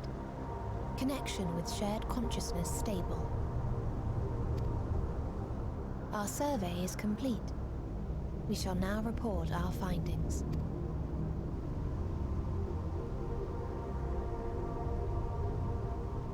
All units safely arrived at their respective destinations. Seeking answers to Hermes' question, we attempted to make contact with the intelligent denizens of each star. Results are as follows, in order of numerical code. Enna. Traces of civilization found. Structures believed to have served as domiciles. No extant life forms detected. Dio. Ruined remnants of buildings scattered across star, surface of which is encased in ice. Presence of life could not be verified. Tria. Evidence of large population centers, akin to cities recovered. No extant life forms found, only their lingering essence. A distinct lack of Tessera. life forms can be Edifices surmised to be abandoned such bad residences news that caused that. No extant life forms detected. Deadly plague or extreme environmental degradation likely to have led to mass extinction. They are all dead. Octo. Star found in state of violent conflict. Contact successfully made with inhabitants. but deployment of weapons of mass destruction resulted in total annihilation of local populations shortly thereafter. In Ea, Star is a barren desert. No identifiable flora found. Bones of living beings resembling men discovered beneath sands, but determination regarding their intelligence inconclusive. Remind One me, of them's Hermes, going to have bad news. what exactly was the question you entrusted to Meteon? I tasked her with asking what others live for. What gives their lives meaning. Did you consider what may happen if the premise of the question is flawed? To be able to answer it, one must be living and desire to continue doing so. But if Meteon finds no living beings in the course of her journey, or none who desire to live, what then? What answers would she derive from their silence?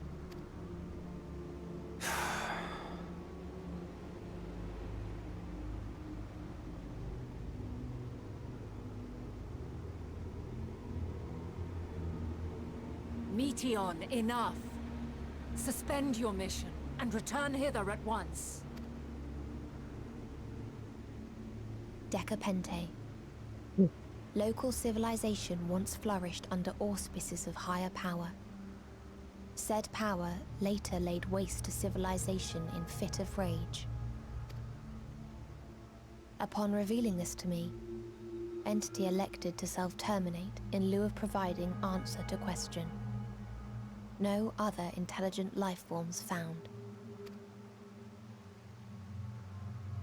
Turning a deaf ear, are we? We are taking Meteon back to Amarot. As I understand, we will need her if we are to bring back all of her sisters. Yes.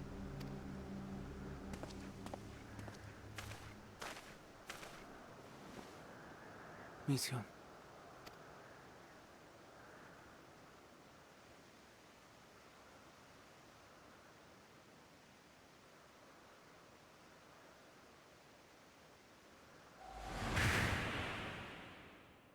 It isn't right, is it? It isn't right to turn away from the answer. Even if the answer is pain. What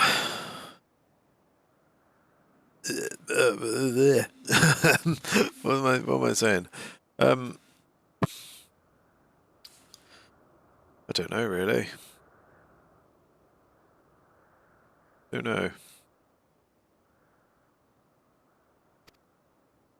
I assume the point is that the answer she found is that there's either no life left, Must scream ourselves hoarse to be heard, or what intelligent life forms they did find didn't want to carry on anyway. It was just going to upset him, but like, I don't know. That felt like more than I would have wanted it to be.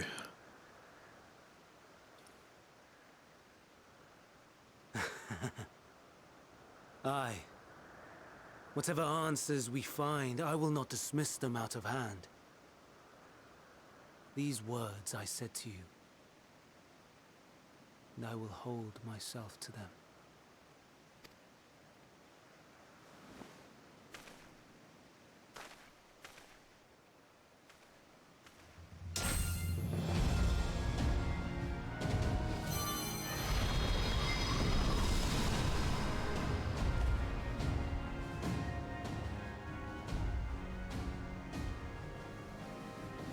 What is the meaning of this? Is this him losing his shit because no living being wants to keep on living? You cannot take Meteon. Not until she has finished her report. Wow. That's a brave man. All else must wait.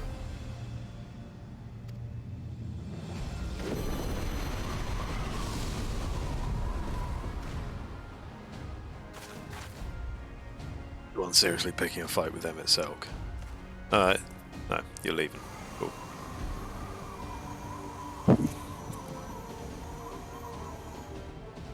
You fool! I'm assuming he's the next trial then. Even though he apparently becomes fucking dark magician.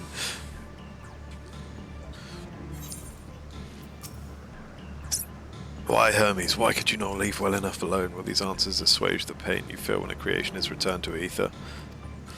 If you never cast your accursed question to the distant stars, you may have one day learned to be at peace upon this one.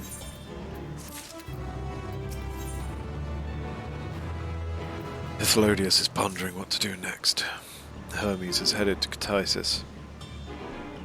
Considering the expansive dimensions of the place, even we may have a difficult time locating his ether. All I can say is that he entered from the rooftop and likely arrived at the uppermost point in the facility, so do we pursue him? Of course we pursue him. No matter what Hermes might be thinking, Meteion is a potential threat that needs to be brought under our control. Convocation's duty to safeguard this star takes precedence over any personal stake in the matter. Benna, Shara. It is clear we stand on a precipice, but we have yet to determine beyond a shadow of a doubt that Meteion's is the hand which tips us over the edge. Oh, we're back on this again, are we? Nevertheless, if we are to learn the truth of the final days, we must give chase. And even if neither Hermes nor Meteion is ultimately responsible, we cannot leave them to suffer this torment alone. Agreed on all counts. To Ktisis Hyperborea we go. I still feel like I've missed something. Every now and again it's like, oh, maybe I am following it. No, you're not. You're not. Dumbass.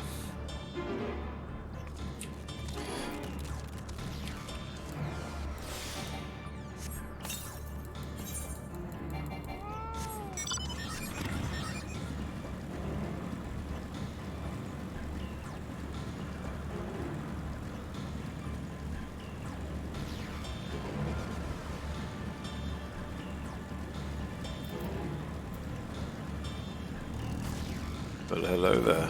Sorts of people about. Please talk, please talk, please talk. Oh, what have we here?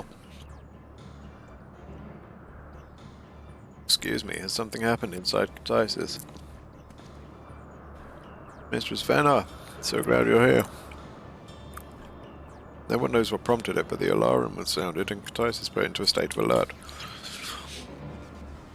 Procedure dictated that we evacuate immediately. We have yet to investigate further. This is Hermes is doing, obviously.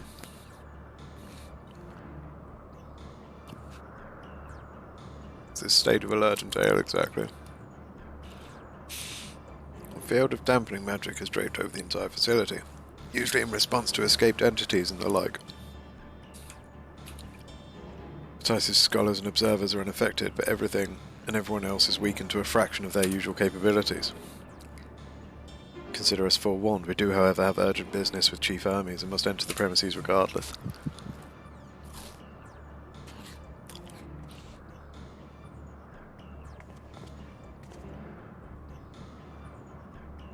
That said, if Hermes is willing to enact such measures, I wonder what other obstacles he has seen fit to drop in our path. With that enfeebling spell in place, we're not like to be at our fighting best. And I was hardly an effective combatant to begin with. Little to offer behind my ethereal vision. And you'll put that talent of yours to good use. You were fairly skilled at spotting weaknesses, if I recall. Fairly skilled, now you've gone and raised everyone's expectations. You will need only make the most of your strengths, and I will fill in the gaps as required.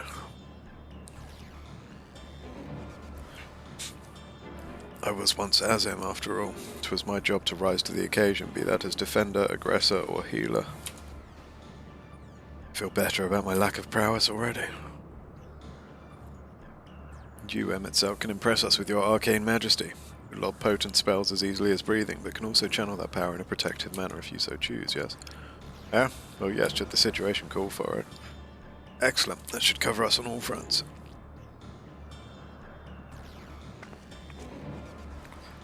Your tale led us here, Shara, so it is only right that you lead us now. No matter what lies ahead, we will win through to Hermes and Meteon.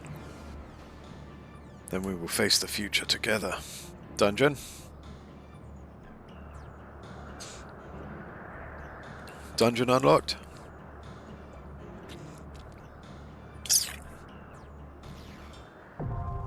Tisis Hyperborea! Now accessible. Dungeon. Dungeon unlocked. Wahoo.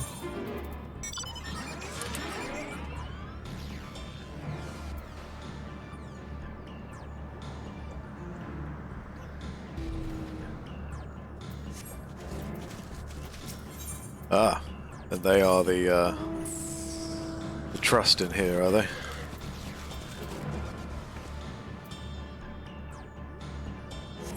Okay, well. The most extensive facility in Elpis, Tisis Hyperborea, is a sprawling complex of magically simulated environs. Concepts awaiting evaluation are brought here for the last stages of observation, and upon meeting the appropriate criteria, are finally released into the world at large. Determined not to surrender Meteon, it is within this facility that Hermes has taken refuge, and you and your companions must find and confront him if you are to shed light upon the truth of the final days.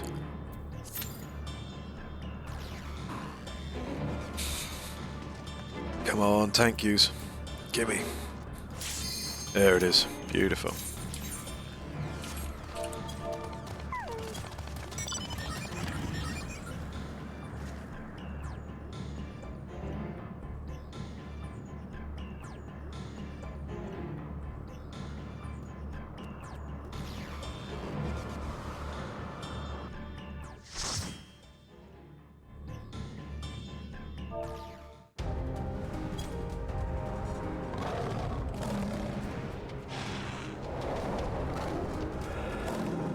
Aye.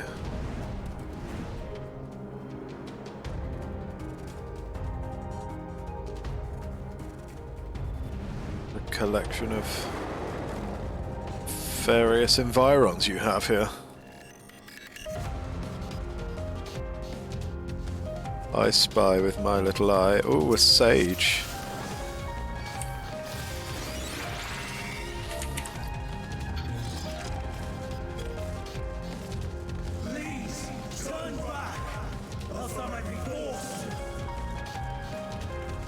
Can I jump it? Oh, God.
Very good.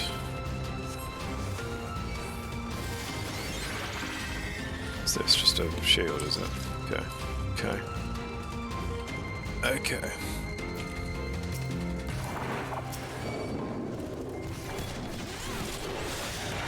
I don't have much to go on. Not gonna lie. Blew my loads.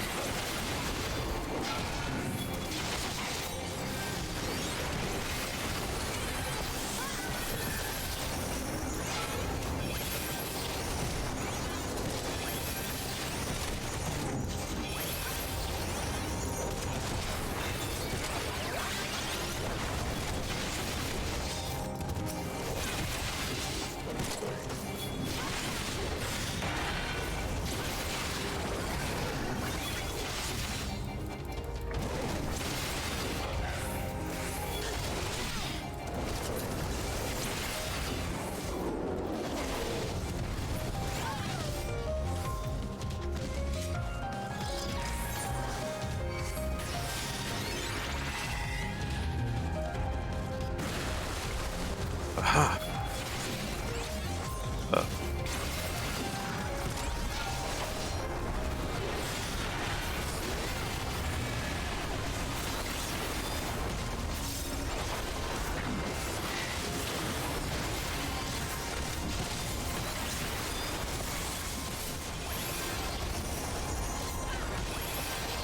Still, yeah.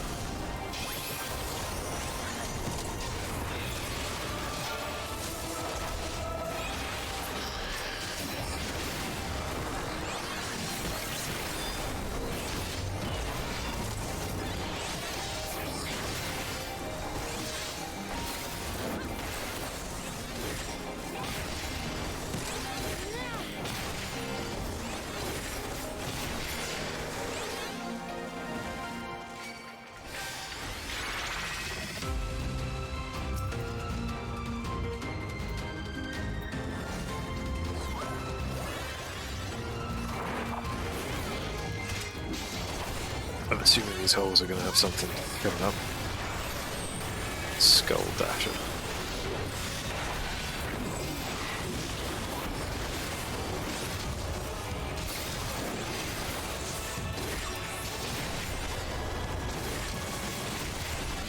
Frostbite and Seed.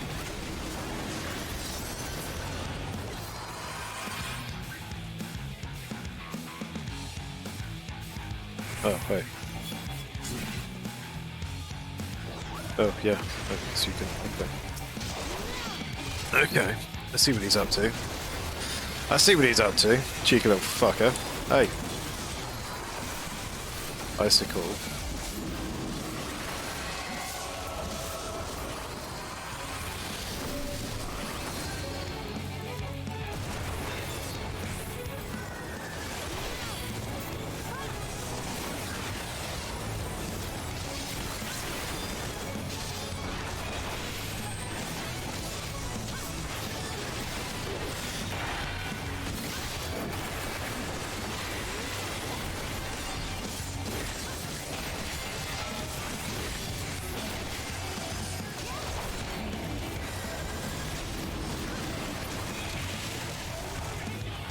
Bum, bum, bum, bum, bum, bum, bum.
Ooh, stuff.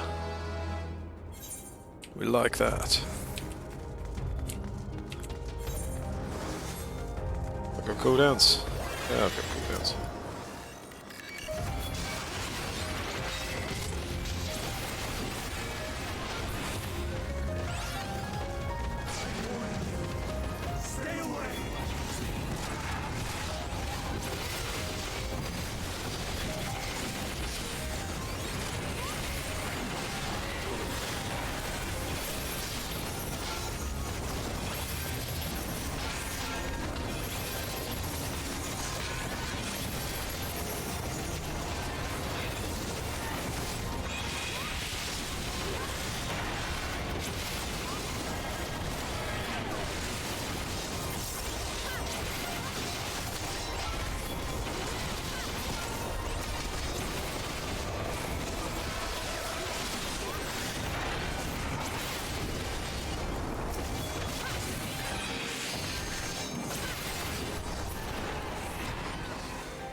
treasure.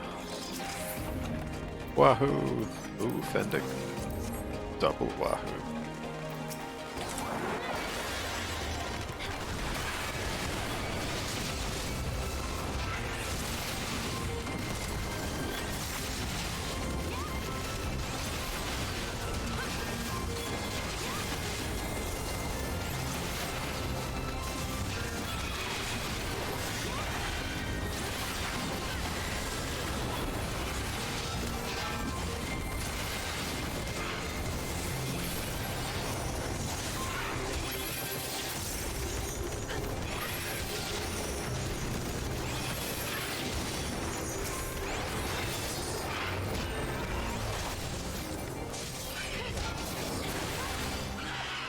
As much as I would like to, I'm assuming this is going to be, yeah, no.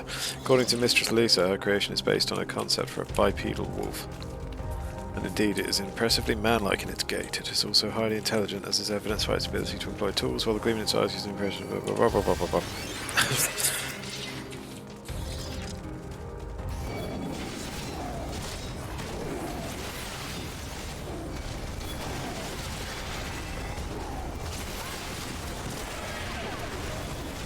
Oh god, that was awful.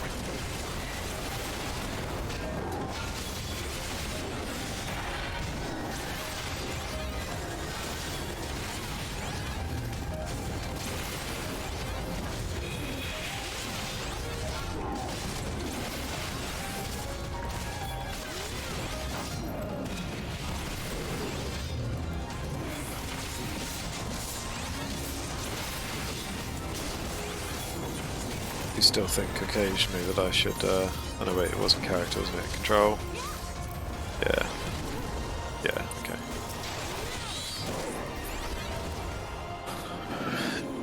Just so it looks a bit prettier for the audience.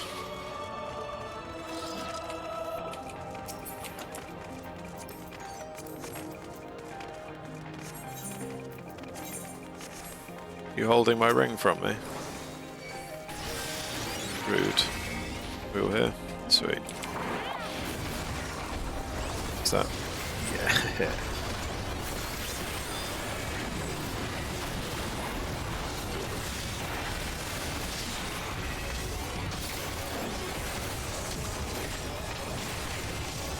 Inhale.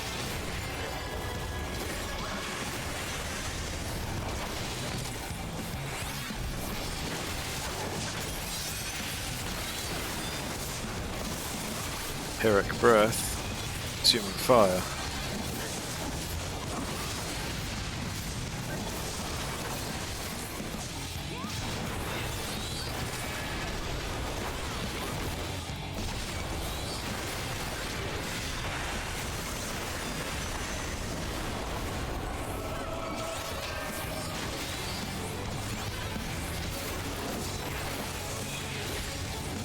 Want to get behind it, buddy. Oh my god, the cheeky little fucker. Oh my god, it does all of them, does it? Wait. It's... Ooh.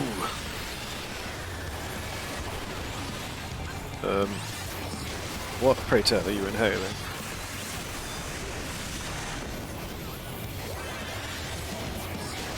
Okay, those are just... That's just the two side heads. No, we need to be in front of it.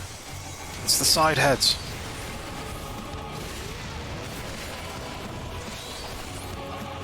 Are you intimidating?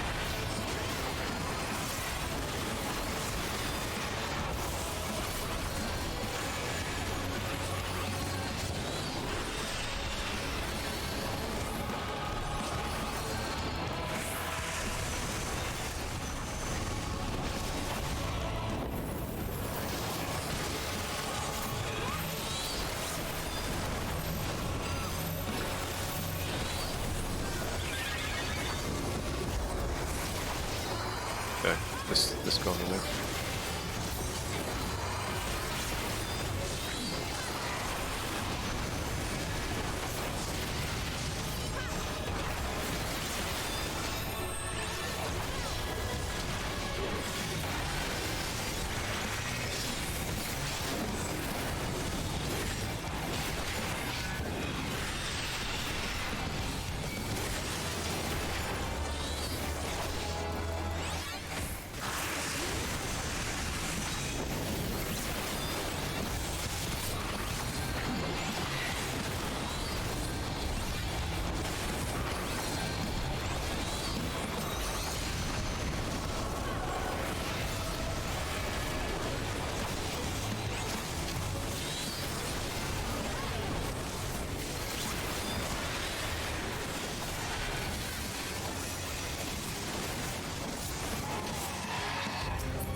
So much aiming stuff in here. But in the meantime, I got a ring. La-di-da. Cannot carry any... Oh. What? Oh, the earring. Okay. It's not allowed. God damn it, duplicate. It's not your choice, mate. Sorry.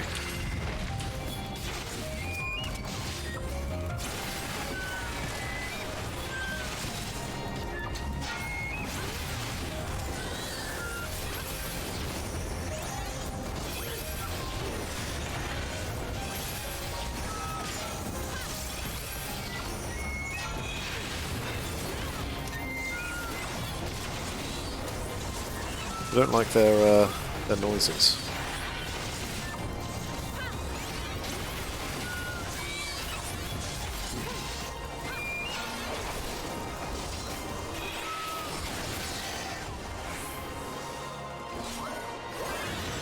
Oop.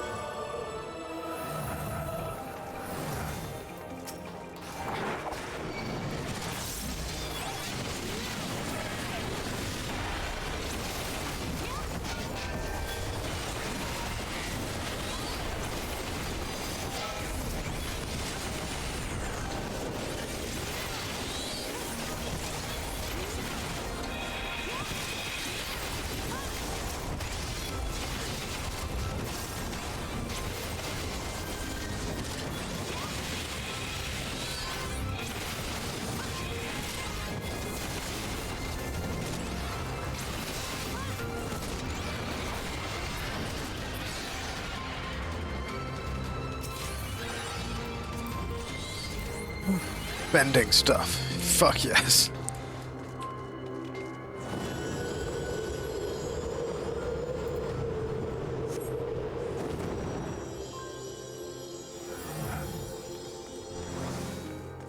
I must hear their answers before they're expunged from existence.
Find life forms, an introduction.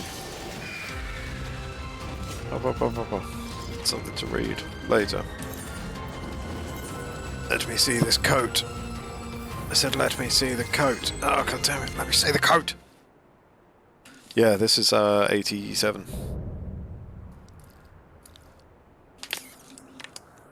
Last boss. So, it comes to this. And we've had a Reaper and a Sage with us. I've no wish to fight, but this time, I cannot yield. Though the world may think me a mad, desperate fool, I will hold fast to my conviction. Mother of God. Okay. And I got a coat. Look at that. Look at that. Everyone in here? Yeah. I will have the time and tranquility I require.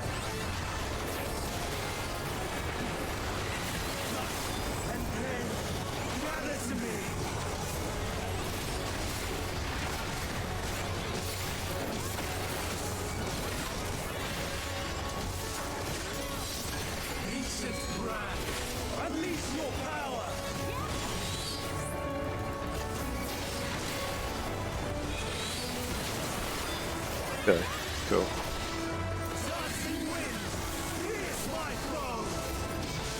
Yeah, that's Sentinels on cooldown. Okay. Oh, and my rise. Very good.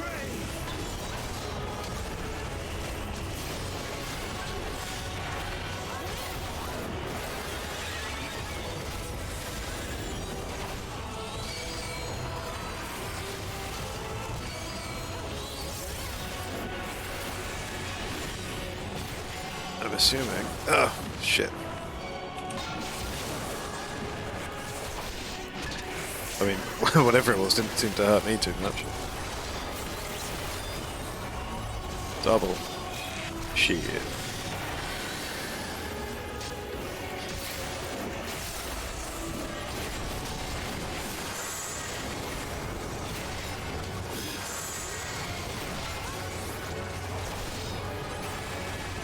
Through bravery. Don't do that. No idea what it was, but stop it.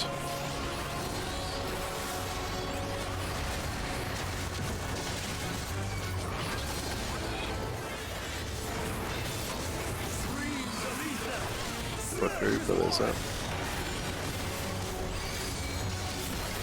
Hermetica.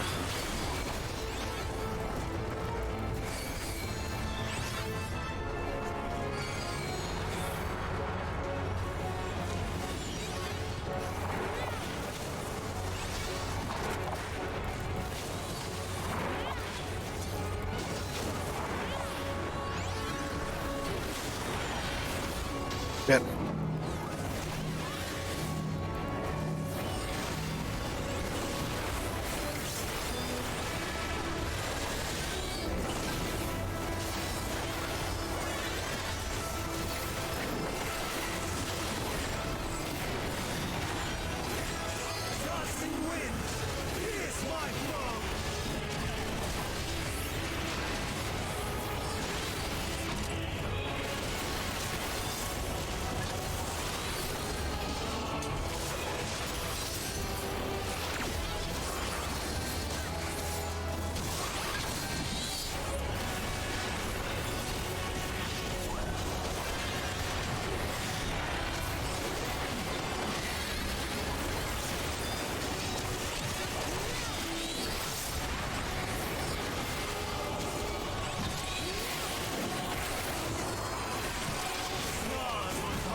This doesn't feel good. Oh, right, yeah. What's this one?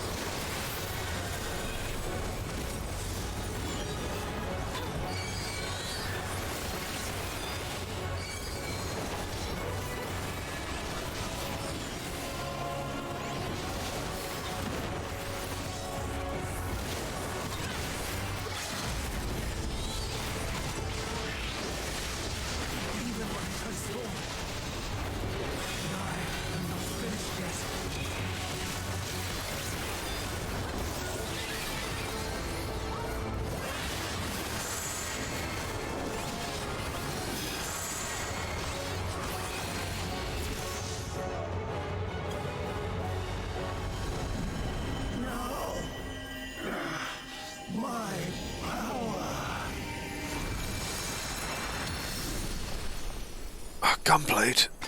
Oh my god. Oh my god.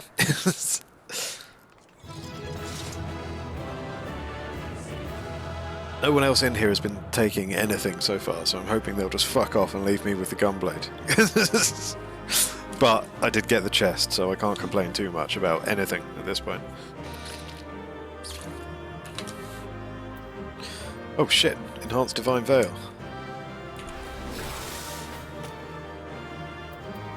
I thought that was...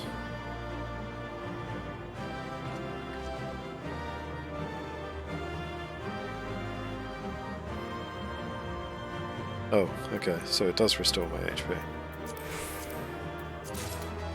Hey. So wait, what does... Adds a healing effect to Divine Veil. But I'm assuming it doesn't also heal me. It doesn't heal me after the Divine Veil thing, so it doesn't proc Divine Veil itself. Which is a shame. But we've got a lot of healing. All of my offensive spells do healing. It's over, Hermes. Plus that as well. In the name of the convocation, I hereby take Meteon into custody.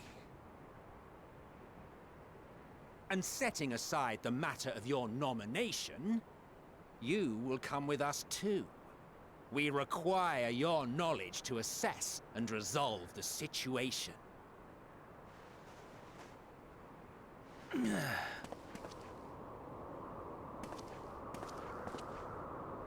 Meteon, I am so sorry. Would that I could have listened to your report in full. Reflected upon its meaning and conveyed it to others. That they might reconsider their chosen course. But I have failed. And that wish will never be realized. However, ere our fates become the province of others, I bid you tell me just one thing. Was there happiness in those distant stars? Was there a reason for living?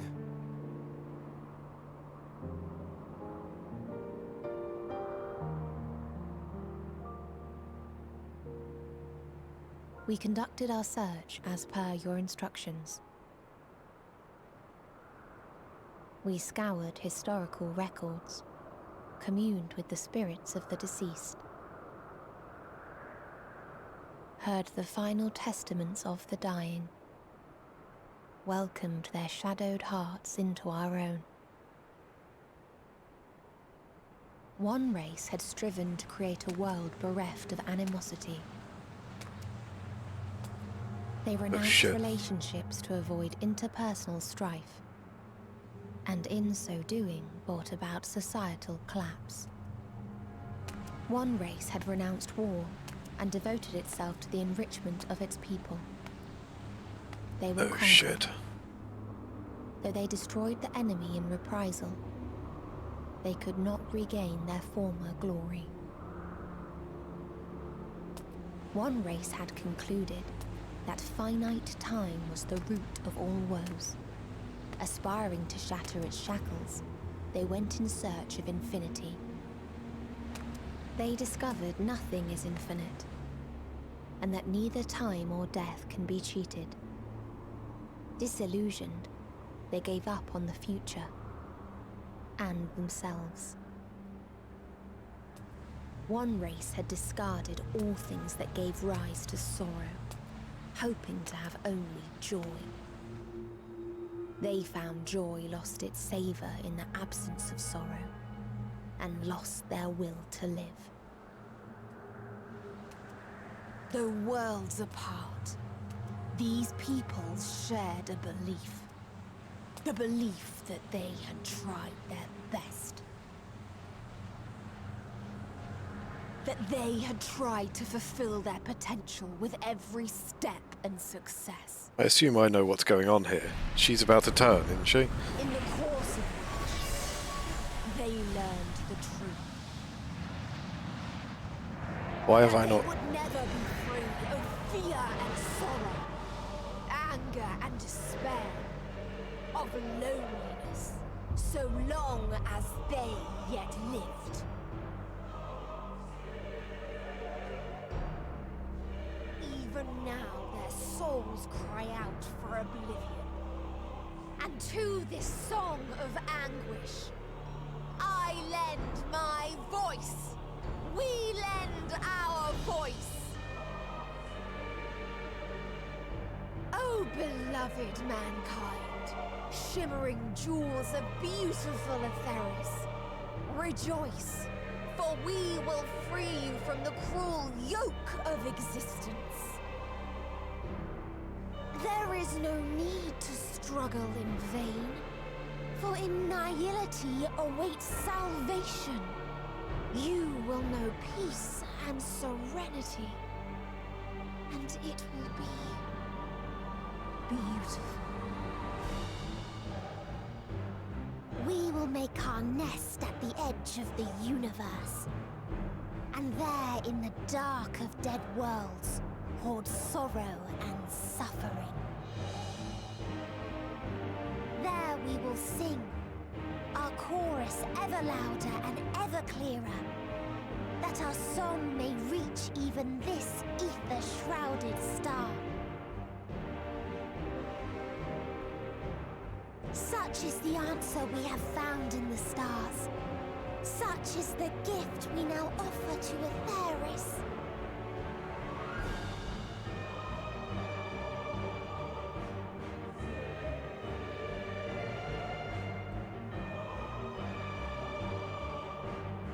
Who are you to decide our fate? To decree we live or die?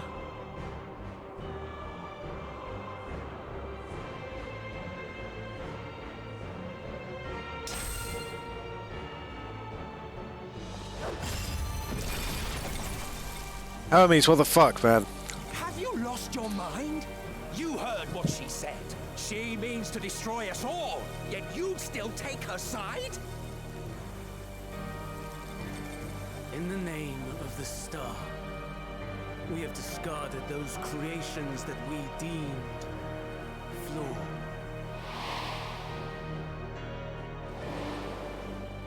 If we ourselves are flawed, does not stand to reason that we too should be discarded.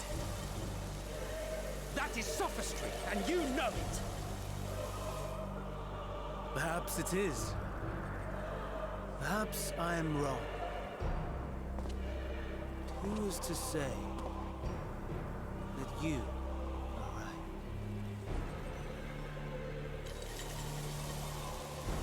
Let us settle this with a determination.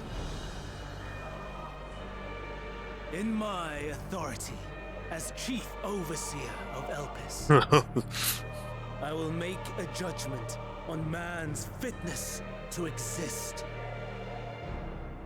If he can learn to value all life and retain his will to live, even should his end be justified, he will surely find a way to revert his demise.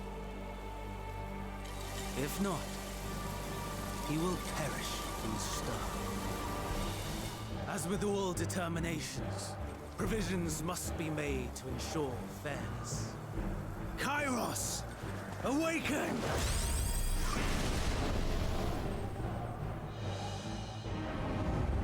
Memory reconfiguration system Kairos activated. Awaiting instruction. Command, universal memory alteration. Target area, Catesis Hyperborea. Jesus, I wasn't far off. Starting. Arrival of Emmett Selk of the Convocation at Propylion. Endpoint. The present. Erase the memories of all events and replace with a vague recollection of the following. I was here, preparing to demonstrate the functionality of Kairos to Emmett Selk and Hither Days. Meteon's shared consciousness became unstable. She and her sisters could not sustain their existence, and all dissipated with a burst. The resultant shockwave accidentally triggered Kairos, which erased several days of memories from all present. Execute. Command acknowledged. Was that his own memory going as well? 3 processes remaining to execution. Bravo. I dare say one would be hard-pressed to make it fairer. Everything that you told us, everything that has happened, the fact we've even met, it will all be gone.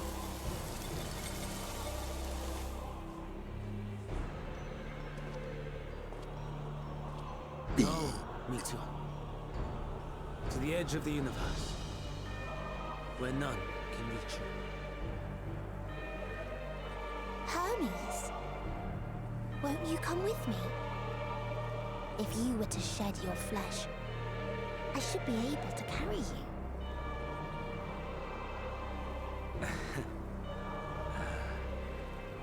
I will remain. As a man, I will oppose the oblivion you bring. Silly fool. Had you said yes, I would have granted you the gentlest end.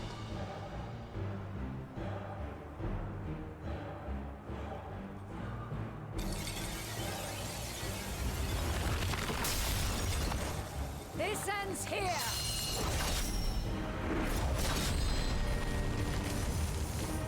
Fly, Meteor!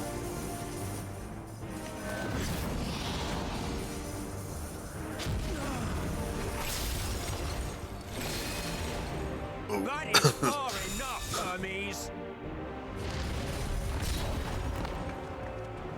Argos, to me!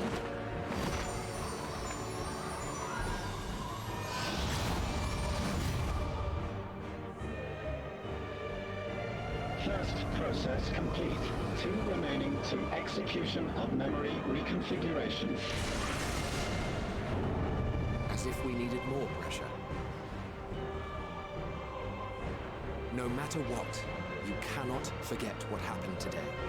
For it is the key to saving your future. Your world. This fight is our fight. What comes after, our problem to contend with.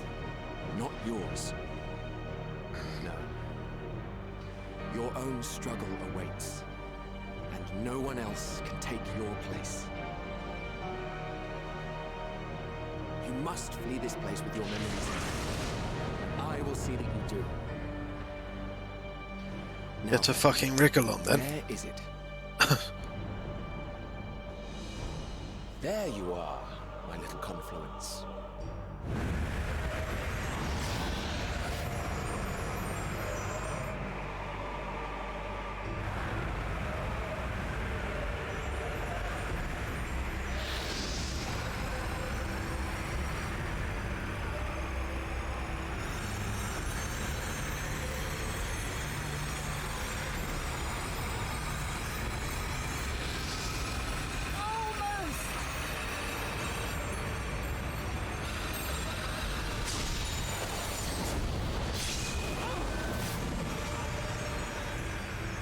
Very well then.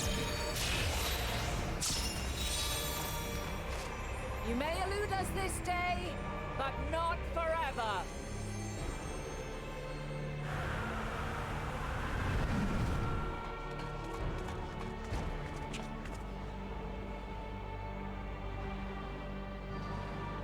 Meteon's gotten away. Second process complete. 1 remaining to execution. No time for brooding. Listen well. Beyond lies a spatial confluence that connects the interior sections of this building.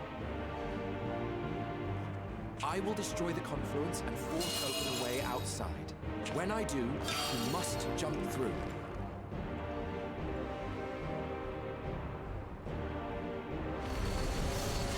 I cannot tell you how sorry I am. But neither can I let you escape!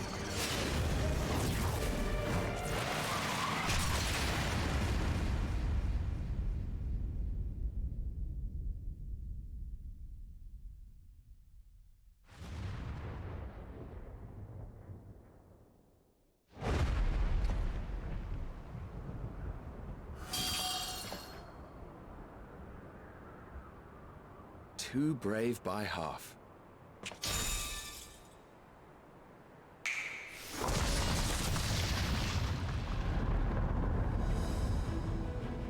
Exemplary work, as always, Emmett Selk. What? But how? I thought the confluence was... over... Over there? Yes, we were rather hoping we would. It was never anywhere but where it is now. The instant those two began making their way towards nothing, 'twas clear the plan was a diversion. Yeah, but that's still the side I've just fucking quite fallen incapable off. of destroying a confluence, I must confess. A gambit brazen beyond words. Though we've grown accustomed to reckless improvision due to the antics of an incorrigible associate. Though, in the case of certain present company, incorrigible is an understatement. Honestly, I'm beginning to suspect it's a requirement for every Azen. Okay, of course, Argos. I forgot about that. I'm fine. There's no time! Quickly! Even now, I do not believe your tale. I would not suffer us to walk. I still think you're talking shit. Still, if it must be said, do not squander it. The legacy I leave you.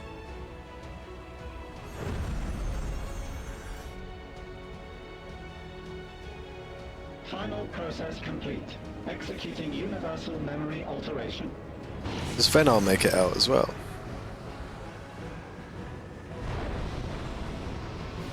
Go, Argos! Yeah, okay. Can't she just fill them all in?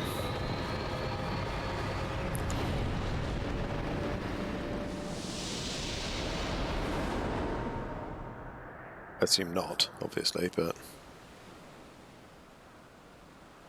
In fact, given that we're out with our memories, can't we just fill them all in?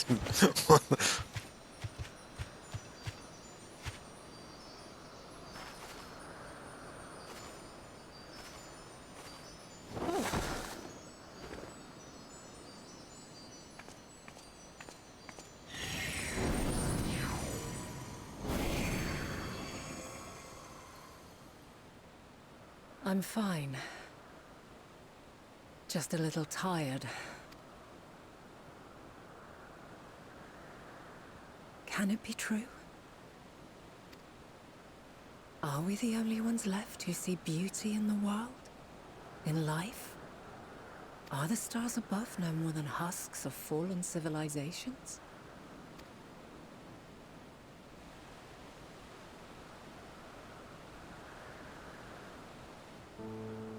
And yet, I feel her. Though she is unimaginably distant, I feel Meteon's presence, and the place where to we must go. Ere she made good her escape, I placed an enchantment upon her, one which allows us to follow her trail. She has already left the outermost bounds of Aetheris, and continues on her way. Given the vastness of the universe, it will still be no easy feat to track her down. But thanks to Emmet Selk and his Ladeus, all is not lost. We remember. So long as we remember, our fates remain ours to shape.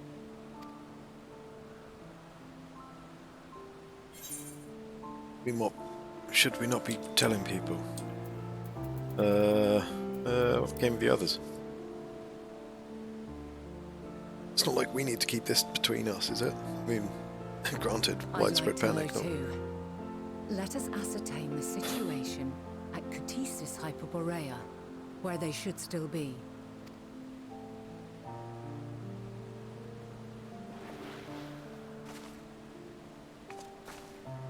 Given the likely state of their memories, however, it would be imprudent for us to approach them directly. In which case...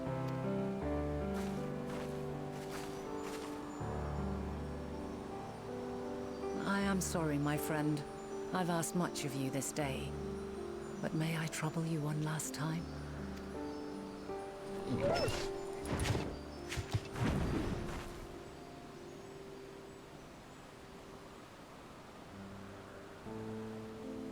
Argos will investigate in our stead.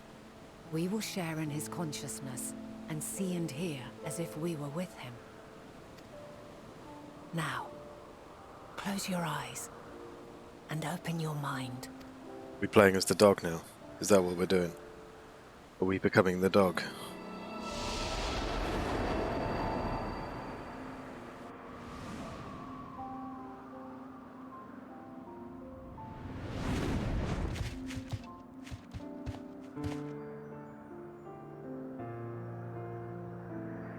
Thank goodness you are unharmed. Unharmed? There is a gaping hole in my memories. I can scarcely remember arriving here in Elpis. Forgive me. Who has the ability to alter memories? Oh. Preparing to demonstrate the functionality of Kairos to our guests. But Meteon, her shared consciousness became unstable. And she... So, that's what prompted the state of alert. And when you went to investigate, you were caught in Kairos's accidental operation. So it would seem. It's all a blur to me. Such an unfortunate accident. Oh, and what of Venar and your other companion? You went inside together, as I recall. Yeah, what of them, huh? We did? If Venar was with us, I have no recollection of it. But that there is her familiar, is it not? The fellow seems happy enough, so I think it's safe to assume his mistress as well. I haven't the slightest notion who this other companion might be, however. Ah, well, that individual struck me as a bit different, for want of a better word. Perhaps it wasn't actually a person, but some manner of creation. Curious. Is this some fourth wall bullshit? Next we meet. Perhaps they never really existed in the first place. Yes, you do that. Now, if we may tend to Hermes, whatever this Meteon did, it seems he bore the brunt of it. Once you are fit to travel, you will return with us to Amarot. We need to make certain there are no other ill effects. Also, I am here on business of the 14. We've already had the conversation, like as not, but since your toy wiped my memory, we'll have to have it again. Yes, of course. As you see fit. Would you still want him as one of the 14? Given that there was Kairos, it manipulates memories through the emission of etheric waves, correct? There is a theory which holds that memories scoured by blasts of ether are restored when the soul is cleansed in the underworld. What are you talking about now? If true, then perhaps when our time comes to return to the star, we shall remember these few days we have lost. Oh. I doubt aught of interest occurred. Look forward to the revelation if you like, but I should prefer to reminisce on more meaningful moments.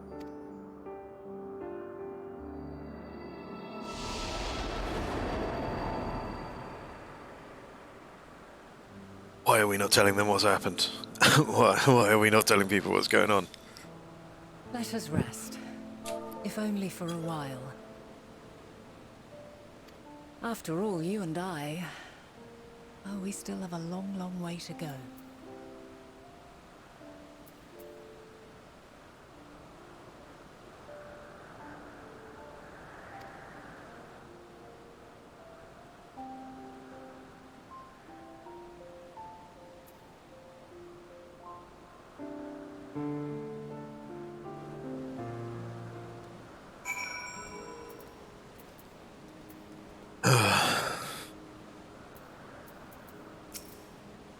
You feeling at all recovered? I understand that your exertions were more than purely physical, but resting one's body, if only for a moment, is never without merit.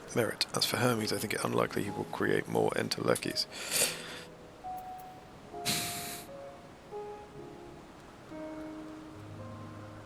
poured much of himself into Meteor, and now that she and her sisters are gone, dissipated in his mind, the grief must be unbearable. He will blame himself. He will believe that had he never acknowledged his dissatisfaction with the world, then the Meteor would never have been born to suffer and die. The offer to join the 14 will be a welcome distraction, and one day hence he will face the advent of the final days in the role of Fan Daniel.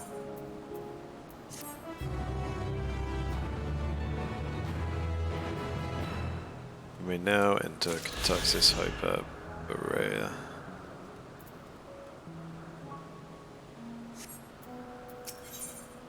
Bernard is watching you in quiet contemplation. Shara, listen to me. Our duty now is not to denounce Hermes for his misguided determination, or to convince Emet-Selk and Hythlodaeus that they have been deceived. No, we must instead ensure that the experiences Hermes sought to expunge are preserved. What remains in our memories alone will be our weapon against the final days. You must fight this battle in your age and I in mine. Come, let us walk together once more. I will see you to the doors of Proper Lion.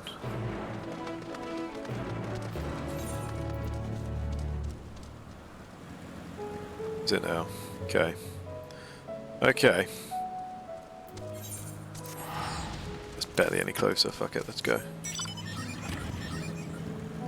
Chuufin. Crafting as a... Ooh, dear. Oh no, Barry's gonna have to craft manually again, the poor fucker.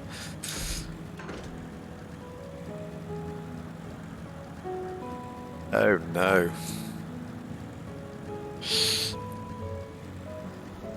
Whatever has the world come to? A friend I know, apparently.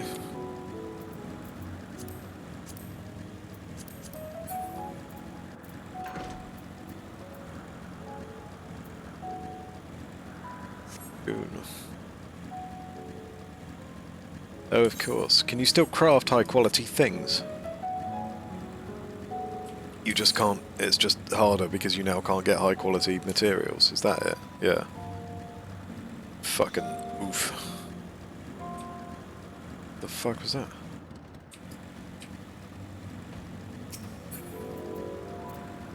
Oh yeah, I wanted to check.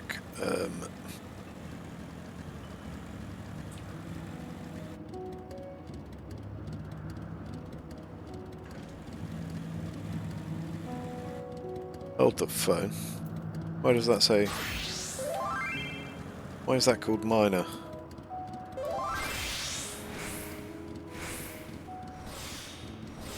What the fuck has happened to these bars?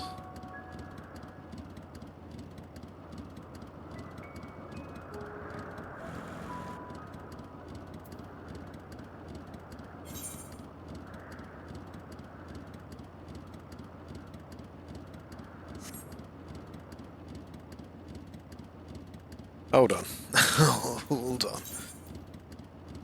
Minor, botanist, fish. Why does that have the culinarian icon on it, despite the fact that culinarian's there?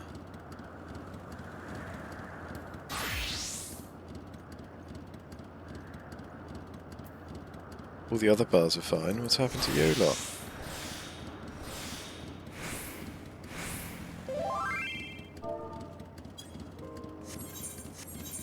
What the bloody hell?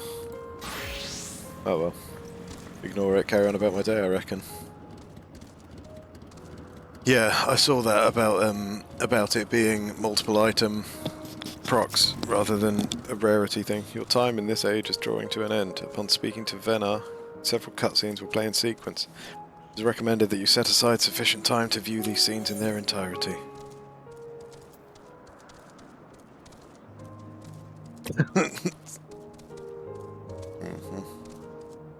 Okay. This warning meant nothing to you at all, did it? 8 o'clock on the dot.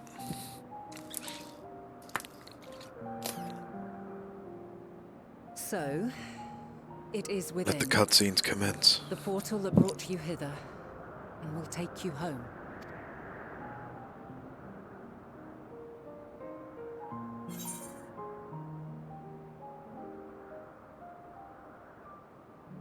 Yes, this is where we part ways.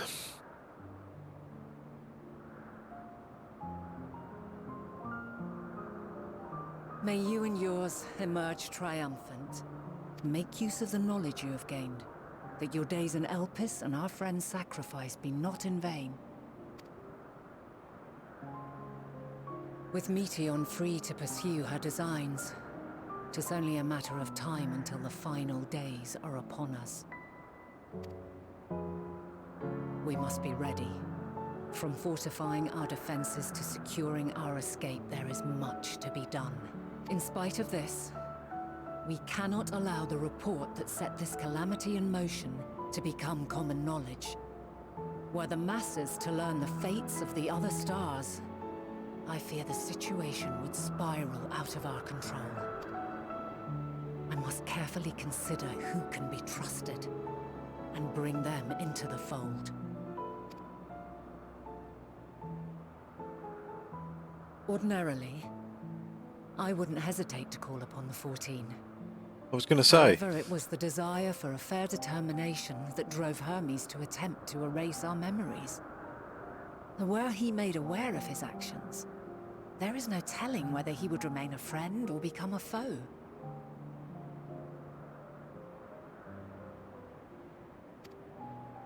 Alternately, we might try to alienate him from the convocation. Yet in doing so, we would deprive ourselves of a brilliant mind who would be invaluable in the crises to come. Quite the dilemma. Which is why I must work independently of the convocation. Regardless of how we proceed, if we are to permanently avert the final days, we must be equal to Hermes' challenge. We must prove that mankind is worthy to exist. And this hinges, I think, on how we confront the all-consuming despair that accompanies a senseless and seemingly inevitable end. Bewildered and divided, we would perish like the peoples of those celestial ruins. We could not hope to survive the final days, much less take the battle to Meteon at her nest. We must find a way to defeat despair, to unite and prepare as many as possible for the struggle ahead.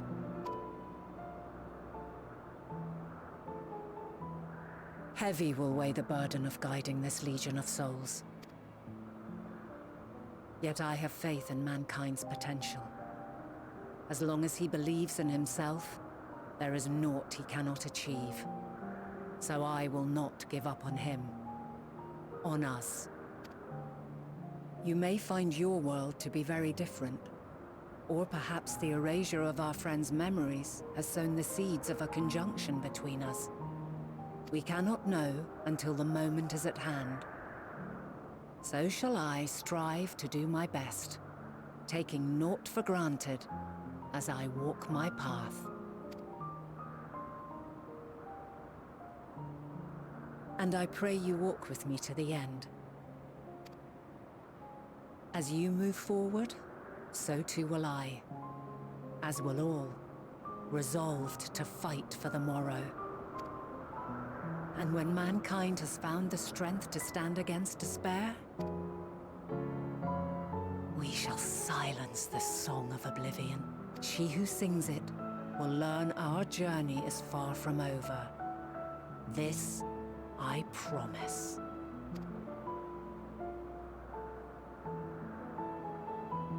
Fare you well, my light of the future, till we meet again.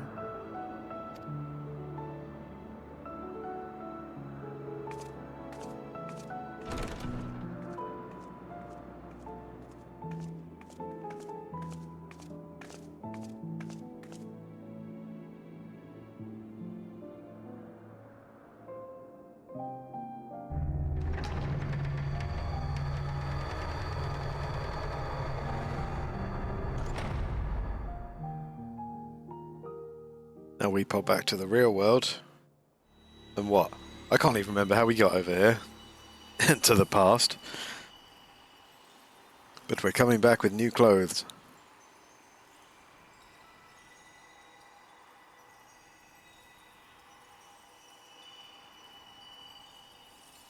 From this Oh yeah, day Crystal forward, Tower. I shall strive to bring honor to the seat of Vandana.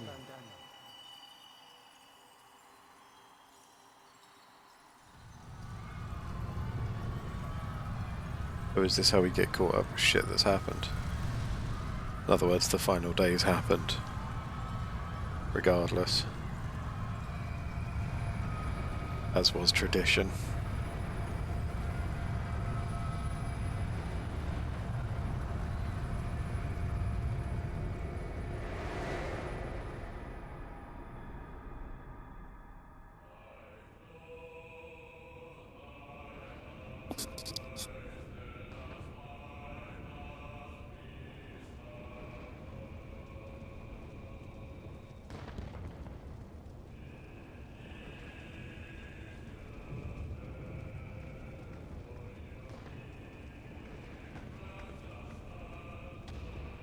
Even now, I remember standing there, locked in a moment where the sky is aflame.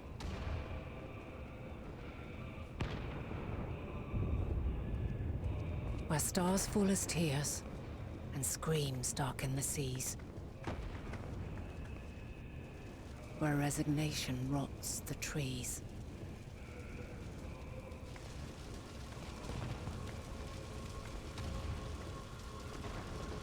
Where terror twists magics into abominations.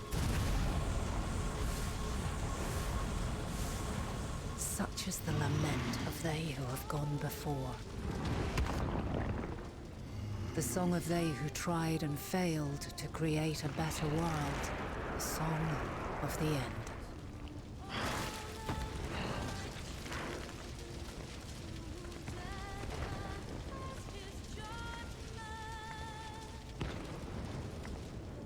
That which hides at the edge of the universe is no longer hope's creation. Beat me to it, Barry. It is hopelessness incarnate.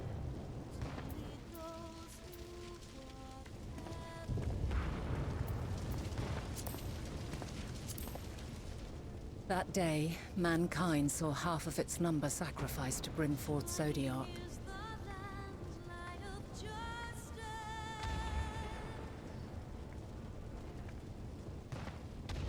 And covering the star in a shroud of ether, we forestalled the final days.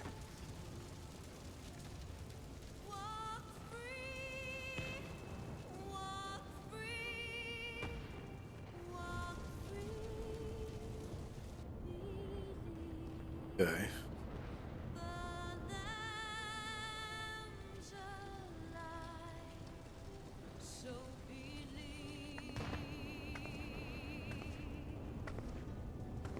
Yet the cries echoed still.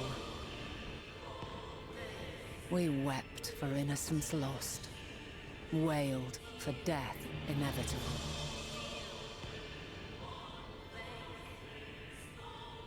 A reality too terrible to bear. And for too many who sought comfort in gilded memories of joyful days and tranquil nights.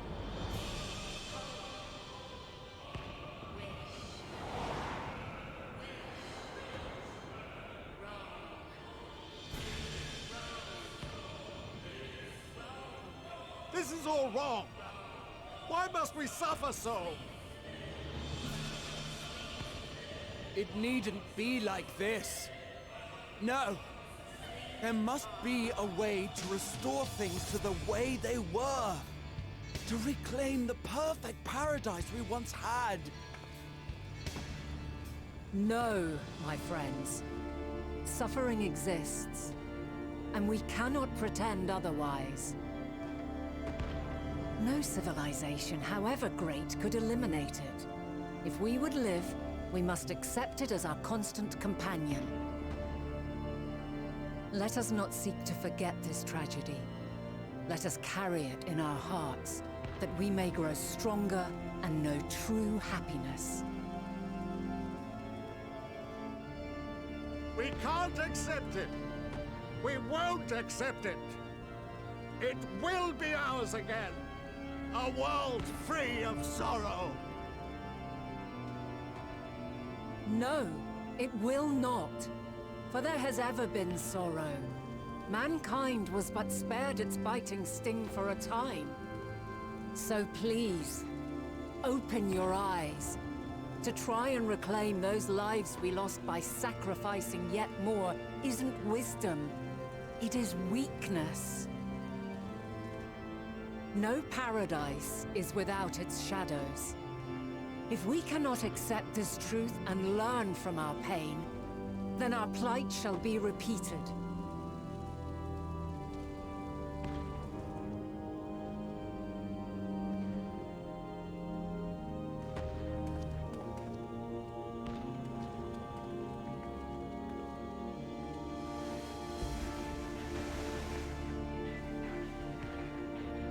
O mighty Zodiac! God, born of our boundless faith, we bid you, hear our prayer. Accept this offering of lives, and deliver unto us the lives we once had. Deliver unto us the days of old, the days when the star was a font of love, and we knew naught but bliss.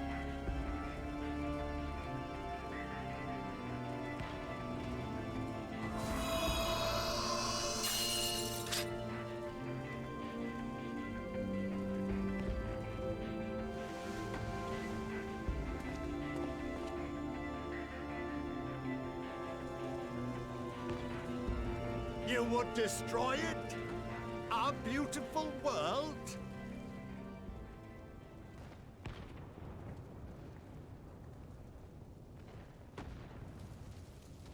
Lands that stretched on forever. Skies one could drown in. The heartbeat of nature, silent yet strong. And amidst it all, a people. Beacons of light and life. Laughter that warmed my heart like naught else before. They are my meaning and my purpose. My love. In spite of, or perhaps because of this, I choose to believe in mankind's potential, in his ability to find a way forward.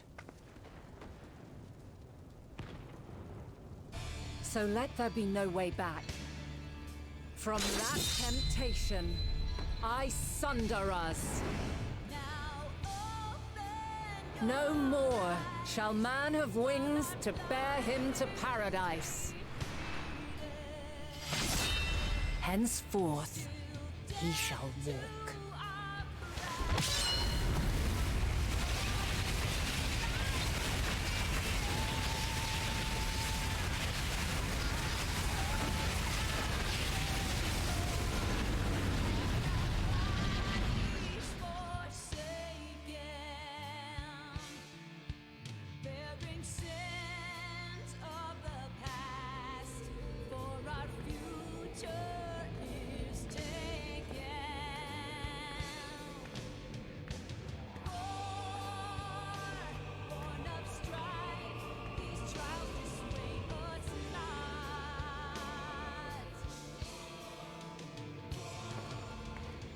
All is excruciating pain.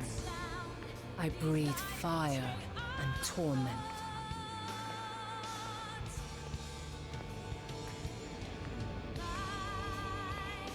I birth a world of suffering to mire and plague.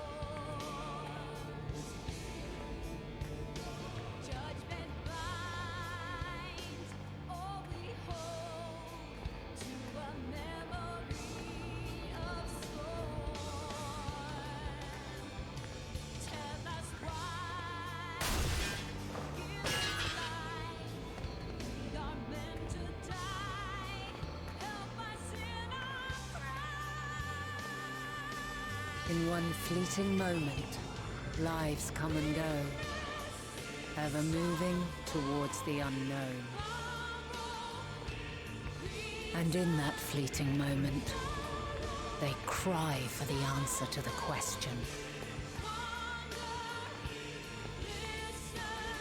Why, given life, are they meant to suffer, to die?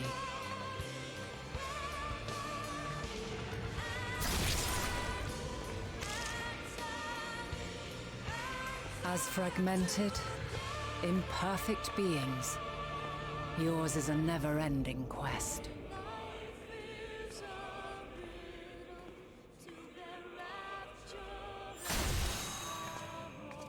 A quest to find your purpose, knowing your end is assured.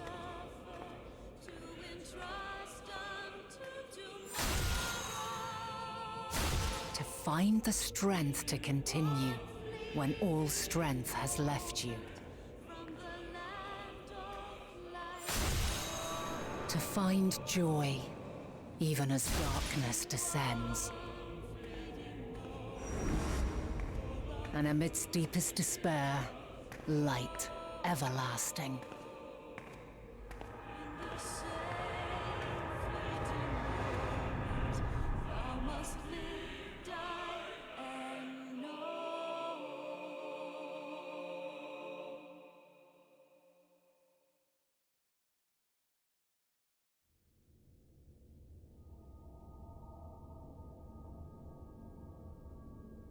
A conjunction has begun to form, an intertwining of your time and mine.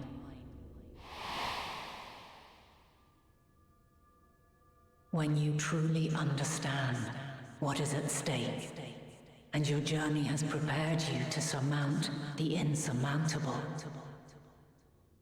then shall I honor the promise made in another time, another age.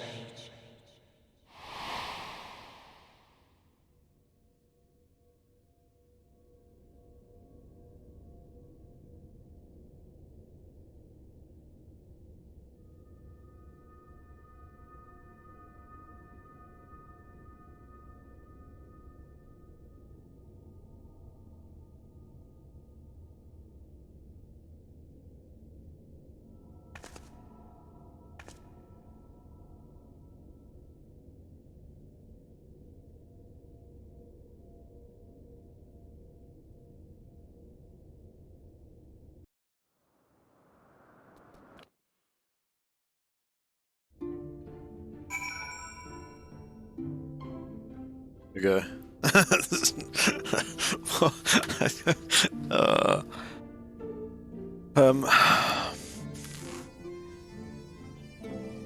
At times I'm kind of with you. I mean,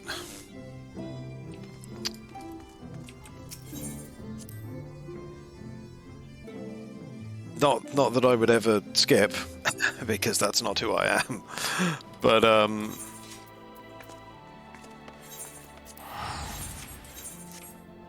the fluff is absolutely to the detriment overall, because I don't understand what exactly all of that was. I feel like I need it to be more explicit than it's ever willing to be.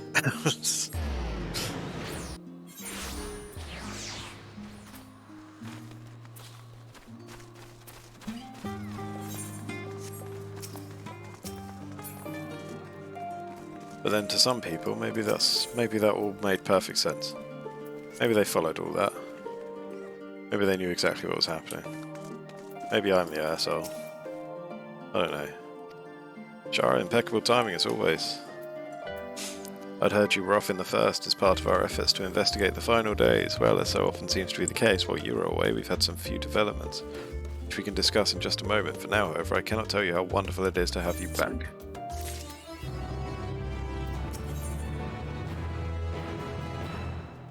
Your weapon.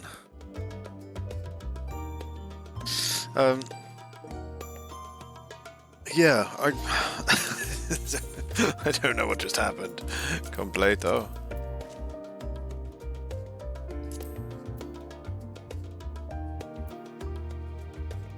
Cheers, quest text.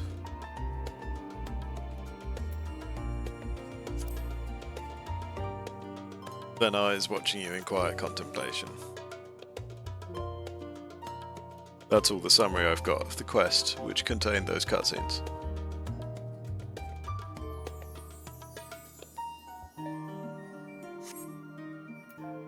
I'm half expecting it to come off the back of conversations with other NPCs when they're like, "Oh, so you witnessed this?" I was like, "Yeah, oh, okay, that was what I was watching then. Good. Good."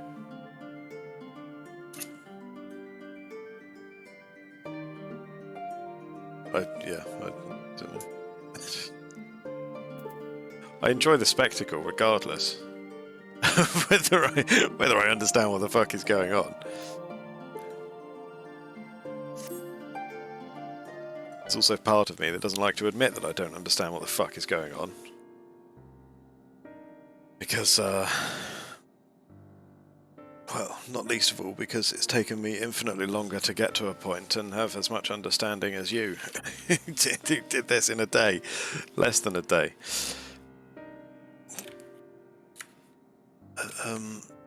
Yeah. At times I don't really know what's going on.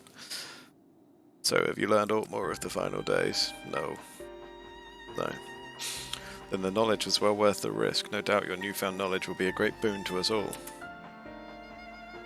Unfortunately, during your time on the First, events here have taken a turn for the worse. The Scions are running themselves ragged trying to contain the spread of blasphemies, but it's a losing battle. To try and ascertain the where and why of it, Alize and Alpha Node have been travelling all over. Of all the regions they visited, Locus Aminus is one of the worst affected. Thancred, Estinian, and Graha took a detachment of allied soldiers there to offer aid and succour to those in need. But the province is vast. They only managed to visit a handful of coastal villages. It was an accomplishment worth celebrating still, but a drop in the bucket at best. In the meantime, Stola and Master Matoy have been making a concerted effort to establish contact with Heidelin in the Ethereal Sea, but to no avail. As for Tataru and I, we've been keeping a close eye on the Forum. From what we gather, they've been constructing a vessel to ferry people to the moon. An ambitious project that has likely been years, if not decades, in the making. However, since we've seen no sign of it thus far, I suspect it's still incomplete. You'll also recall the proposal issued by Master Fortuno to the people of Rads at Han. Following their discussion, Vitra declared his support for the plan and urged those who wish to evacuate to accept the Forum's invitation. So far so good, but that's where things get a little strange. Apparently the Forum caught wind of the lunar teleporter in the Tower of Babel, and decided to use it to deliver people to the moon instead of their mysterious ship. Therefore, to secure safe passage for the Harnish refugees to the tower, Alphano, Alize, Estinian and Graha travelled to Garlemald not long ago. Trouble is, the capital was hardly the safest place to begin with, and now the final days have come to Garlemald.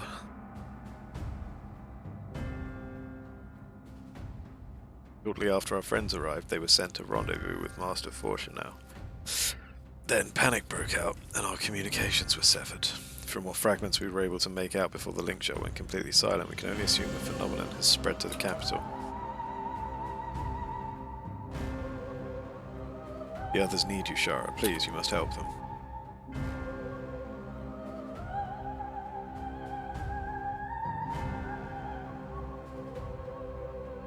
Having you there will make all the difference, I'm sure of it.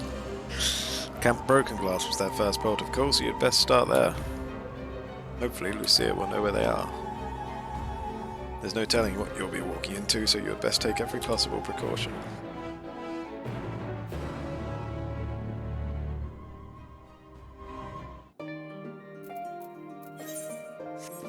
Okay. You know what I might do? So let's go home. Home sweet home.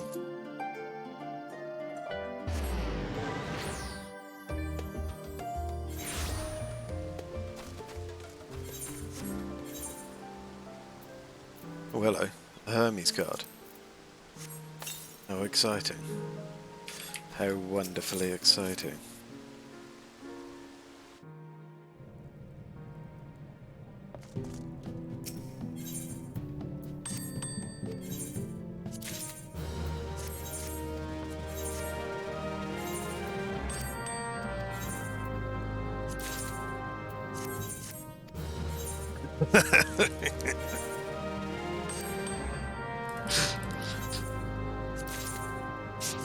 Sorry you weren't in. Here's a fucking desk that you never ordered. You did order. It's cancelled. Dear.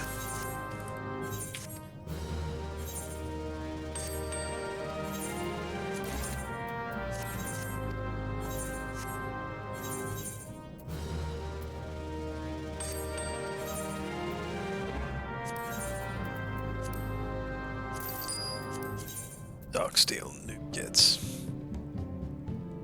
Wait, retainers can still bring back high quality shit, can't they?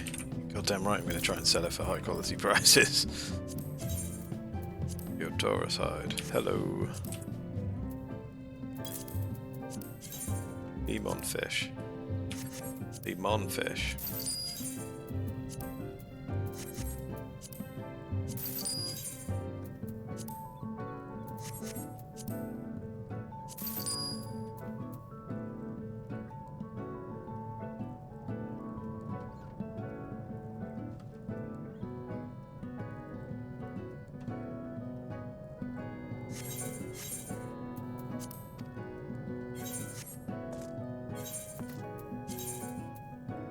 Of course, I got the choker as well, didn't I? Look at me go! Whoa! Wahoo! Righto. Onward, I suppose. Did I want to do anything else? Don't think so. Don't think so.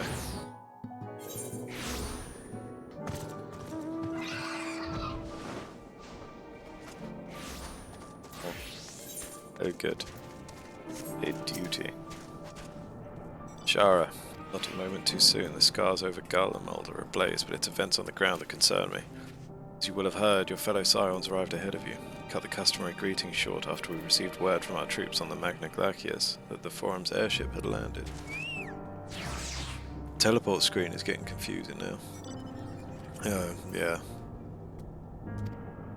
It was then that the heavens began to burn. I dispatched your friends at once to ensure the refugees come to no harm. I would have you join them immediately. Additional support is en route, but we will discuss them later. I trust you are ready to depart. Upon departing for the Magna Glacius, several cutscenes will play in sequence. It is recommended that you set aside sufficient time to view these scenes in their entirety. In addition, you will be required to participate in battle. Your progress will be saved at certain points. In the event that you are defeated, you will be able to try again from the most recent of these. Please note that if you enter battles associated with other quests or log out from the game, this progress will be lost. Alright, more fucking cutscenes, is it? The last ones took almost 20 minutes. We get... well... oh shit, I missed what that said. What did that say? Meanwhile, somewhere... in... over... Garlemald or something. That's what I get for talking shit. Looking at the other screen.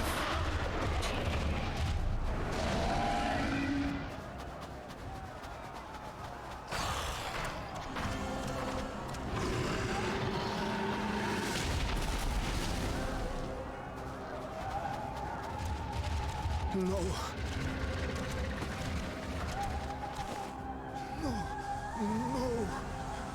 We were promised an escape. Not the same move.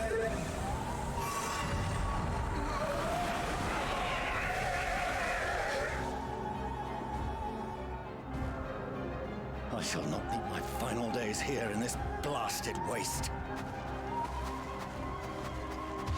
Calm yourselves. Your panic is our greatest enemy. Fortunately, you're coming off like such a prick right now.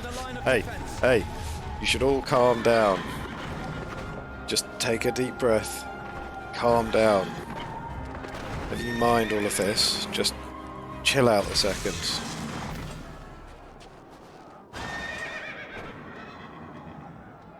How? Leave the fighting to us, Father. You must lead the people to safety.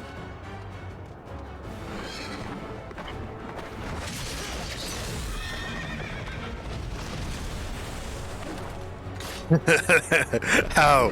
How can he slap?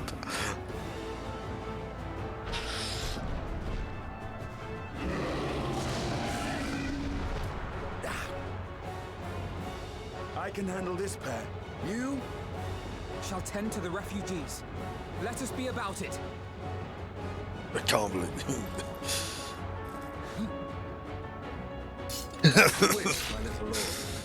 Oh, do we get to be Estinian now? Is this going to give me my Dragoon fix for the time being? Oh no, not Alfie, for fuck's sake.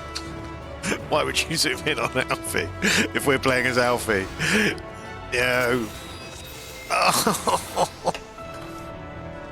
Oh. Stores HP. Okay, very cool. Veya diagnosis, okay. Oh. Yeah, we've got dot. AoE, standard damage. That's just a straight heal. That's a... Wait. That's a... Where was it? You can all fucking have one. And you, yep.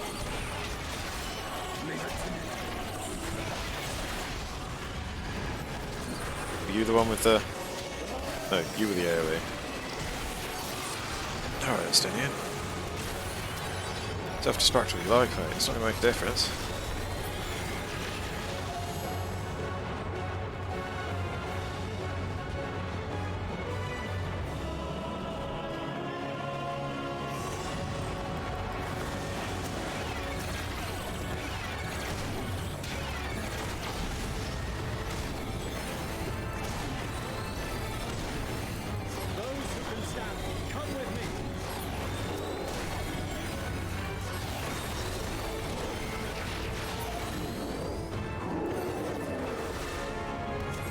Everyone's turning, all is lost.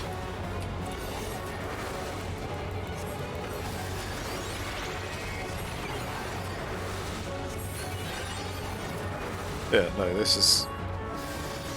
Yeah? Okay. These are not how I would have my... Oh, hello. Sorry. Fucking chill. Deep breaths.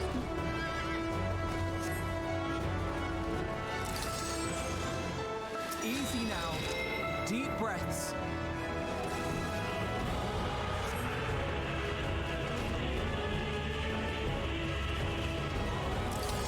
Worry not for the refugees, but for yourself.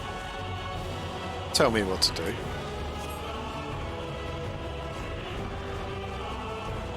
Fucking hell. Hello.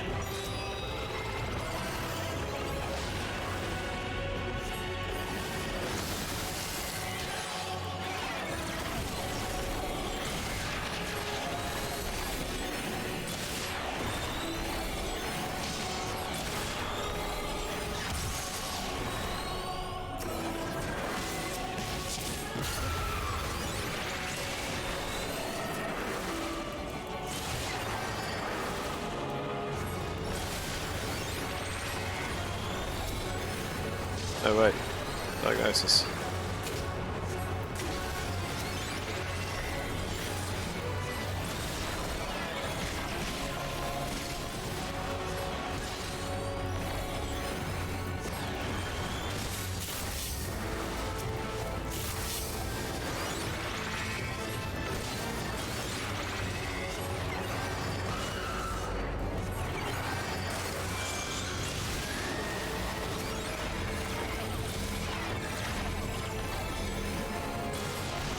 It would help if he at least came up in the fucking what's it? Oh. Not that button! Oh, am I supposed to be stacking with him, am I? Oh dear. He's going to fucking die. He's going to fucking die! Wait, is diagnosis the stronger heal? 400, 300, okay. Why are you taking so much fucking damage?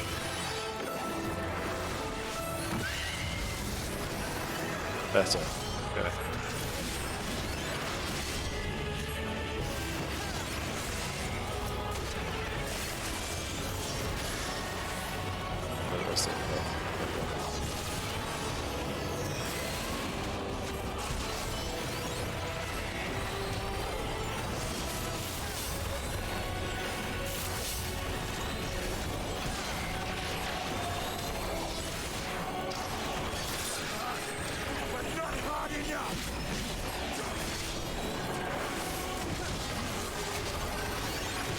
Bollocks to it. What's up? Yeah. yeah.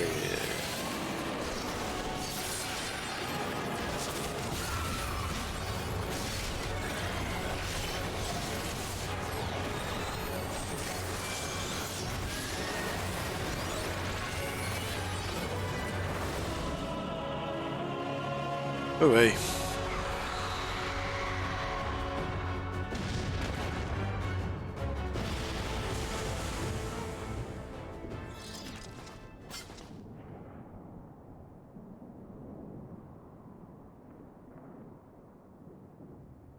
Help! Someone, please! What? Can I be Estinian now?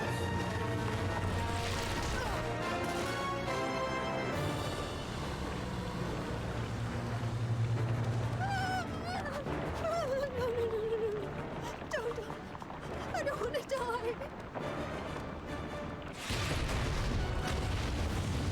Forward! Let not a single fiend escape!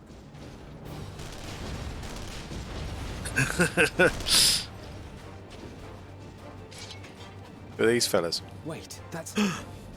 The Empire. The 10th or something? Ulyss, yep. So, you've recovered then? In time enough to be of aid. For once. Don't be a dick about it, Alfie. No one likes no one likes that guy. We can speak of it more later. For now, we must fight! To repay your salvation in kind, or with better! For Garlemald has her pride!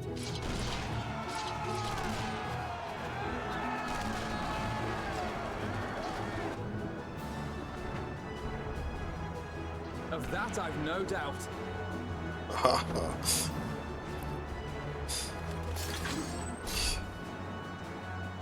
Let me be Estinian, please. Oh, they're running off. Gods, of all possible saviors, the Imperial Army. Oh.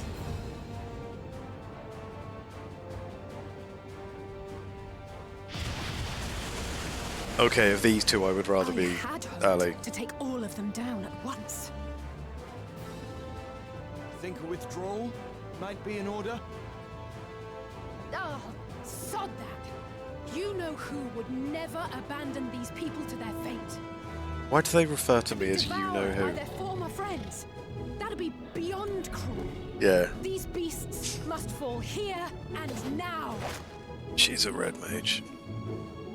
Braha's a black mage, I think. I'd say it's high time we threw Judging by caution his to the fidgety winds. hand. So long as you Yeah, spare I me know. the heroic sacrifices. I know, but still. Now, let's go. Can't they just refer to me as she with a capital S? Like, you know, like the way God is referred to in the Bible. Okay then, alright, the flare combo, melee thingy, melee sweep, contrary, sixter, we know these, very good. Wait, none of these were AoE? Well, that's AoE, but... Fine!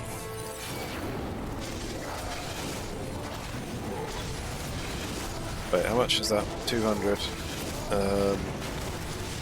So yeah, probably 3 enemies, I'm assuming.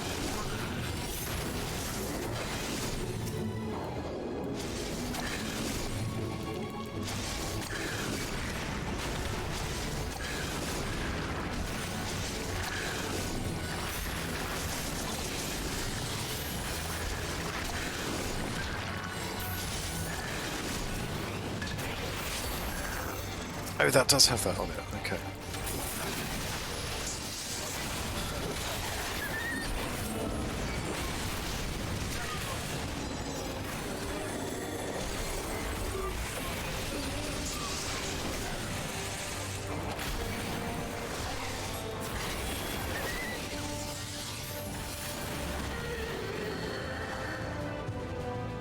Fucking come on then. Oh. Yes.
They don't.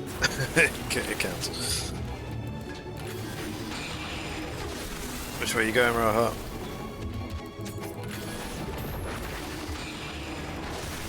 Oh, why would you go to that one, you prick?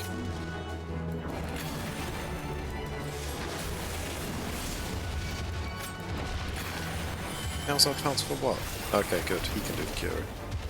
I like that.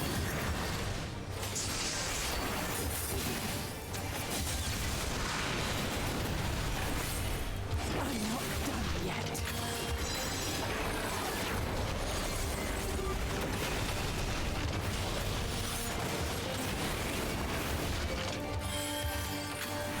A stone per thunder. And then ends on the flare. Nothing to worry about. Oh shit.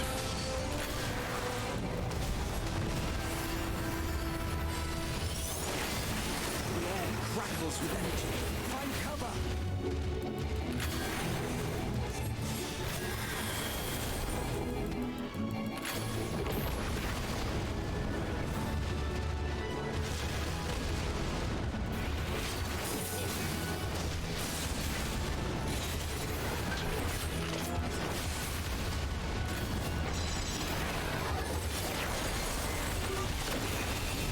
As they say, turnabout's best head. Fuck yes!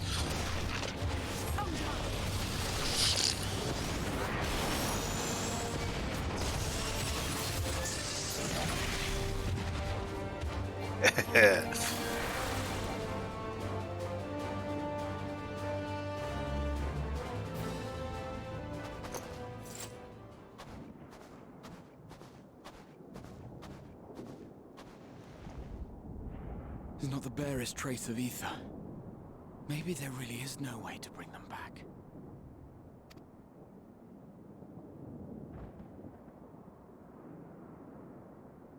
Thank you for saving our lives once again. Ooh, is Inner Quiet somewhere in traits or something, just as an explanation somewhere? Or like, do you wait? Inner Quiet's the one that gets consumed by Biogot's blessing, isn't it? Maybe Biogot's explains it somewhere. No, wait, hold on. I've been doing. Wait, which one's Inner Quiet?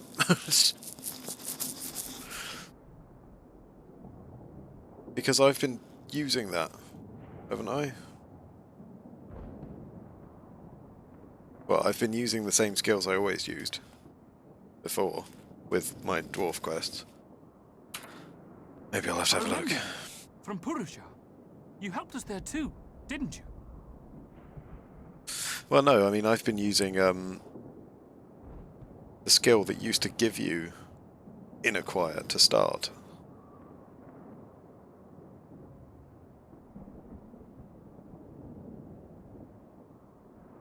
And I'll have a look at it. It's my Control 5. Oh, that skill still works. But it just gives you more stacks, rather than applying the buff from scratch. Like, the buff just happens of its own accord. I mean, I don't know. Ah, you're from Palaka's stand. I'm glad you're still in one piece.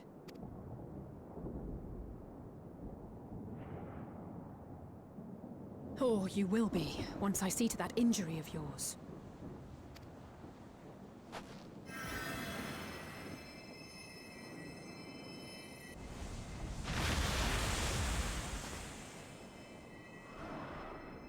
Look out!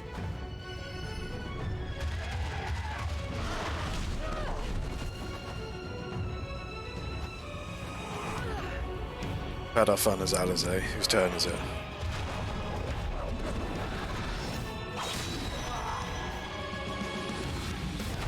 What the fuck?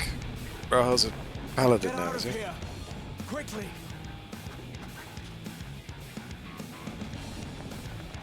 I won't lose them. Not a one. This will be a brighter future. I won't let a madman's apocalypse ruin everything we've fought to achieve!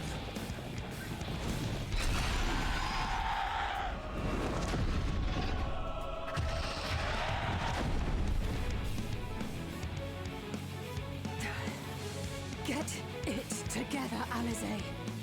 You're embarrassing yourself. And in front of Father, no less. You might never measure up to our champion.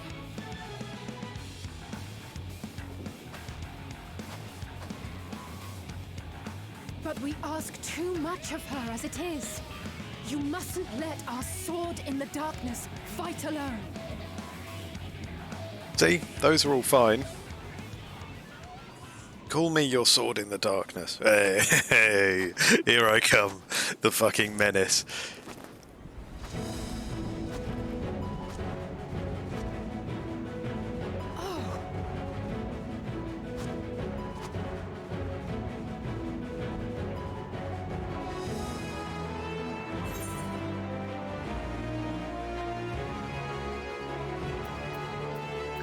I'm back.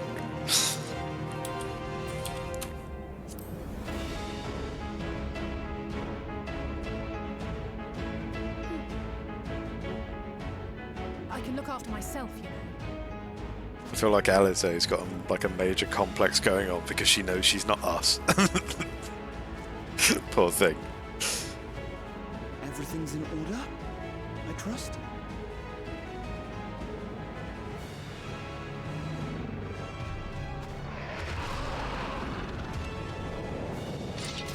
I've had enough of this rabble. Come on! My turn.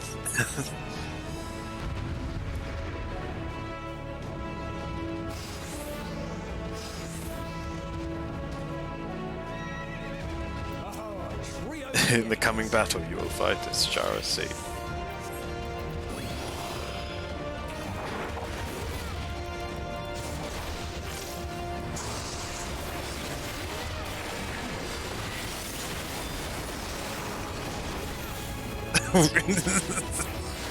In the coming battle, you will fight as Barry Scott.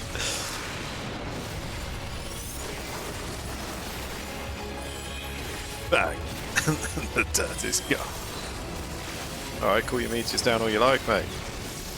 Shara fucking seed.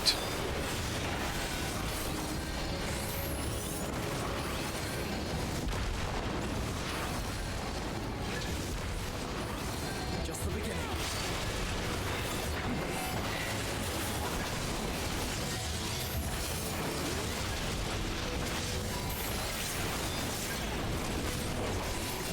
That's right, sit the fuck down.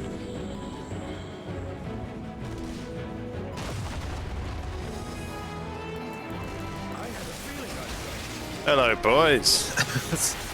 Yes.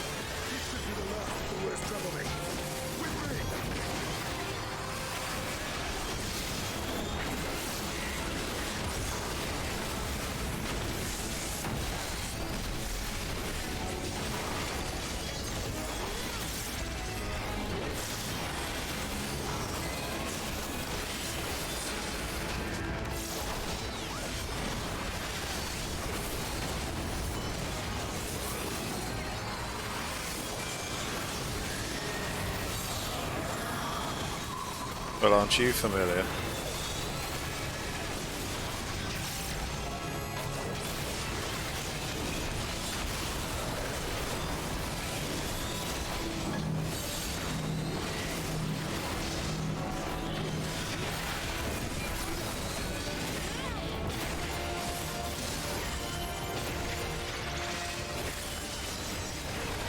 Thundercall.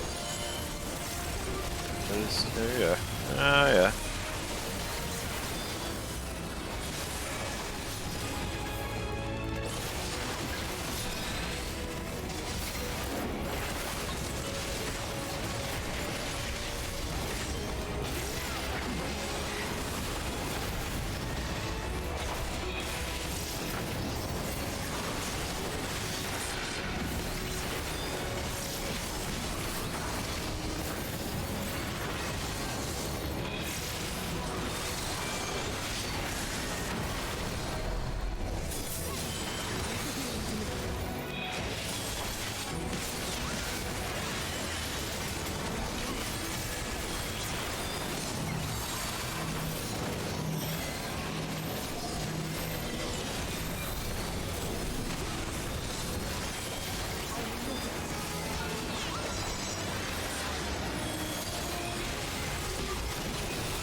I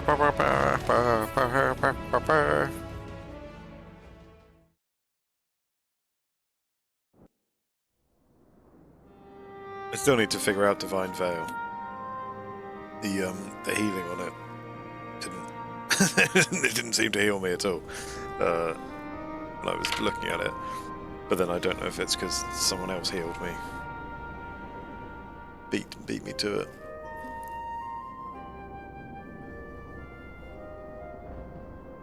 You must board without delay. The ship will depart ere long. Your offer to host us in Sharlayan is most appreciated. But will the final days not soon fall upon it as well? Better here than here. Better there than here, rather. Your hesitation is not unwarranted. The satrap entrusted me with your lives, yet I have failed your comrades. Nor are you wrong to fear that this corruption will continue to spread.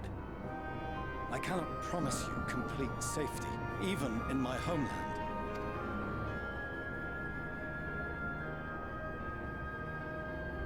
What I can promise is that I will do all in my power to protect you.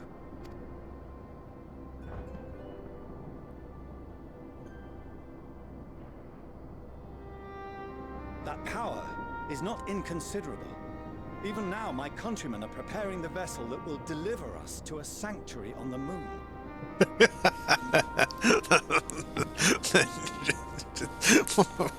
These guys are just like, you what?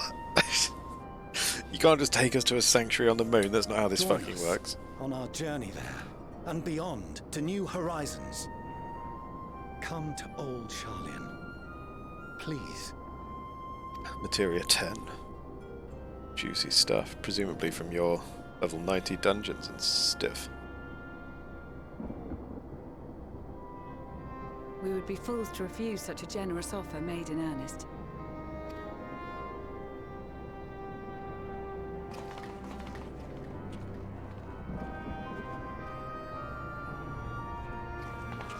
It seems they've a new destination.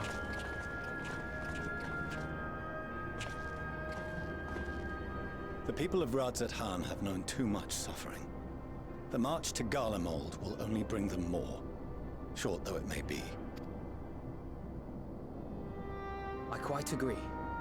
Fortunately, they have you to look after them. Yes. Well.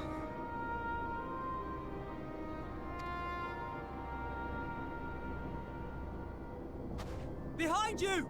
Just there!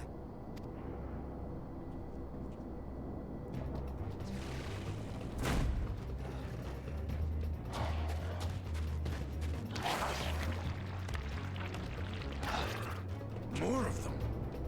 This way, any time an NPC is being chased by one of these things, it's an opportunity for one of our NPCs to make a grand entrance.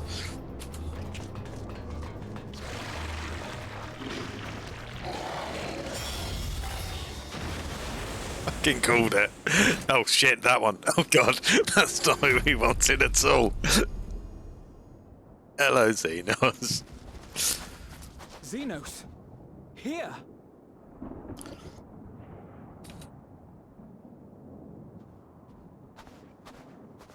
You'll be alright. Hurry to the airship. My first thought when I saw that was, we don't have any Reapers. And he's standing there, it's like, oh, yep, he's a Reaper.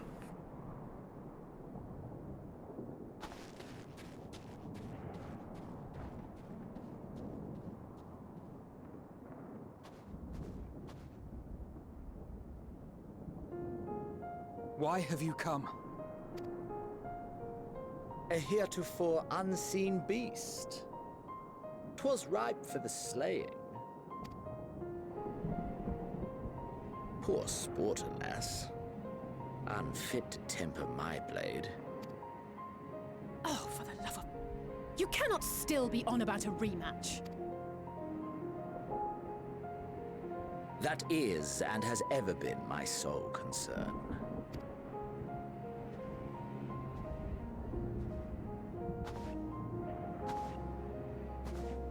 You, on the other hand, are fixated on a different quarry. It drives him mad that we haven't got time for him. He's just begging for a punch up, and we're just like, sorry, end of the world.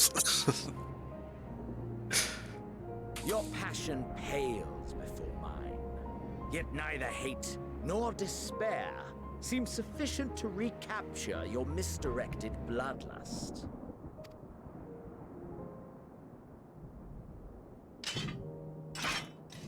Oh, he's got the new name in the thingies as well, in the subtitles. So I Xenos, hone my Viator, Galvus. and I wait.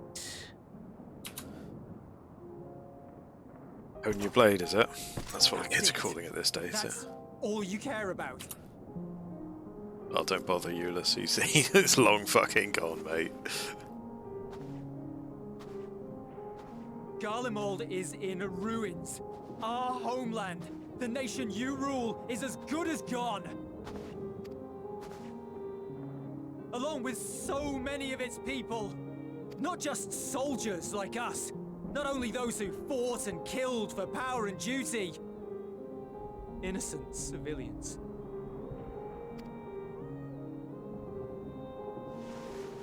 Murdered by their own flesh and blood. Lost and confused as they breathed their last.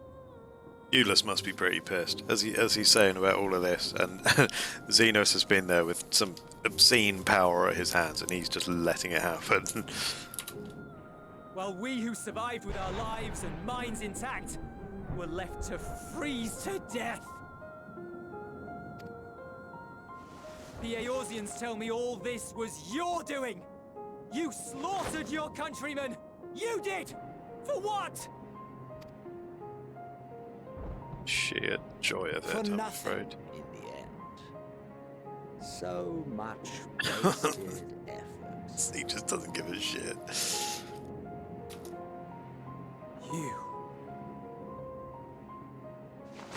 You bastard! For your own sake, Ulysses, you must control your anger. It will serve no one should it consume you and see you transformed.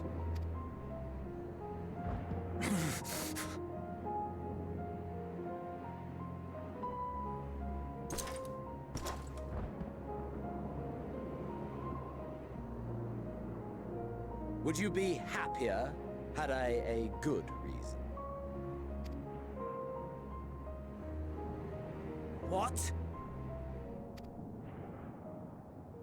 If my motives met with your approval, would you no longer resent the outcome? If so, then perhaps a beast's skin would suit you better. Duty, honor, morality. All constructs of convenience when put to proof. Surely the war taught you how easily power becomes the tool of the self-righteous. How the people's justice was merely a means to their ends?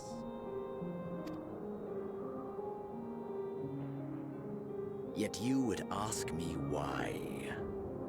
Ask any creature of this star and those above for answers, and they will tell you what suits their fancy.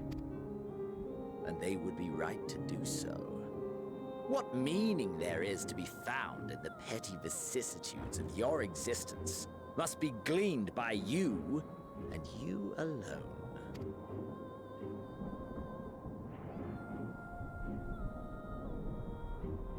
Should you seek it in battle in the fruitless pursuit of my demise, then come.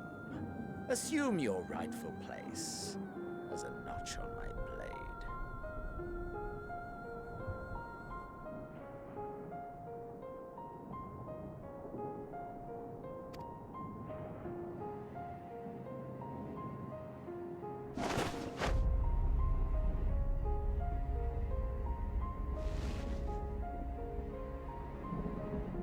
You are a blight on the Garlean race, and there would be no more satisfying way to expunge it than by beating you to death.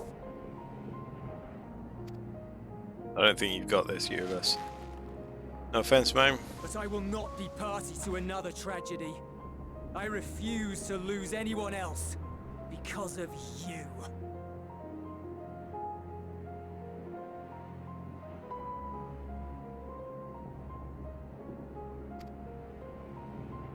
So go. Go! And may we never suffer your madness again!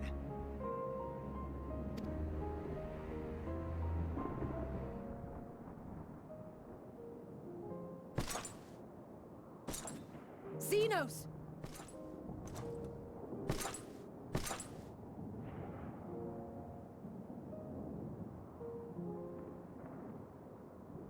Perhaps you found meaning in living this way. I cannot deny you found strength. Yet if you only pursue your hedonistic pleasures and pay no heed to the plight of others, then no one will give you the time of day. You will never get what you want, not even the battle you pine for so dearly. You'll be alone for an eternity, and you'll deserve every agonizing second of it.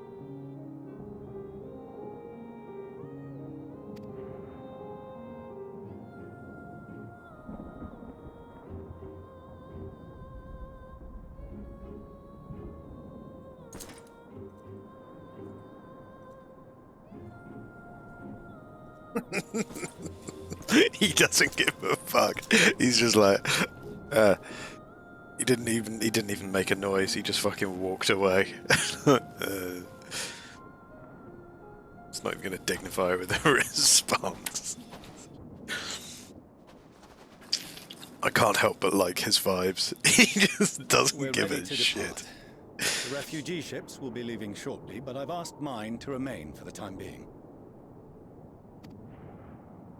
There's room enough for you to join me on it, if you wish.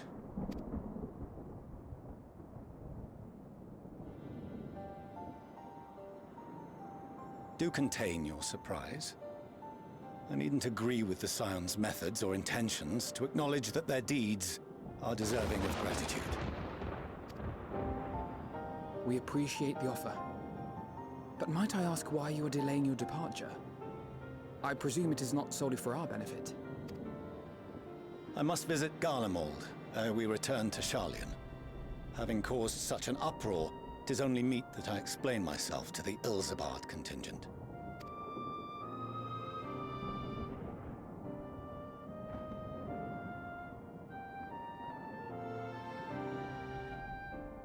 Allow us to accompany you then. We should be glad to facilitate, given our familiarity with all concerned. If you would like to join as well, Eulus, we can speak of recent events on the way.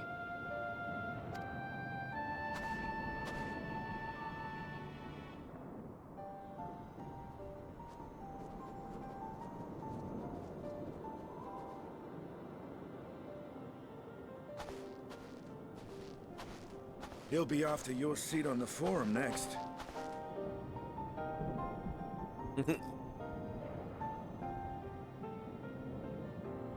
Stinian, you fucking shit stirrer. You'll let that kid walk all over you. Hey. Refuses to elaborate further. Just walks away.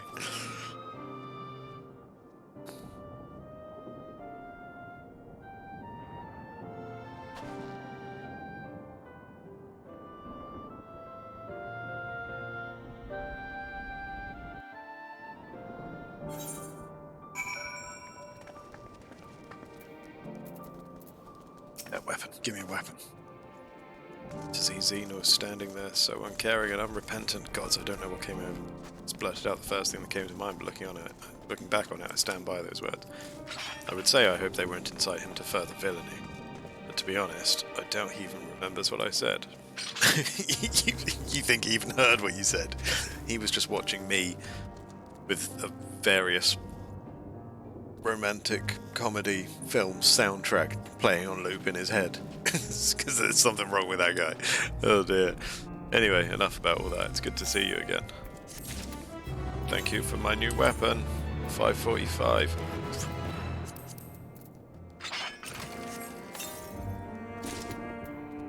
Bondrite. Let's go. Show me.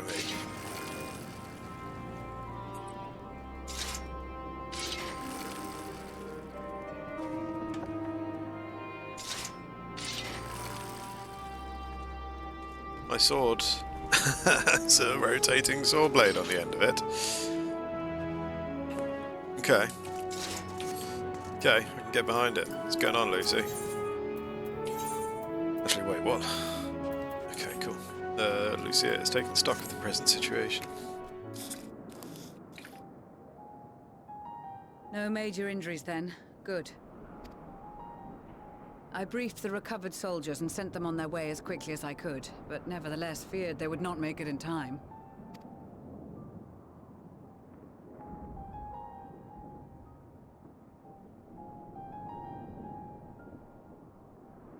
The additional support was invaluable. Your men saved more than a few lives.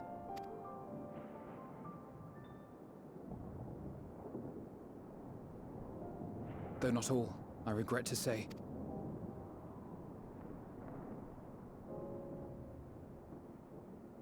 I take it that I'm addressing Lucia Junius.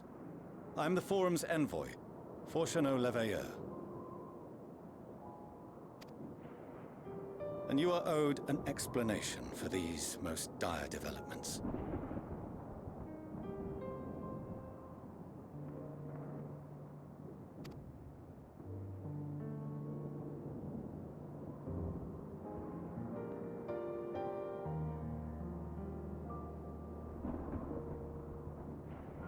Another trial wrought by the final days.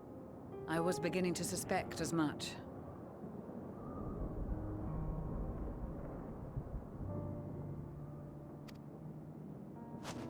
You doubtless feel some consternation having been forced to abandon your original plan. But trust me when I say you were right to send the refugees elsewhere. Beasts have been sighted within the capital. Perhaps it was a stroke of grim fortune that the population was decimated beforehand, as they've yet to appear in any great number, but in time. In any case, Maxima leads the remainder of the contingent in an effort to cull the creatures and evacuate the populace as we speak. Once the airships are taken to the skies, I pray your men can be persuaded to join him. You'll permit us to retain our weapons? I wouldn't have sent you after the Scions were I expecting you to stab them in the back. And of course, if you tried, you would have And been I, for slapped. one, would not consider past transgressions more relevant than future contributions. Regardless of the circumstances that saw us at odds before, we need men of courage now, more than ever.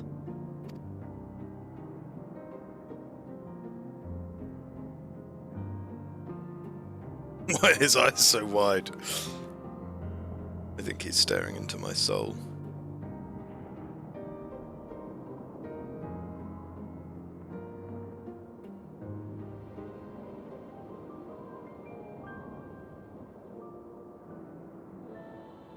We swore to defend Garlemald, and so we shall.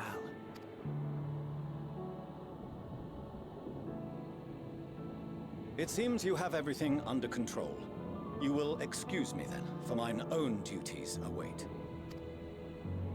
A moment, Master Forchano. You did desire to express your appreciation for services rendered, did you not? I did. Though if you intend to again ask that Sharlayan alter its course, you will find my gratitude insufficient. 'Tis nothing so onerous. I wish to hear the details of this grand endeavor of yours.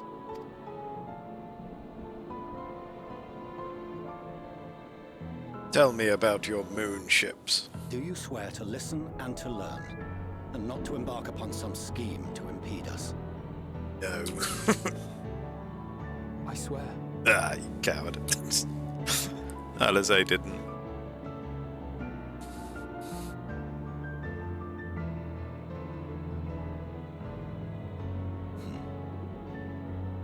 Any other, I would doubt.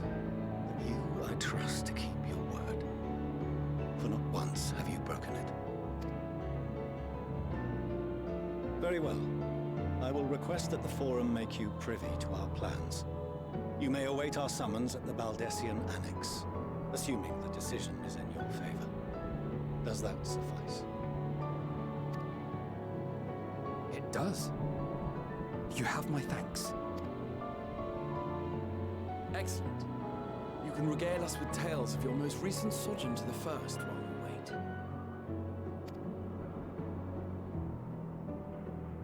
Hey, buckle your fucking seatbelts. Oh. Did you hear something just now?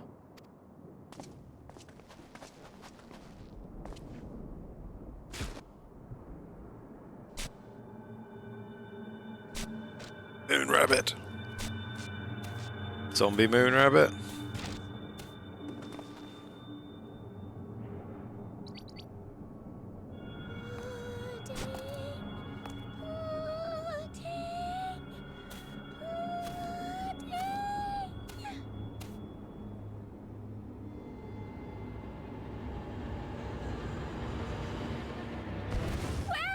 Where is this star's blasted pudding?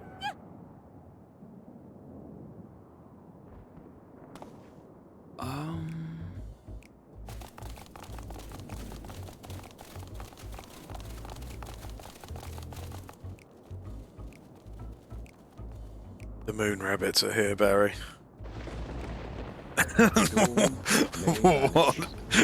What fitting timing for the lightning. The moon rabbits are here.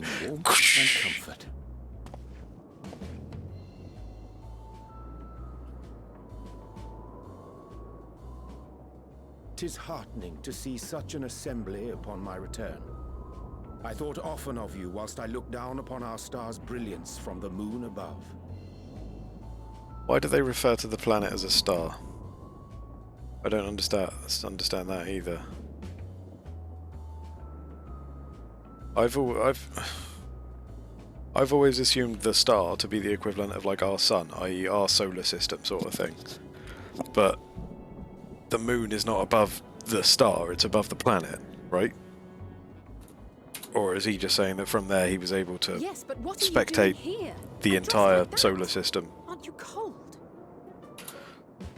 He's been living on the moon. Cold means nothing to Fear him. for my health should I proceed to expound upon our purpose ere I procure more suitable garments. It's chilly. Then allow me to summarize. We're here because none of you lot are up there. Nor has anyone deigned to send word about any changes in the plans. It's rude, is what it is. At least that's what I thought at first, but then folks got to wondering if you weren't in a spot of bother, so we decided to take matters into our own hands. Come down here and help, if our help be needed. How did you get here? So she says, but it's also something of a convenient excuse to visit Etheris. Oriange made it sound absolutely marvelous. More so before the impending doom, but still. Doom. And it's not like there will ever be a better time. What with the aforementioned doom? Fucking moon rabbits. Not an ounce of pudding to be found. I must suffer Oriange's inferior works no more. Hey! Maybe consider the plight of present company before you go blathering on about pudding and doom? In equal measure, oddly enough. As I was saying, should you require any assistance with whatever, we are at your disposal. We were born from Heidelin's love for the lives of this star, so naturally we would much prefer to see them continue. Twiddling our thumbs up on the moon is hardly conducive to that, though, is it? Aye, not when you've all got such precious thoughts and feelings and hopes for the future deserving of more active preservation. Speaking to Oriange made us realize that while we've carried out our duties to the letter, we've failed to fulfill them in spirit. From there, it was just a hop, skip, and a jump towards resolving to do better. So please, show us how. Help us help you. How long before we get these guys as a playable race?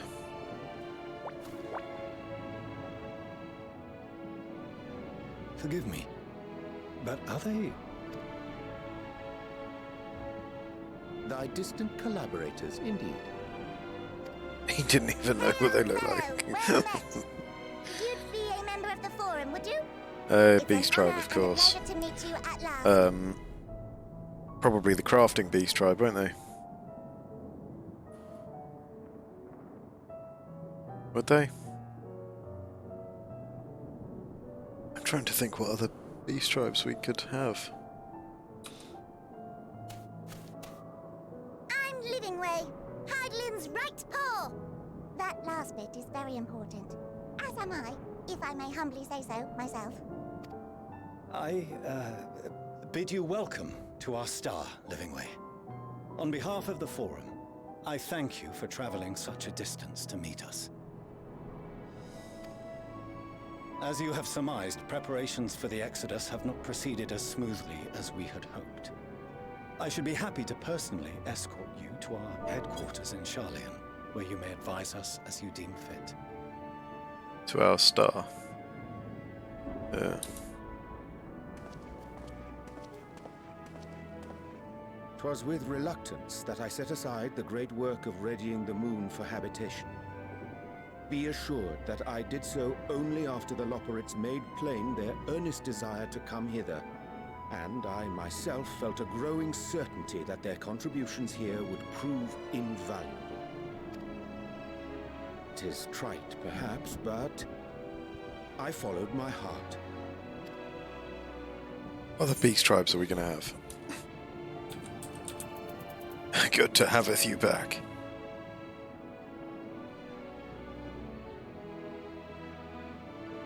For a time, at least. Nevertheless, 'twas worth the journey to find present company well. I'm trying to think of shit that we've seen.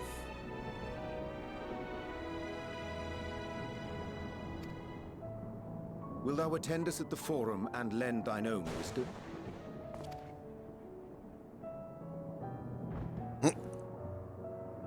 If that's all quite settled, can we start moving before Urianger catches his death?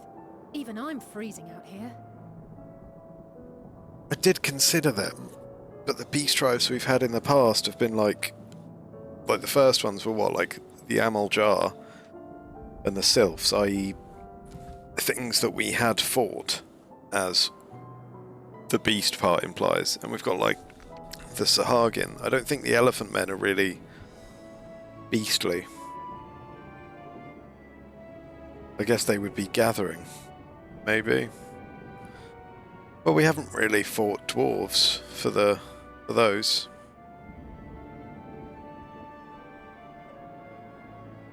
And the dwarves were the crafters, weren't they? And Shadowbringers. So yeah, no, I could see the Elephant Men being maybe the gatherers, given that they're fishermen. Or the one we knew is a fishy elephant man.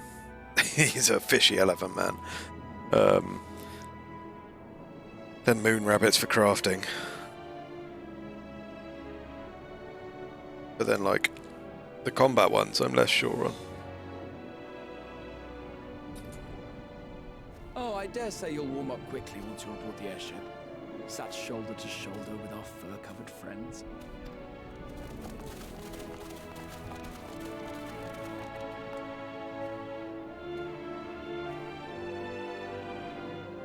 Is it only the pixies in Shadowbringers? For combat, it was actually, yeah. Oh, fucking hell, where are we now? What was I looking at?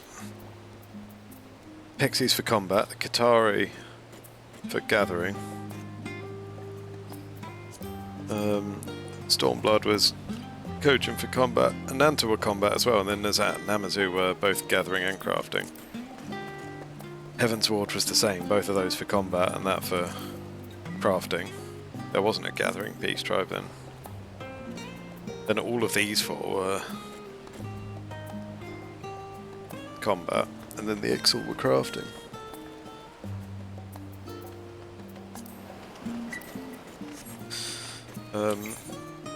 So I wonder, basically, I'm not 100% immediately certain.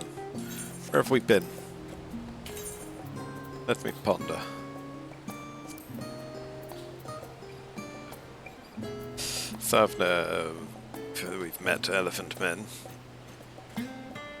Nothing else that's really jumped out on that front. Garlemald, the Imperials, maybe, could play into it. If we're not strictly looking at for beasts anymore. Them on the moon for crafting. Anyone in the past? Like the ancients? Or some sort of missions to help them with their creations? Elpis?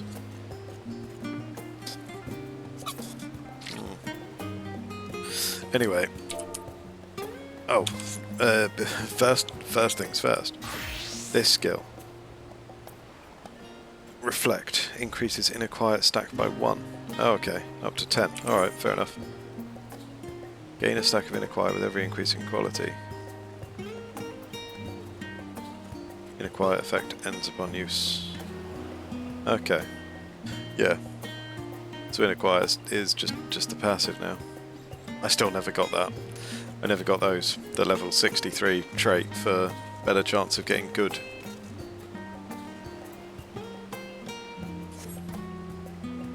But yeah, that's the one I was talking about, because it gave you like 3 stacks of inner quiet to start with.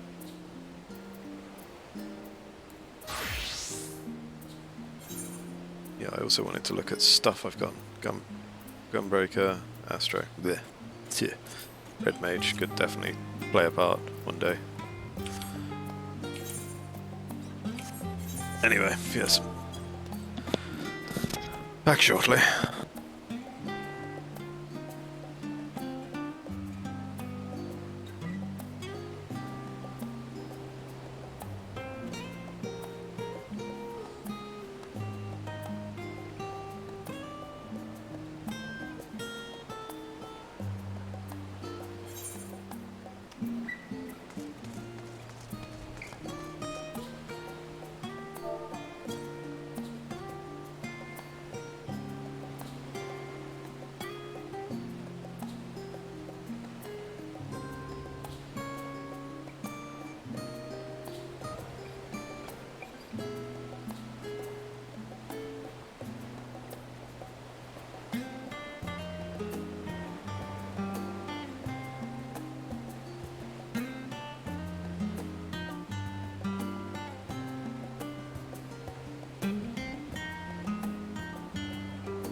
And I'm back.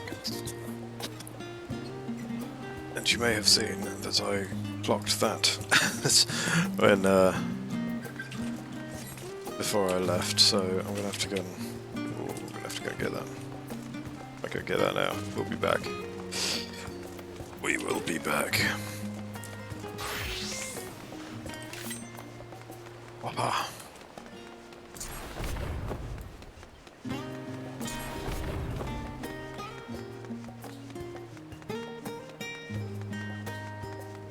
Don't mind me. Coming through.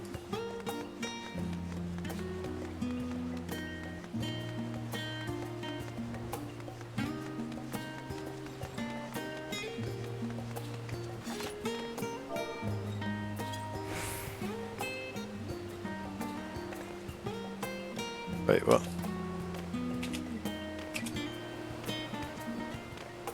You gonna make me? Yeah. Yeah.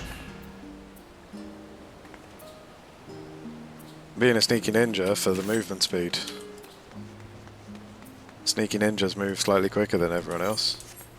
In fact, did we get...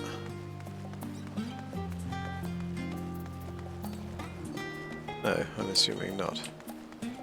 Great Howling Fist to Enlightenment. Oh right, that thing, yeah. Okay.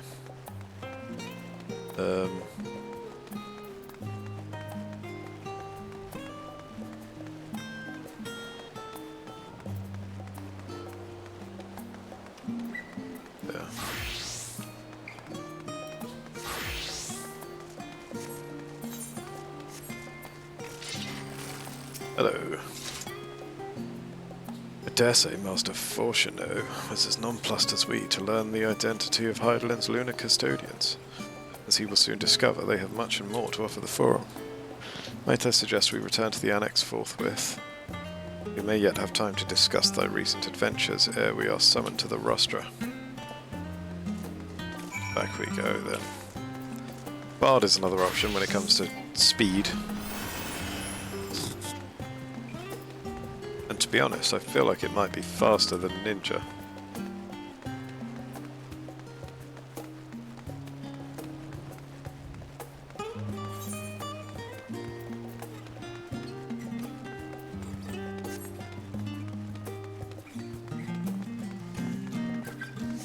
Summoning to do.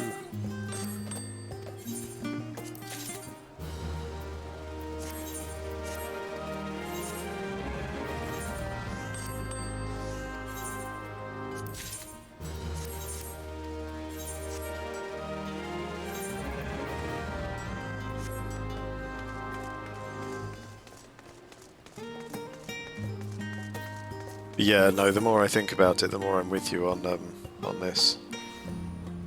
What the fuck has happened to those, seriously? Oh, no, it's the gear set that's shifted, isn't it? 28, yes? Yeah, there it is.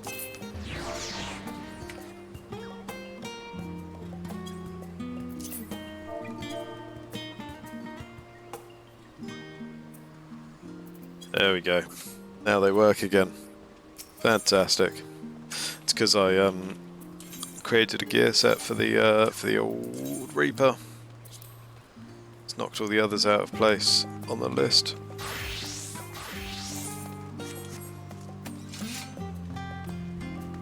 Those are pretty cool.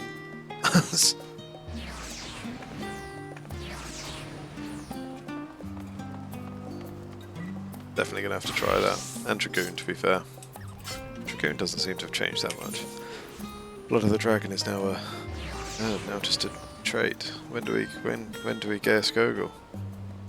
Whenever we damn well please. Fuck yes. Wait, Life of the Dragon. When's that? Oh, that's normal, is it? Okay, fine. Why do I have a macro for minor?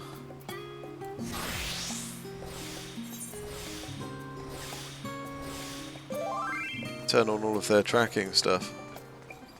I've got one for all the crafters.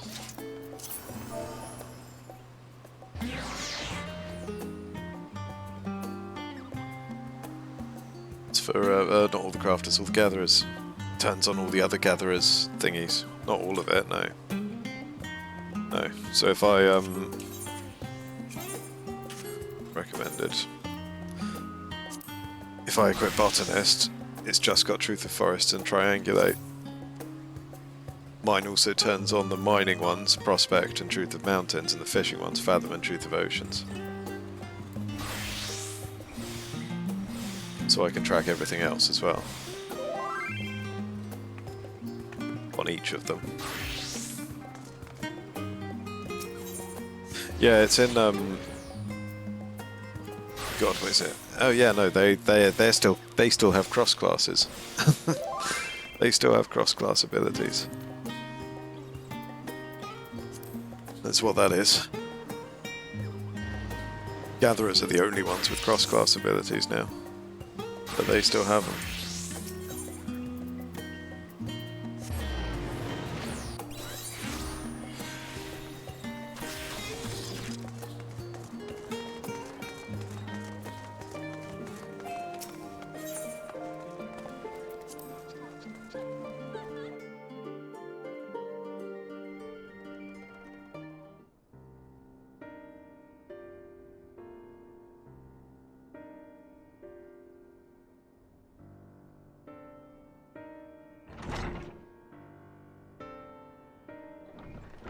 Everybody shut up. I have arrived. With this tall guy, whose name you'd think I know after 8 years. I am joking, by the way. I know his name. It's Urianger. Not that I'm complaining, Urianger, but I wasn't expecting to see you quite so soon. Nor I thee. In extolling the virtues of Aetherius, I did inadvertently awaken in the Loperites a desire to avert our beloved star's demise. Kryl tells us you have obtained new knowledge that may aid us in our ongoing efforts. I've news to share regarding our study of the ethereal sea, but your findings are certain to be of greater interest, and so I would rather hear them first. To what revelations did Hydaelyn's Elpis flower lead? Oh, I went to the past. Fucked shit up. Every which way.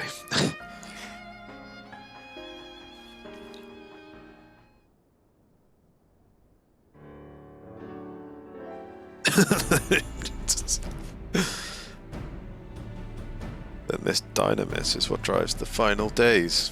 'Tis indeed. If it and Akasha are one and the same, this all but proves Nidana's theory. We're an entity through sheer force of emotion to channel this vast dormant reservoir into a raging river. Its power might surpass even that of ether. But if our star is so replete with ether, said entity would need to be outside its influence to effectively manipulate the dynamis of the great expanse. Meteon. Or rather, the sorrow and suffering of fallen civilizations that she has been hoarding for millennia.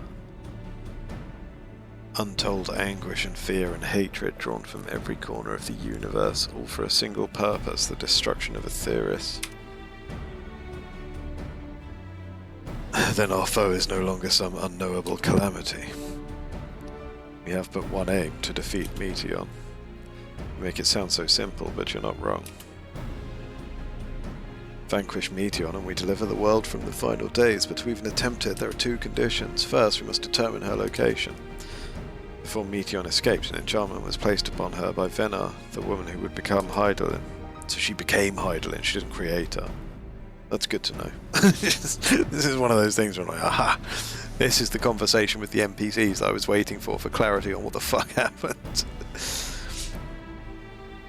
The implications of temporal magics are not entirely understood, and so we cannot assume that our Hydaelyn and the Venar you met in Elpis are one and the same. God damn it. Nevertheless, due to her intrinsic qualities as an all-powerful being, I'd wager that Hydaelyn possesses the knowledge we seek. Whether she would share that knowledge with us, however, remains to be seen. After all, she intends for us to flee Aetherius, not to stay. Do you suppose she has abandoned her pursuit of Meteon?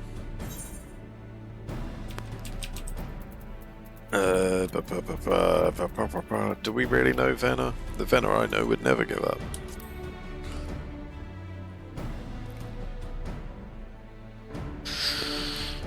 That's my impression too. Otherwise she wouldn't have used me as a conduit for her will or provided clues such as the Elpis flower. Though if she's had this... Oh no. Wait. I believe she has been waiting for mankind's answer to Hermes' question.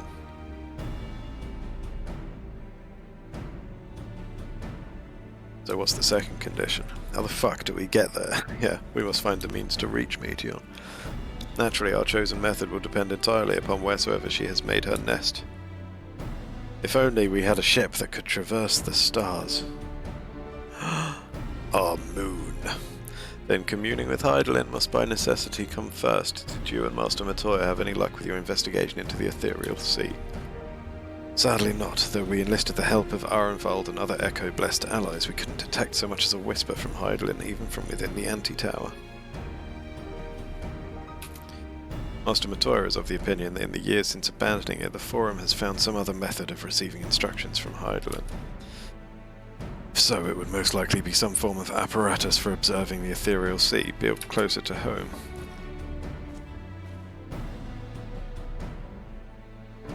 Sorry to interrupt, we've just received word from the Forum.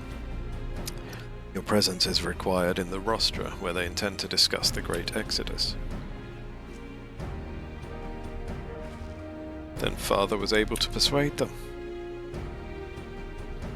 They're finally taking us seriously. Let's hear what they have to say.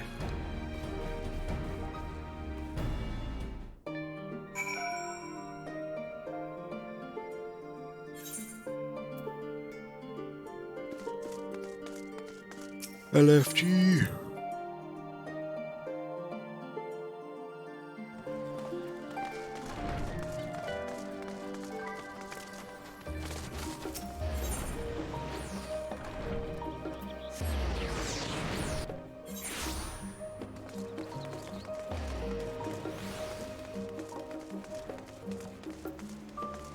Alright, mate. The Forum is in session, and as such, the rostra is closed to visitors. Not me. Scion of the Seventh Dawn. Very well, you may wait in the corridor. Of course, entry will only be permitted on the condition you leave your armaments at the door, lest you forget the sacred institution holds rational discourse in the highest. The implements of war are expressly forbidden. Fuck it then.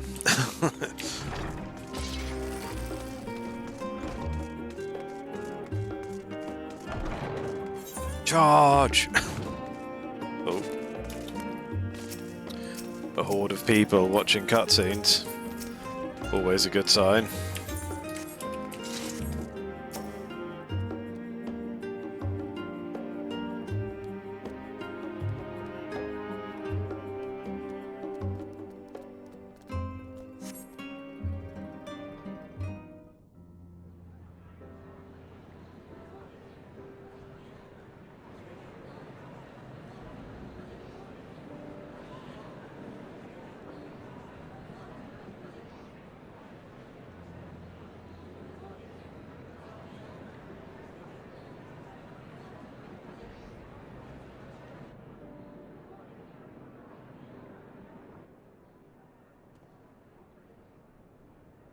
There is a matter I wish to raise with you before we enter.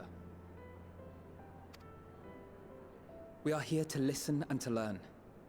But if the Forum's plans are more or less what I expect, then I should like to make a proposal that will serve our ends. By your leave, of course.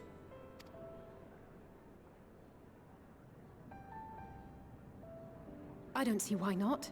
Your words and wits have gotten us this far. Agreed.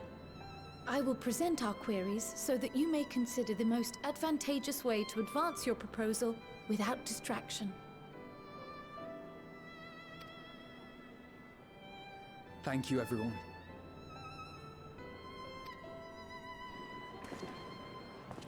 If I may have your attention, the ad hoc session will now commence. The purpose of today's assembly is to brief the Scions of the Seventh Dawn, at their request, on the Great Exodus. You may enter.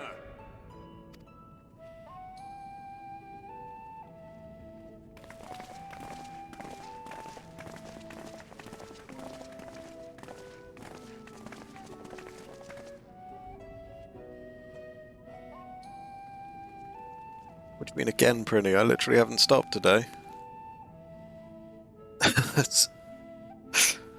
When I start, I keep playing until I go to bed. I don't give a shit about partner. I'm playing Final Fantasy. That's it. Your heroic actions on the Magna Glaciers. We shall not soon forget your service to us and the people of Radzat Han. I'm pretty sure I'm always way above the. How much do you have to stream for partner anyway? Because I'm pretty sure I exceed that a lot. Like, constantly. Where is it? How do I even find out? There's achievements somewhere, isn't there? Achievements. To partner, stream for 25 hours in the last 30 days, I've done 187.5. Stream on 12 different days in the last 30, I've done 29. Those are not a struggle. The only thing I'm missing is the average of 75 viewers, because I have an average of 3.83. But yeah, I've got the time on lock, don't you worry.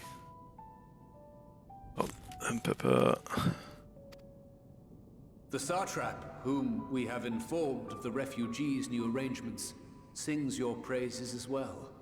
As an expression of our gratitude, we will endeavor to answer your questions as fully and openly as we are able.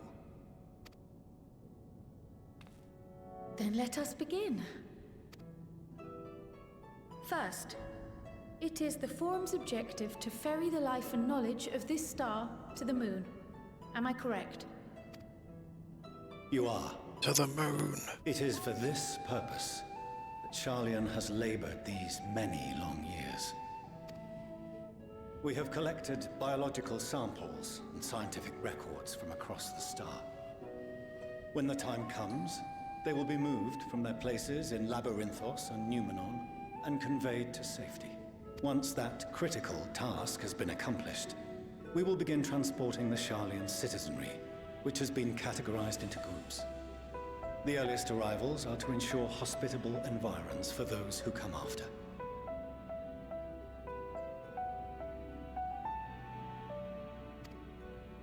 Following our people, we will send those of other nations in turn, beginning with our allies. Radzat Han was foremost among these.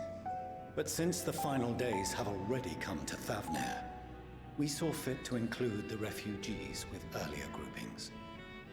Oh, so kind of you. An ambitious plan. You have accounted for the safety of all nations and tribes, then? As many as we can. And how, pray tell, do you decide who to leave behind? To journey beyond the Coin sky flips. is an unprecedented and immeasurably difficult endeavor. Introducing sources of inevitable conflict would condemn all to certain death.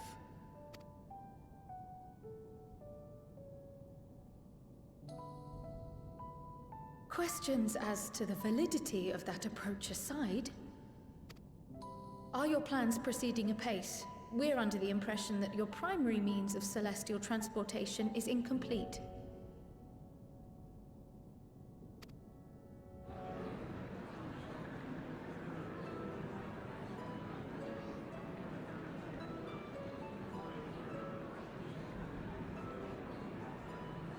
If only in that it does not meet our optimal parameters, that is correct.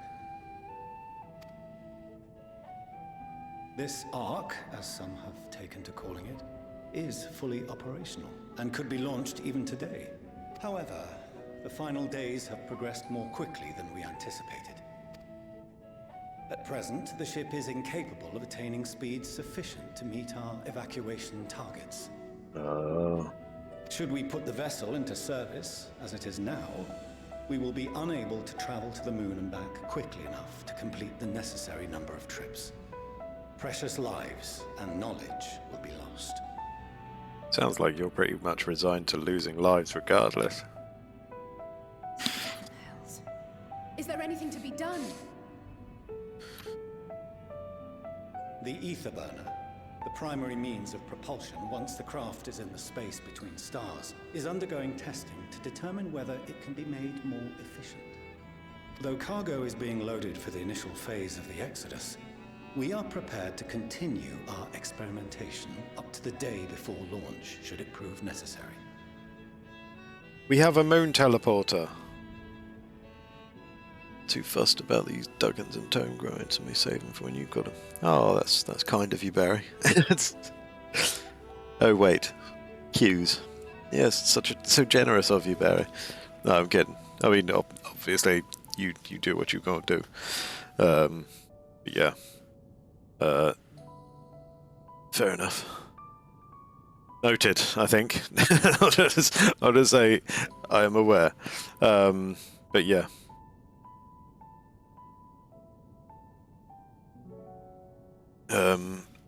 Yeah, no, it's fine by me. I'll be well, hopefully in the next couple of days.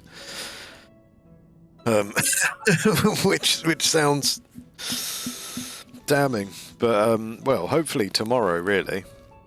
Given where I've gotten to today, I would hope tomorrow to get to 90. Given that I'll be returning back to after Friday's 24 hours, I'll be returning back to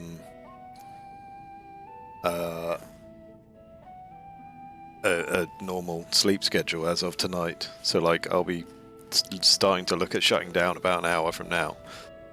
And then if I'm up at 8, I'll be on from as soon as possible tomorrow, 8 or 9ish, and going until 11 again. So 12 to 15 hours a day for the next 2 weeks will be my streaming schedule off the back of that.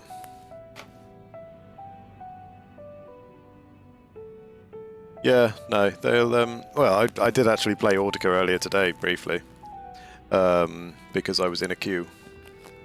So yeah, it all depends on how quickly I wake up. If I wake up early enough that the queues are negligible, then I'll only be playing Final Fantasy. But if I have a lie-in and the queues are looking to be an hour or more, then I will play some VR. But yeah, no, as you say, with people working, it should be fine after today. I imagine today was probably, well, yesterday and today were probably the worst of it. But then there's the official release on Tuesday, though I still don't understand the point of that. I don't get it. I don't get... yeah, that makes no sense to me whatsoever. Today was rather disgusting. But I think you and I both woke up later than planned. Or I know I did anyway. 11 o'clock when I eventually woke up. And I only woke up because Mum came and said hello. I wouldn't have had a clue otherwise. I would have been probably gone for quite a while otherwise. But yeah. To then fire it up and have what turned into a 3.5 hour queue. Oof.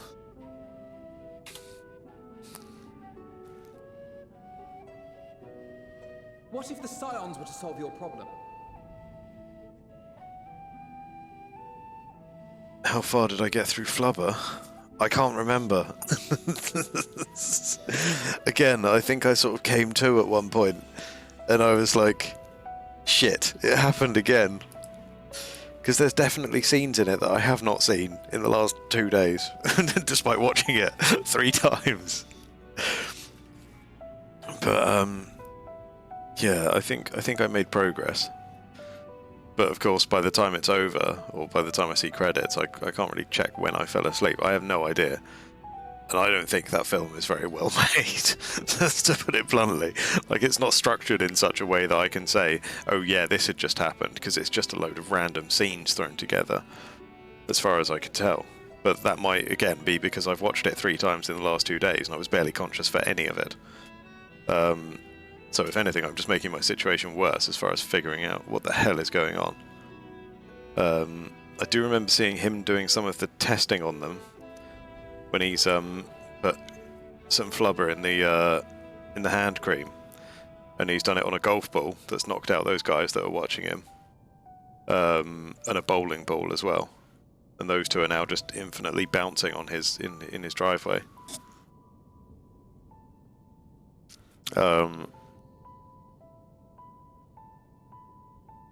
And then the bit I keep waking up to, I think, is very near the end, where they're in that fella's library or something, and he and her put some of that flubber hand cream on, and shenanigans ensue. I don't know. I might need to watch it again. Or maybe I should just give up. Maybe I should stop trying to watch Flubber for now. I say for now. Maybe I should, I don't know. I don't know.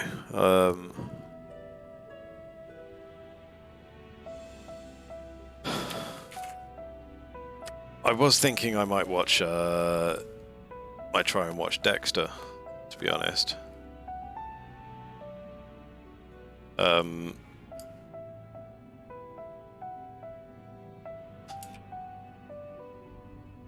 The New Blood thing, because that was good.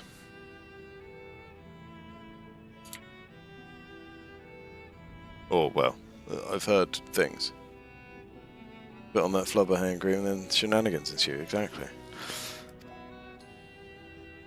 What problem do you think the scions can solve here? We shall help devise a means to improve the ether burner's efficiency, on 2 conditions. If we succeed, you must allow us to meet with Hydaelyn.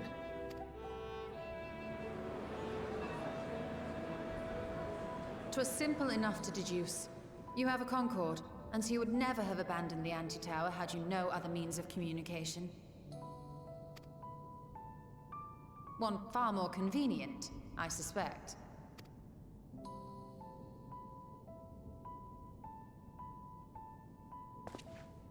The other condition? The second condition, also to be met upon our success, is that we be permitted to propose another use for your Ark.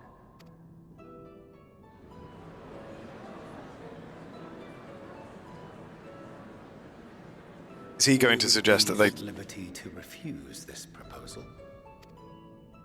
Of course. If we cannot prove its merit to the 99 here, who are we to stake on it the lives of all peoples of this star? We don't know how far away it is. Delightful as always, Master Alfino. They don't think they can make enough trips to the moon and back. We don't know how many fucking thousands of years away Meteon is. Asked for a finer plan. Allow us to solve this complex engineering problem of which we were entirely unaware until moments ago. What could possibly go wrong? The satire writes itself. You doubt us? Yet, what field has not benefited from a change in perspective? When we are at wit's end, what we need is not the same dry theories recited ad nauseam, but fresh inspiration.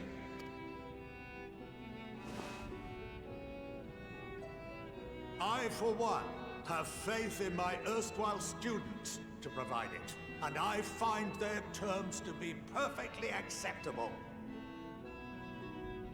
Told you I like this guy. I always said I like this guy. He seems to be here for the sheer joy of it. He doesn't actually give a shit. We have no time to waste on debate. I call a vote. Oof, that's bold. All in favor of agreeing to the Scion's terms?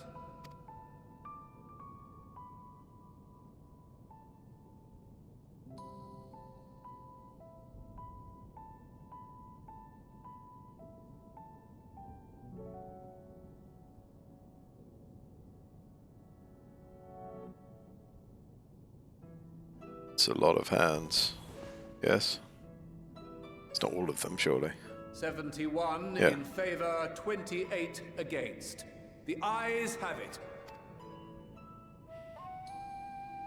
Fortuneau, as the architect of this project, you are the best candidate to show them its current state. And bear in mind that regardless of your personal misgivings, this is the will of the Forum.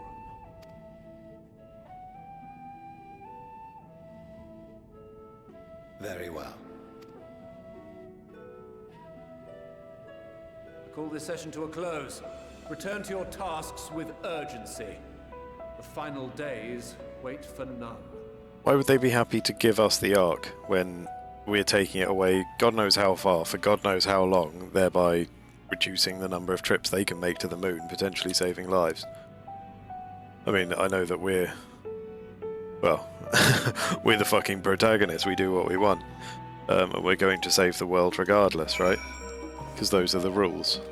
But, yeah. Alfie!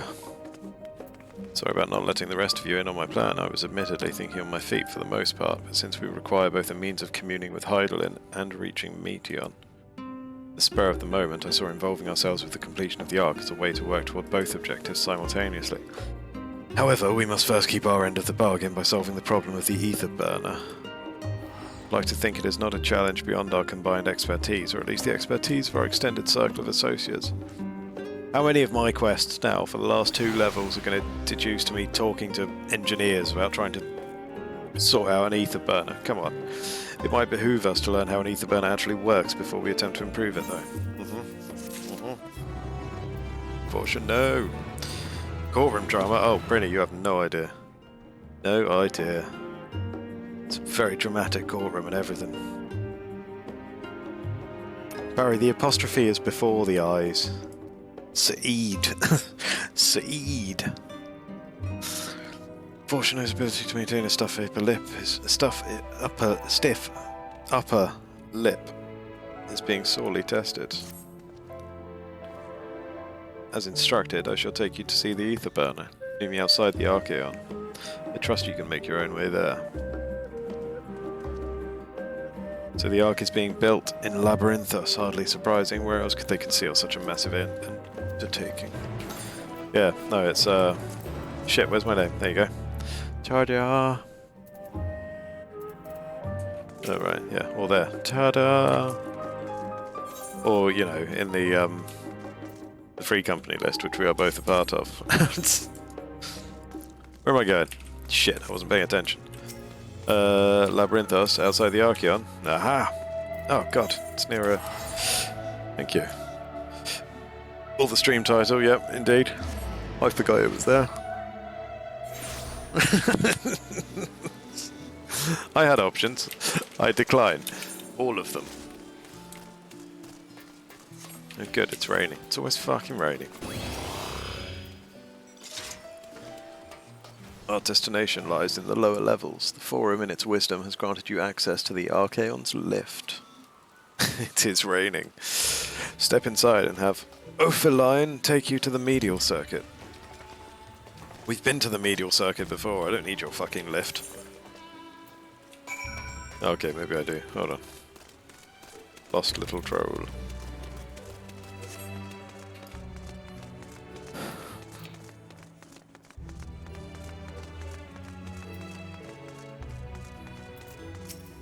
Line. To use the lift, yes? Yosh.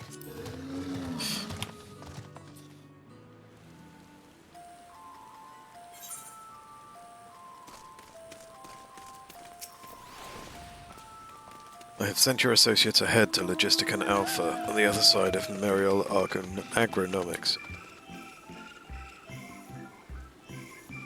Actually, there is something I have been meaning to... No, never mind, it can wait. Let us attend to the matter at hand. Yes, let's.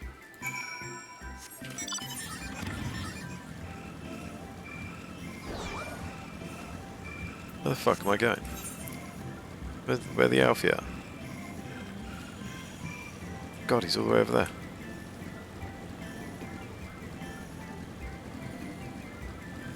Wait, seriously? It would have absolutely been quicker for me to come down through my, yeah.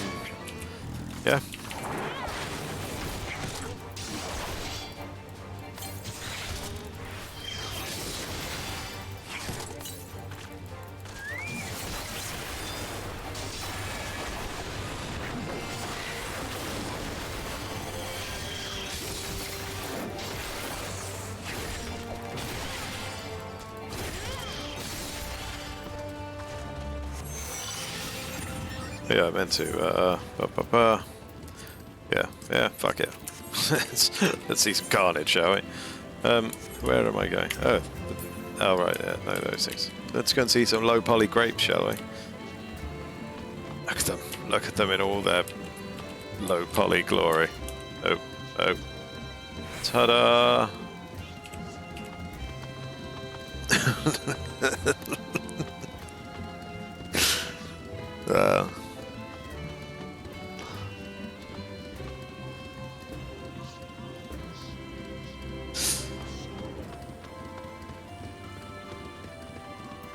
I feel like the cursor has more polygons than these grapes do.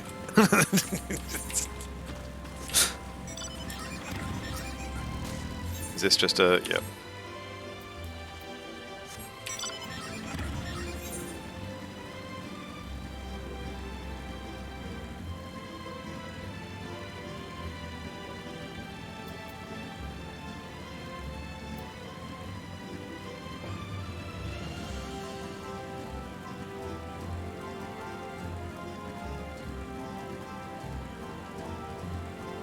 My mouse keeps getting stuck. I don't like it. I don't like it.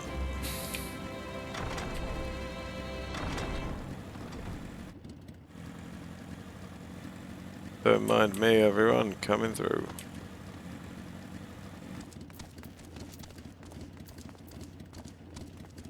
Fucking thing.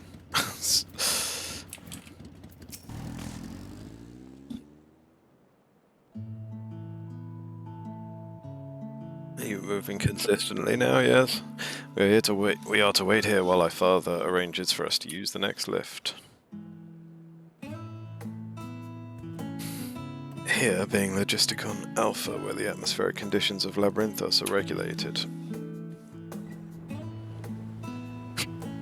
Water is drawn from underground and dispersed as vapor, stimulating the formation of artificial clouds and rain. By manipulating the temperature and air circulation, they are able to create the ideal environment for the growth and preservation of the biological samples kept here.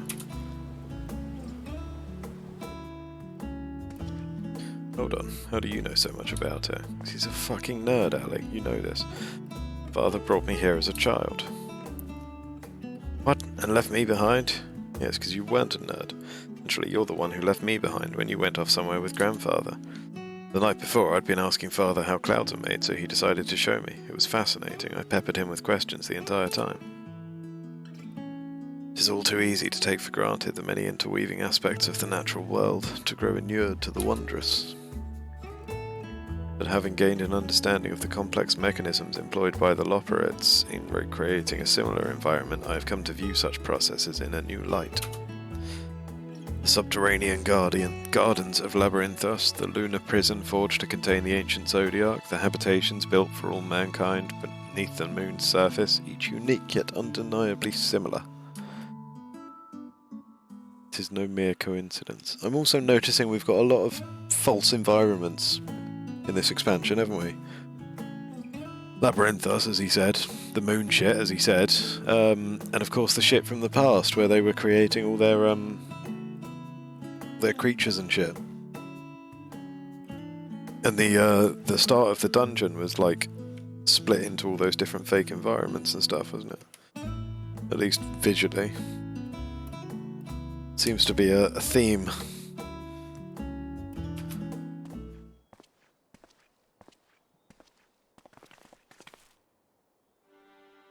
Ever since Hydaelyn unfolded to us the grim fate that awaits Aetheris, every essential resource we could spare has been delivered to Labyrinthos in preparation for the Great Exodus, but that is not all. Also, I maintain that I'm pretty sure I never heard the word Aetheris before this expansion either. It's also a testing ground for the technologies that will allow us to settle on distant stars. Though the Loporrits have endeavoured to make the moon inhabitable, that is not our final destination. Mankind must learn to propagate life where there is none, to thrive where all is barren.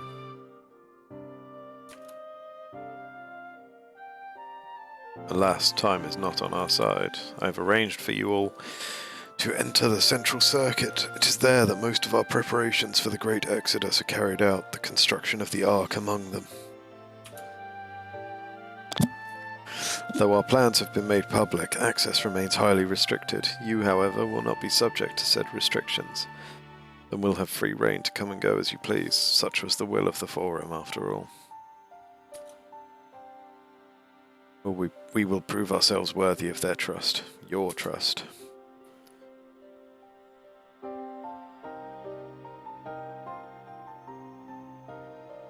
Then let us proceed.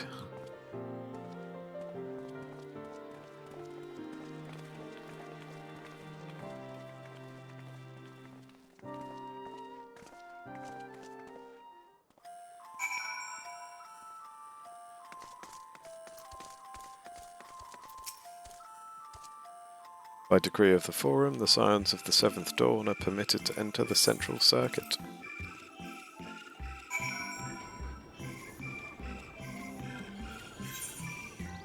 Fantastic. Fortunate. The ether burner is being constructed not far from here. Overseeing the work is Cockle Dankle, after whom the forge is named. Once the necessary introductions have been made, I shall leave you with him to discuss the particulars this way.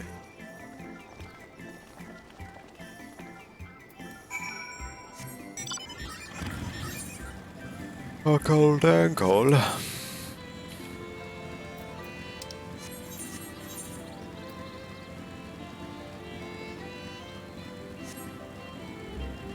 Can I not just...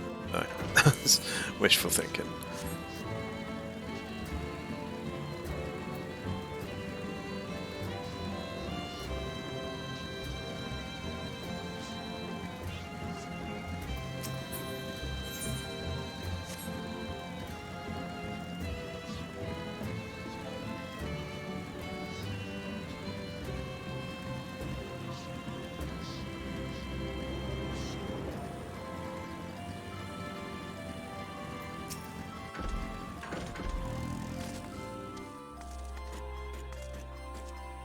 Oh, of course, yeah. Falafel. I was trying to figure out what race he would be from the name. For some reason I'd settled on him being one of the beast tribes of some sort. Yeah, pretty much are, though, aren't they? Swap them out. No, been there, done that. Damn near lost my eyebrows. this fucking guy. We'd be well on our way to paradise. Visionaries patting themselves on the backs for their grand accomplishments if you'd only think. Yes, that does sound rather lovely. Yeah! I mean, Master Force, you know, what a pleasant surprise. We're not blasting off already, are we? The schedule remains unchanged, for better or worse. Which is why the Forum has elected to accept assistance in resolving the ether burner conundrum.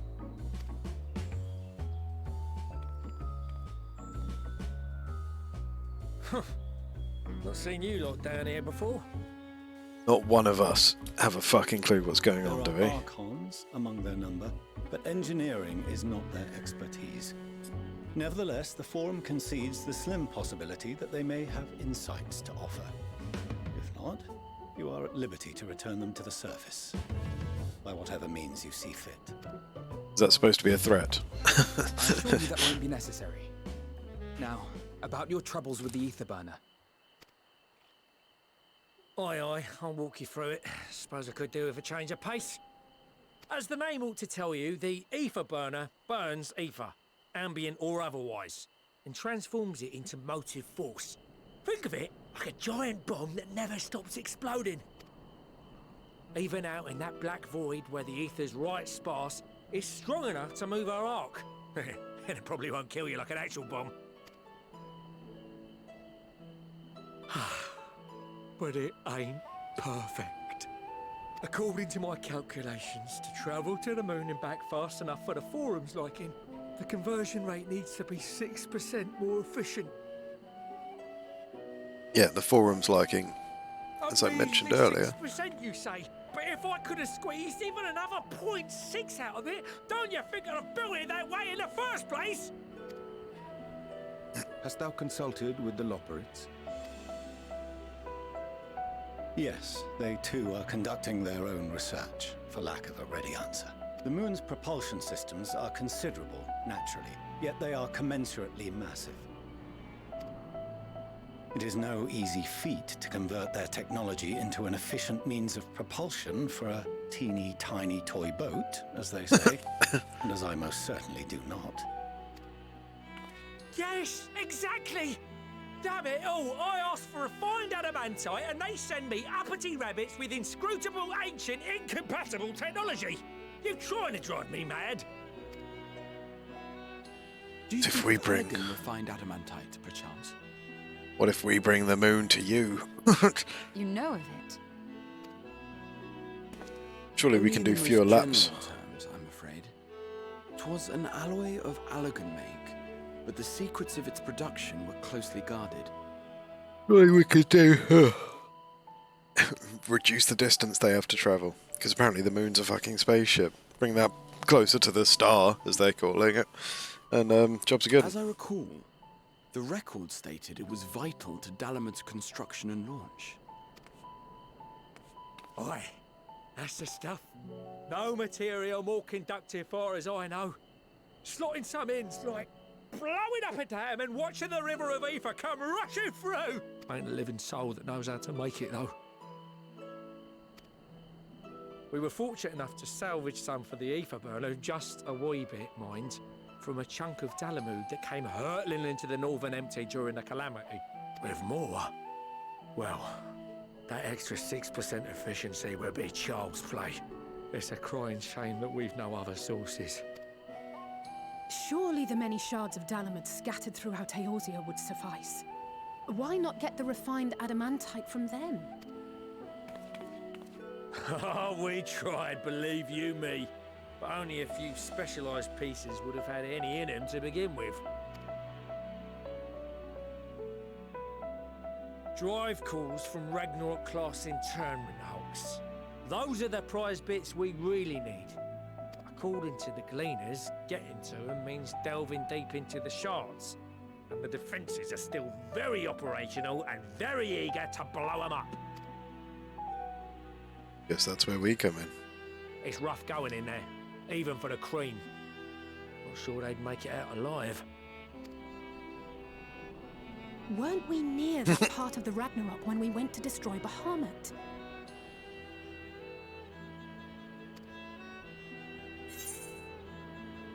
You want me to go and fetch the whatsits?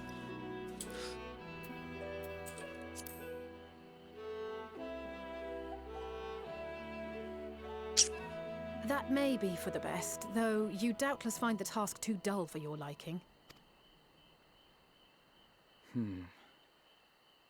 There are multiple internment hulks in Eorzea alone, so handling this ourselves may not be the most efficient option. Rather, if we could salvage adamantite from the shards simultaneously... Thancred, is the link shell we established before you went to Garlemald still active? Of course. The floor is yours.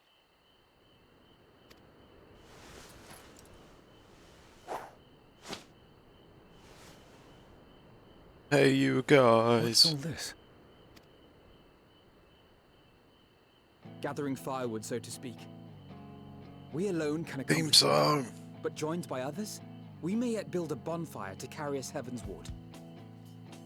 Heavensward was 3 expansions ago. Get with the times, Alfie. This is Alphino. The Scions have need of you. Everyone answering it is like, for fuck's sake, who gave him a pearl? Understood. I will contact the Lord Commander and dispatch our finest at once. My sisters are somewhat preoccupied with the final days, so I will lead the 12-Sword expedition myself. Are you aware of any other sources of refined adamantite?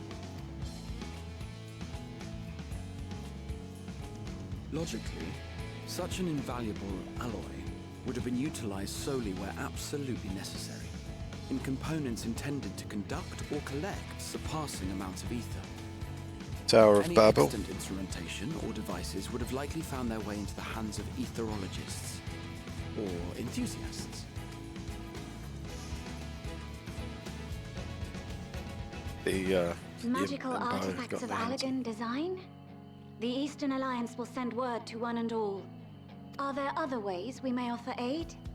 No shards of the Lesser Moon scar our soil, but our stake in this cause is no less for it. Is there anything in Othard that might be of use to you? What did you say? Oh, you got friends in far places, lad. Anyway, if you're offering, I wouldn't say no to one of those Far Eastern sacred relics. Some of them can hold enough ether to summon a whole damn primal. Combine a source like that with the ether burner, and 3, 2, 1, kaboom! Kaboom! I gather you heard his explosive enthusiasm. Might you secure us a suitable relic? It shall be done. I know little of machines, but I promise we will do our utmost to gather the materials you need to finish your starship. I am glad for the work, in truth. Better to busy oneself than wait and fret over disasters foretold. Then why are we all still standing about yapping? This plunder for the taking. And I'm a born plunderer. I'll be an old Charlian before you know it. Start mixing the grog. I'm certain that can be arranged. Thank you all, and do be careful. Just like that. Aye, just like that. Our refined adamantite is on its way. Now let us consider our next steps, shall we? There's yet much to be done.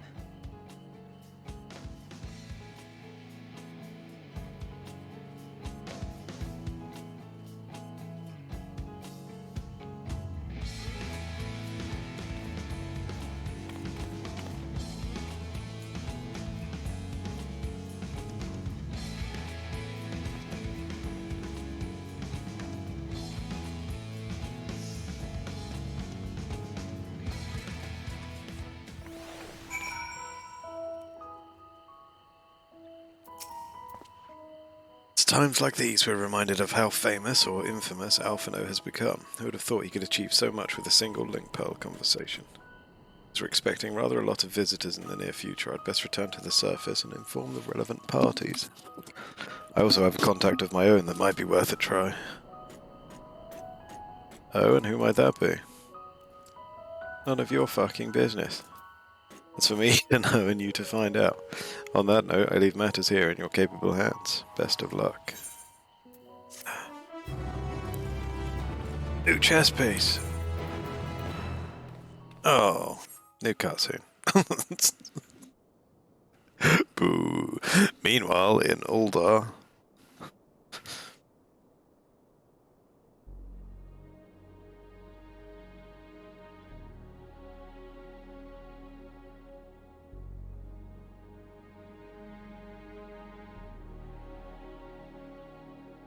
Our course of action is clear.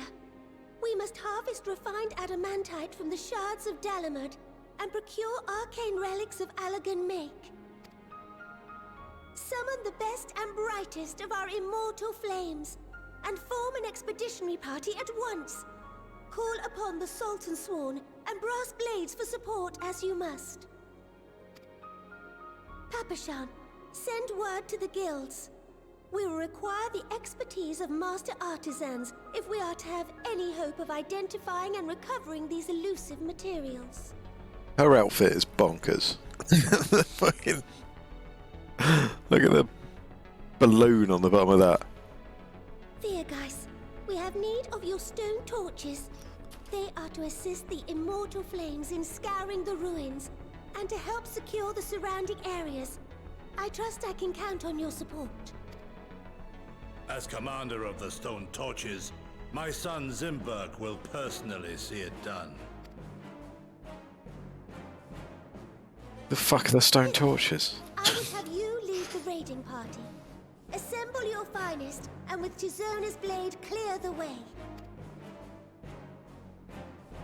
Lord Lolorito, I pray you take charge of the search for Allagan relics. Surely you know of some being traded on open or clandestine markets, or sleeping in collectors' vaults. Of course, I ask not that you do this out of the kindness of your heart.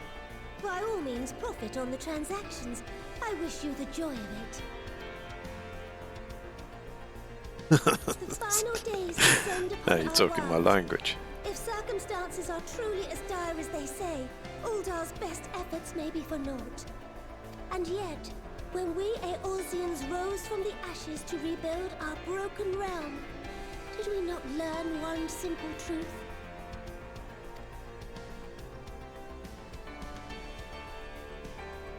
That which seems all but impossible to overcome alone may yet be possible if we stand together.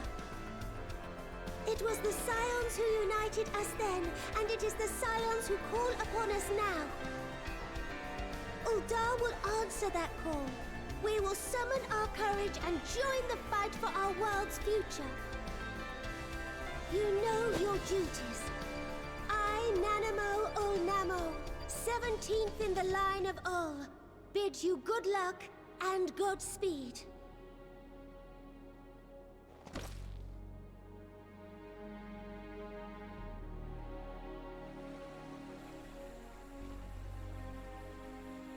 Meanwhile, in the Black Shroud, it is raining. Oh no, that's the water trickling.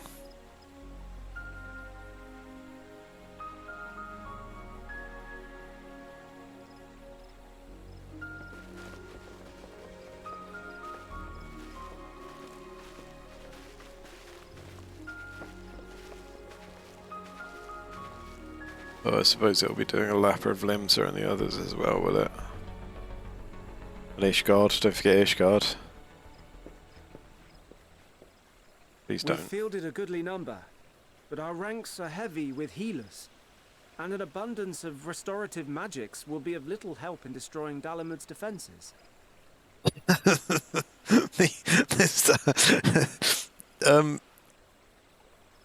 I can't help but wonder, Barry, if you're here, might that be a reference to the old fucking turn 2 strat? The original coil, that's like what's left of Dalamud, right? Or something. That sort of machinery and stuff. He's just said, we fielded a goodly number, but our ranks are heavy with healers, and an abundance of restorative magics will be of little help in destroying Dalamud's defences. And the turn 2 strat was to let it enrage, bring 3 healers, and just heal your way through it.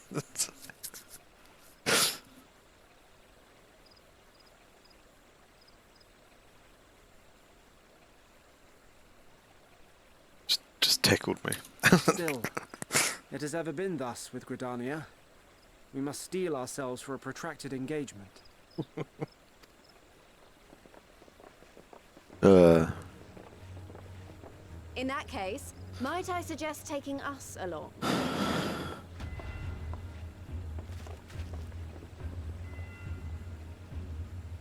Commander Hext, what are you doing here? Oh my god. None of the shards in Girabania are big enough to hold an internment hulk. So we said to ourselves, why not lend our neighbors a hand? We thought you might be short on people with a talent for breaking things. Fucking Gridania. While it pains me to admit it, you are right. Our deficiency so plain to see. Yes, you're the healers. It might have been a lifetime ago, but I was once one of the Scions assigned to the Shroud.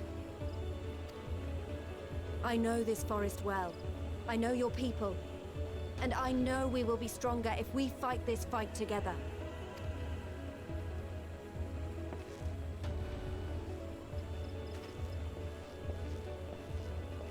Then I will impose upon you with a clear conscience.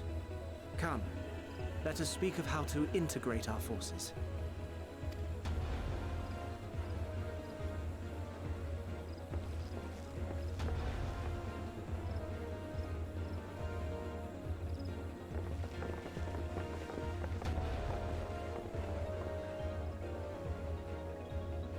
I won't let it all be for nothing. I promise you, Papalimo.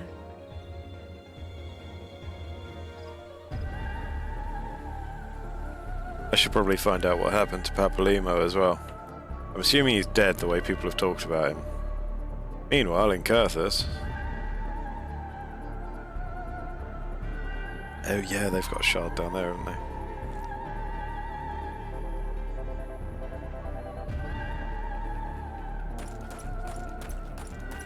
Amanalan! There you are! We've no time to waste, brother. Everyone has already...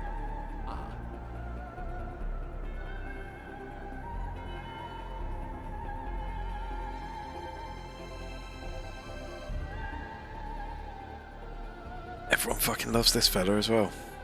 Loved. Past tense. Too soon. Horsefant.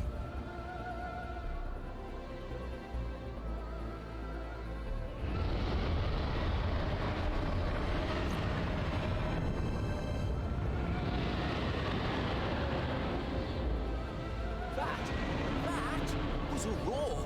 A dragon's roar. Yes. Bring the dragons.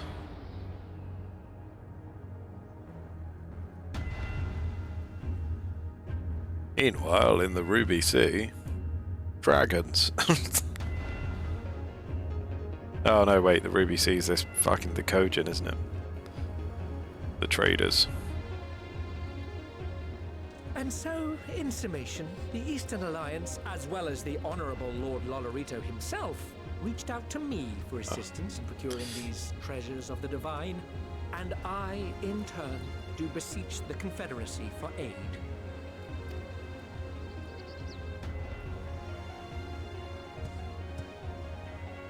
Kojin.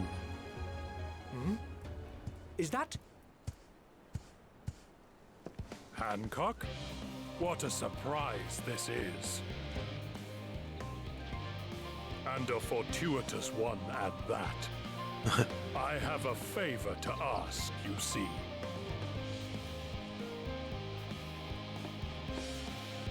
Say you. Is that the snake one? Yay, new chest. Chondrite chest. Chondrite top offending. Hello. Matches the shield a bit better. Don't know about it though. Looks like a proper like ballroom dress on the bottom as well. Curious. Alfie. Alphino is resisting the urge to pat himself on the back. Such a prick. Though our friends are searching for refined adamantite and sacred relics, we will only know if they meet your requirements once they have arrived. In the meantime, is there aught else we might do to be of service? Ha! You've already done more than enough. If I had to say, though, I could use someone who knows a thing or two about elegant technology. You there, the lad with the red eyes and matching hair. You seem to know more than the average scholar.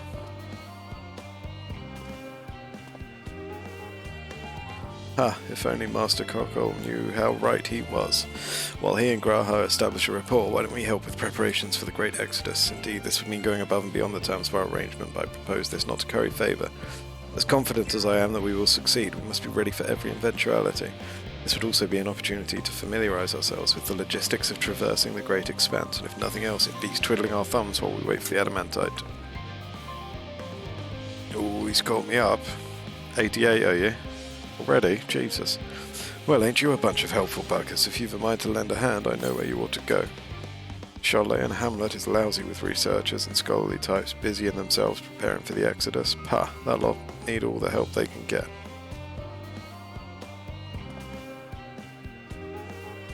Well then, off we go.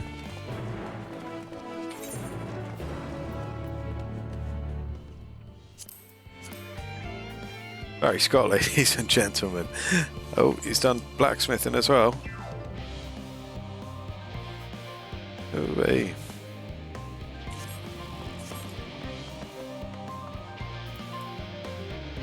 Where are we going? Up is where we are going. But first, ding. Not ding, ding. It's more of a tink. Let's go up to Charlie and Hamlet, shall we?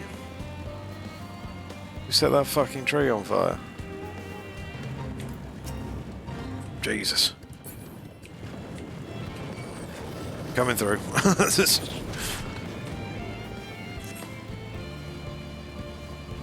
15 levels today. I've gotten 3? No. No. 2 maybe. Today.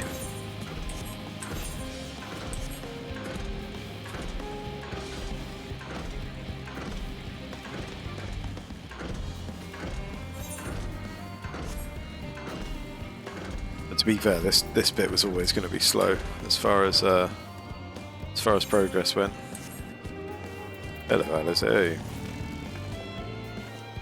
From what I can tell, a lot of the people actually live down here. I don't know how much help we can offer, but I dare say they'll benefit from some of that fresh inspiration Scholar Monteshane mentioned. Let's start by asking around, ideally without getting in anyone's way. Let's meet by the Aetheryte once our work is done.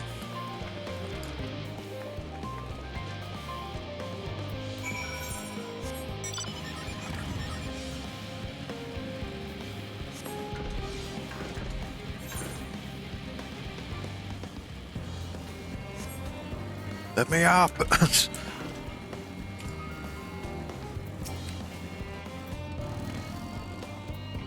Helping with the Ark, even with all the power Master Cockles managed to squeeze out of the Aether Burner, it's still not enough apparently, and now here the final days have arrived, horrible creatures running rampant all over. If only we'd begun the exodus sooner. People are dying and there'll be no end to it if we don't fulfill our duties. But we will. We've spent years preparing for this moment. Believe in the plan and all will be well.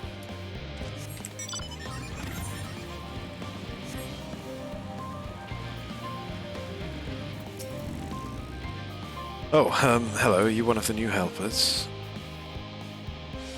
Working on the Aether Burner, oh dear, I hear things have come to a standstill on that front.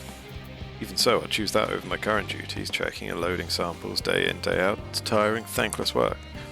Still, no one will be cross if I misplace a few legumes or what have you. The Forum's got enough on their plate as it is, or with deciding who gets to board the Ark and when. Well, there's a lot of powerful people have opinions about that. My heart goes out to Master Fortuno and the others. Hardly get a moment's rest, I expect. Do they even have time to sleep?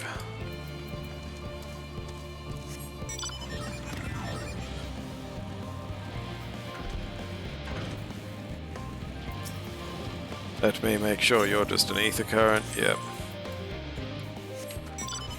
Save you for later. Ooh, an aetherite.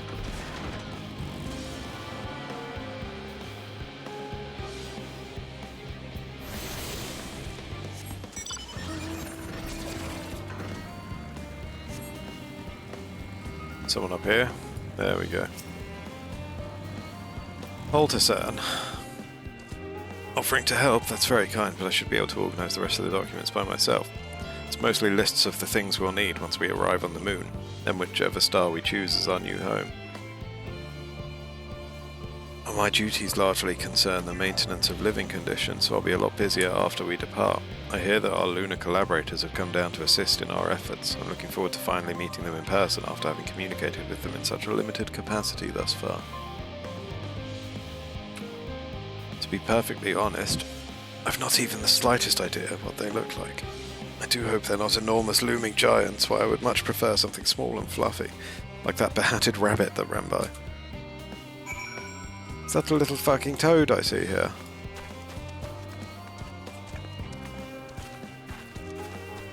Why is one of Matoya's toads here? Just fucking slow down, Barry. You're upsetting the people. Where are you? Where'd that toad go? Oh, he's over here. Suspicious, if you ask me. Search for the behatted rabbit. Hello, living way. Fancy meeting you here. Our friends in the forum brought us to see their teeny tiny toy boat, which was quite impressive considering they didn't use any creation magics. What we're really interested in is Aetheris itself, though we now find ourselves in a sort of funny underground miniaturized version of it. We were hoping the forum would give us a guided tour, but it appears they're rather preoccupied. Honestly, all that time to prepare and they're still not ready. I suppose we'll just have to show ourselves around. Or at least that's what we were planning to do until we chanced upon Urianger and your good self.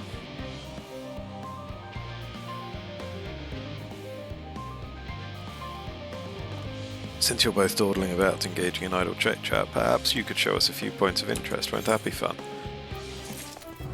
Oh, won't it just? Try as he might, Urianger cannot free himself of the Loporrits. A tour of Labyrinthos? An unexpected yet prudent suggestion. Given the similarities betwixt this artificial environment and Bestway's burrow, it would be in our best interest to have the Loporrits acquaint themselves with those conditions deemed optimal by their Charlayan collaborators. I fear, however, that continued reliance upon my limited knowledge would risk narrowing rather than broadening their perspectives. Mayhap thou art better suited to lead this venture. What a marvellous idea. Might we begin with that great big what's-it over yonder? Ah yes, the watch-it. The what's-it. I shall leave its explanation to Shara. Fucking what? Where are we going?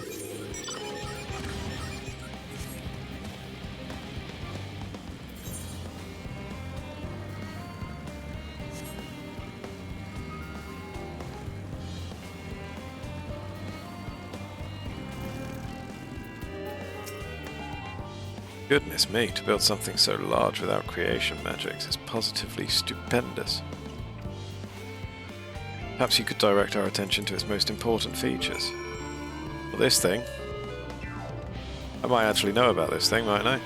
Search the apparatus for points of potential interest. You may move the camera as well as zoom in and out, target an area and inspect it with... I mean, the wheel, I guess, is something to it. Tanks, we like tanks.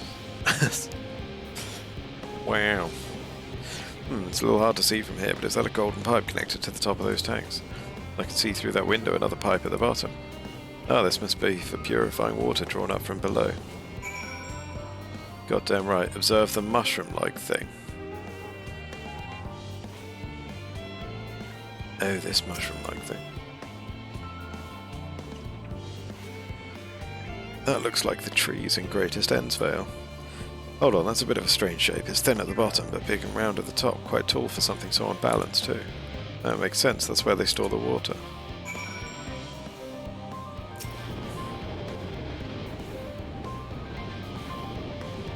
It's that water I hear from inside that great big tube. It must be because of those cogs and that gigantic wheel at the top. Oh, I see. That's how they draw up the water. There's probably some sort of spiral-shaped mechanism inside it, too.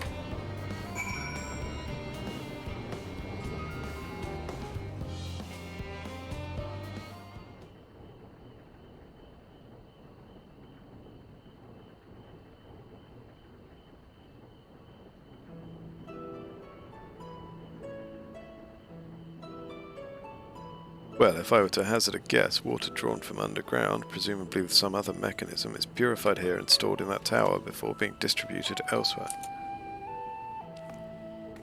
I'm right, aren't I? I knew it, a design brilliant in its simplicity. I dare say it would take only a moment to install in even the harshest of environments. For us Loporrits, that is. Indeed, securing a reliable source of water is of the utmost importance for any fledgling settlement. We have read, however, that peoples of Aethera sometimes make their homes in arid deserts and such. How are they able to survive?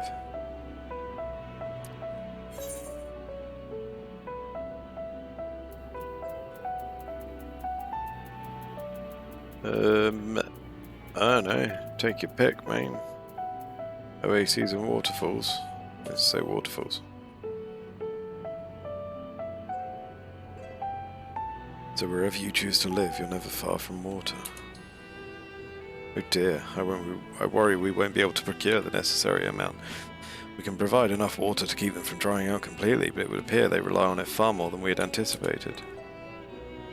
A few adjustments may be in order once we've calculated the average rate of consumption per individual. It may also be worth learning more about how exactly they obtain their water in the first place. Master Alphino spoke of the machinery responsible for that feat during our journey through Logisticon Alpha, did he not? Mayhap the Loporrits will share his appreciation for the engineering marvel. Oh yes, that sounds absolutely splendid. We must journey beyond the sanctuary of Shara and Hamlet. I shall lead the way. You mean we'll have to brave the untamed wilderness? I mean, this wilderness is about as tamed as it gets. A valid concern indeed. We could not help but notice the many dangerous-looking creatures with big nasty teeth lurking beyond the safe confines of this settlement. Were we not escorted here by burly custodians, I dread to think what would have become of us. Regrettably, too many a hungry predator with the aforementioned big nasty teeth. Loporrits may appear to be a potential and rather appetizing source of sustenance. Yeah, they're the moon rabbits, Ligo. The pilots of the moon Lego. Because the moon's a spaceship, Lego. Keep up.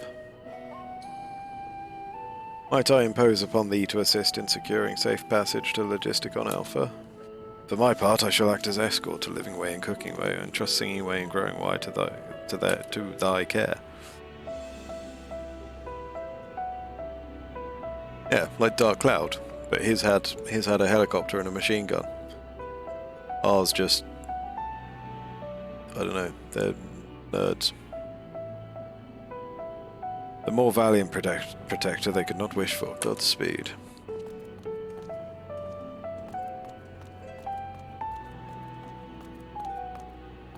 If it's all the same to you, I'd rather not be eaten by some horrid beastie. Come along, Growing Way, to the water extraction, what's it?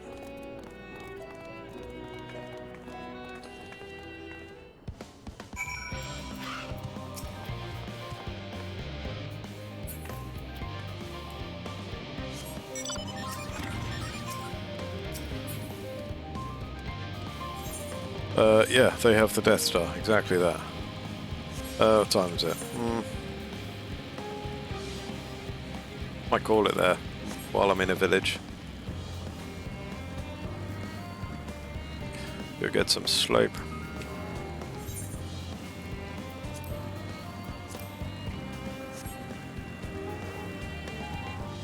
Don't know why I'm running back to the Aetheryte specifically.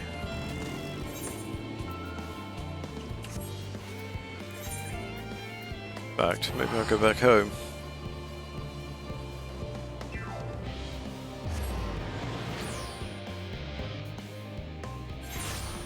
Because I don't come home often enough. Say hello to the retainers.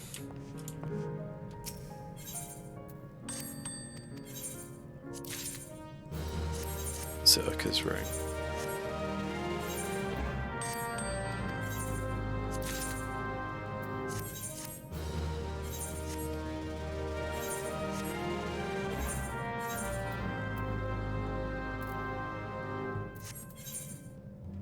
The Reaper would benefit from any of them. Oh, yes.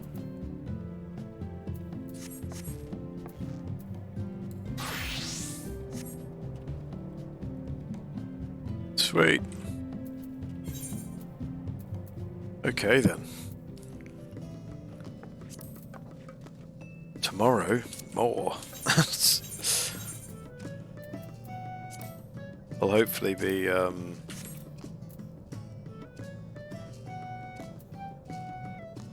that's what I'm looking for. Yeah, I'll hopefully be awake earlier tomorrow, so I won't have to spend so much time with all that.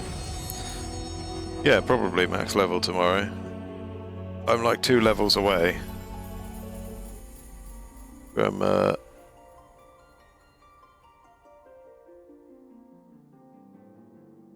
hold the phone.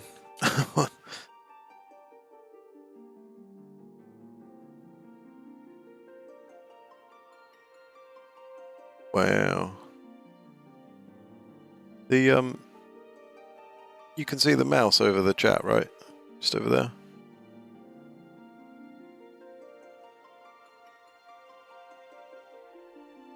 Curious. Very curious. That isn't inside the game window. And like is outside the frame of what I'm of the source on OBS. Very curious. Just feels weird to me. But there it is. Yeah, it's too busy to obtain any character data, but it's quieter on this screen, so go and chill out over here. Just stick that up there for the joy of it. But yeah, tomorrow more of this. As I say, ideally, if I wake up on time, I should be able to get in with almost no queue. Hopefully, and then I'll be on from as close to 8 o'clock as possible until around this time, I expect, unless anything comes up. So yeah, 12 plus hours a day for the next 2 weeks is probably the plan.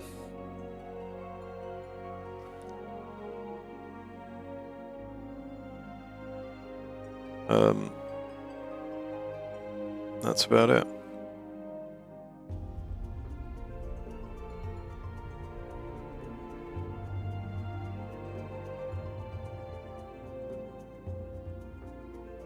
Yeah, don't worry. Food and peeing are about the only things that I am, you know, I've figured them out over the last 31 years. I've got them sussed.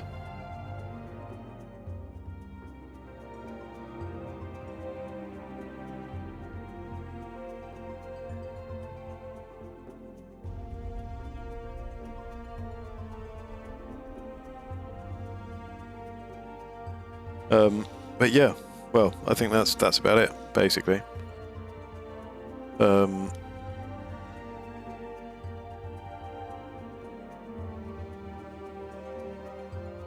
be it.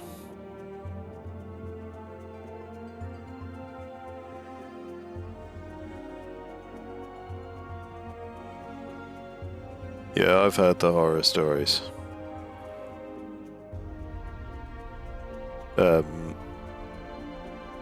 Yeah, don't worry, I'm not that bad. I play a lot, not at the sacrifice of my health. Well, arguably at the sacrifice of my health, but to a degree that I can manage. I don't forget to eat or drink.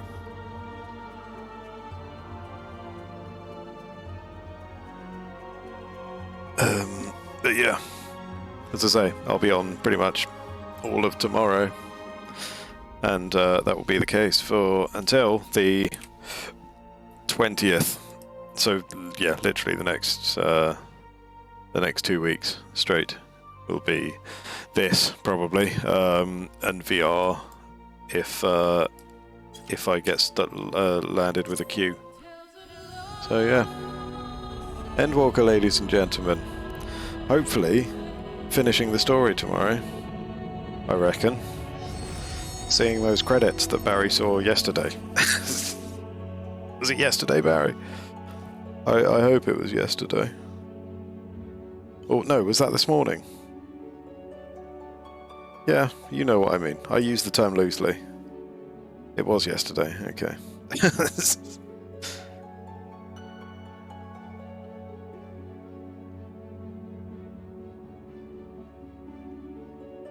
Yeah. Well, my turn tomorrow. After considerably more time. Oh, yes, of course. Yep. Alright, I'm with you. I'm with you. But yeah, I mean, if I can avoid the queues tomorrow, that would be a godsend. Absolute godsend. No, we're not watching this. We're not watching this! Cough. Creative Business Unit 3. Right. Thanks all. See you later. Oh, good. I can't be bothered to raid. I'm basically shutting down, so I'm literally just gonna boom. Endwalker. Ta-da! Bye!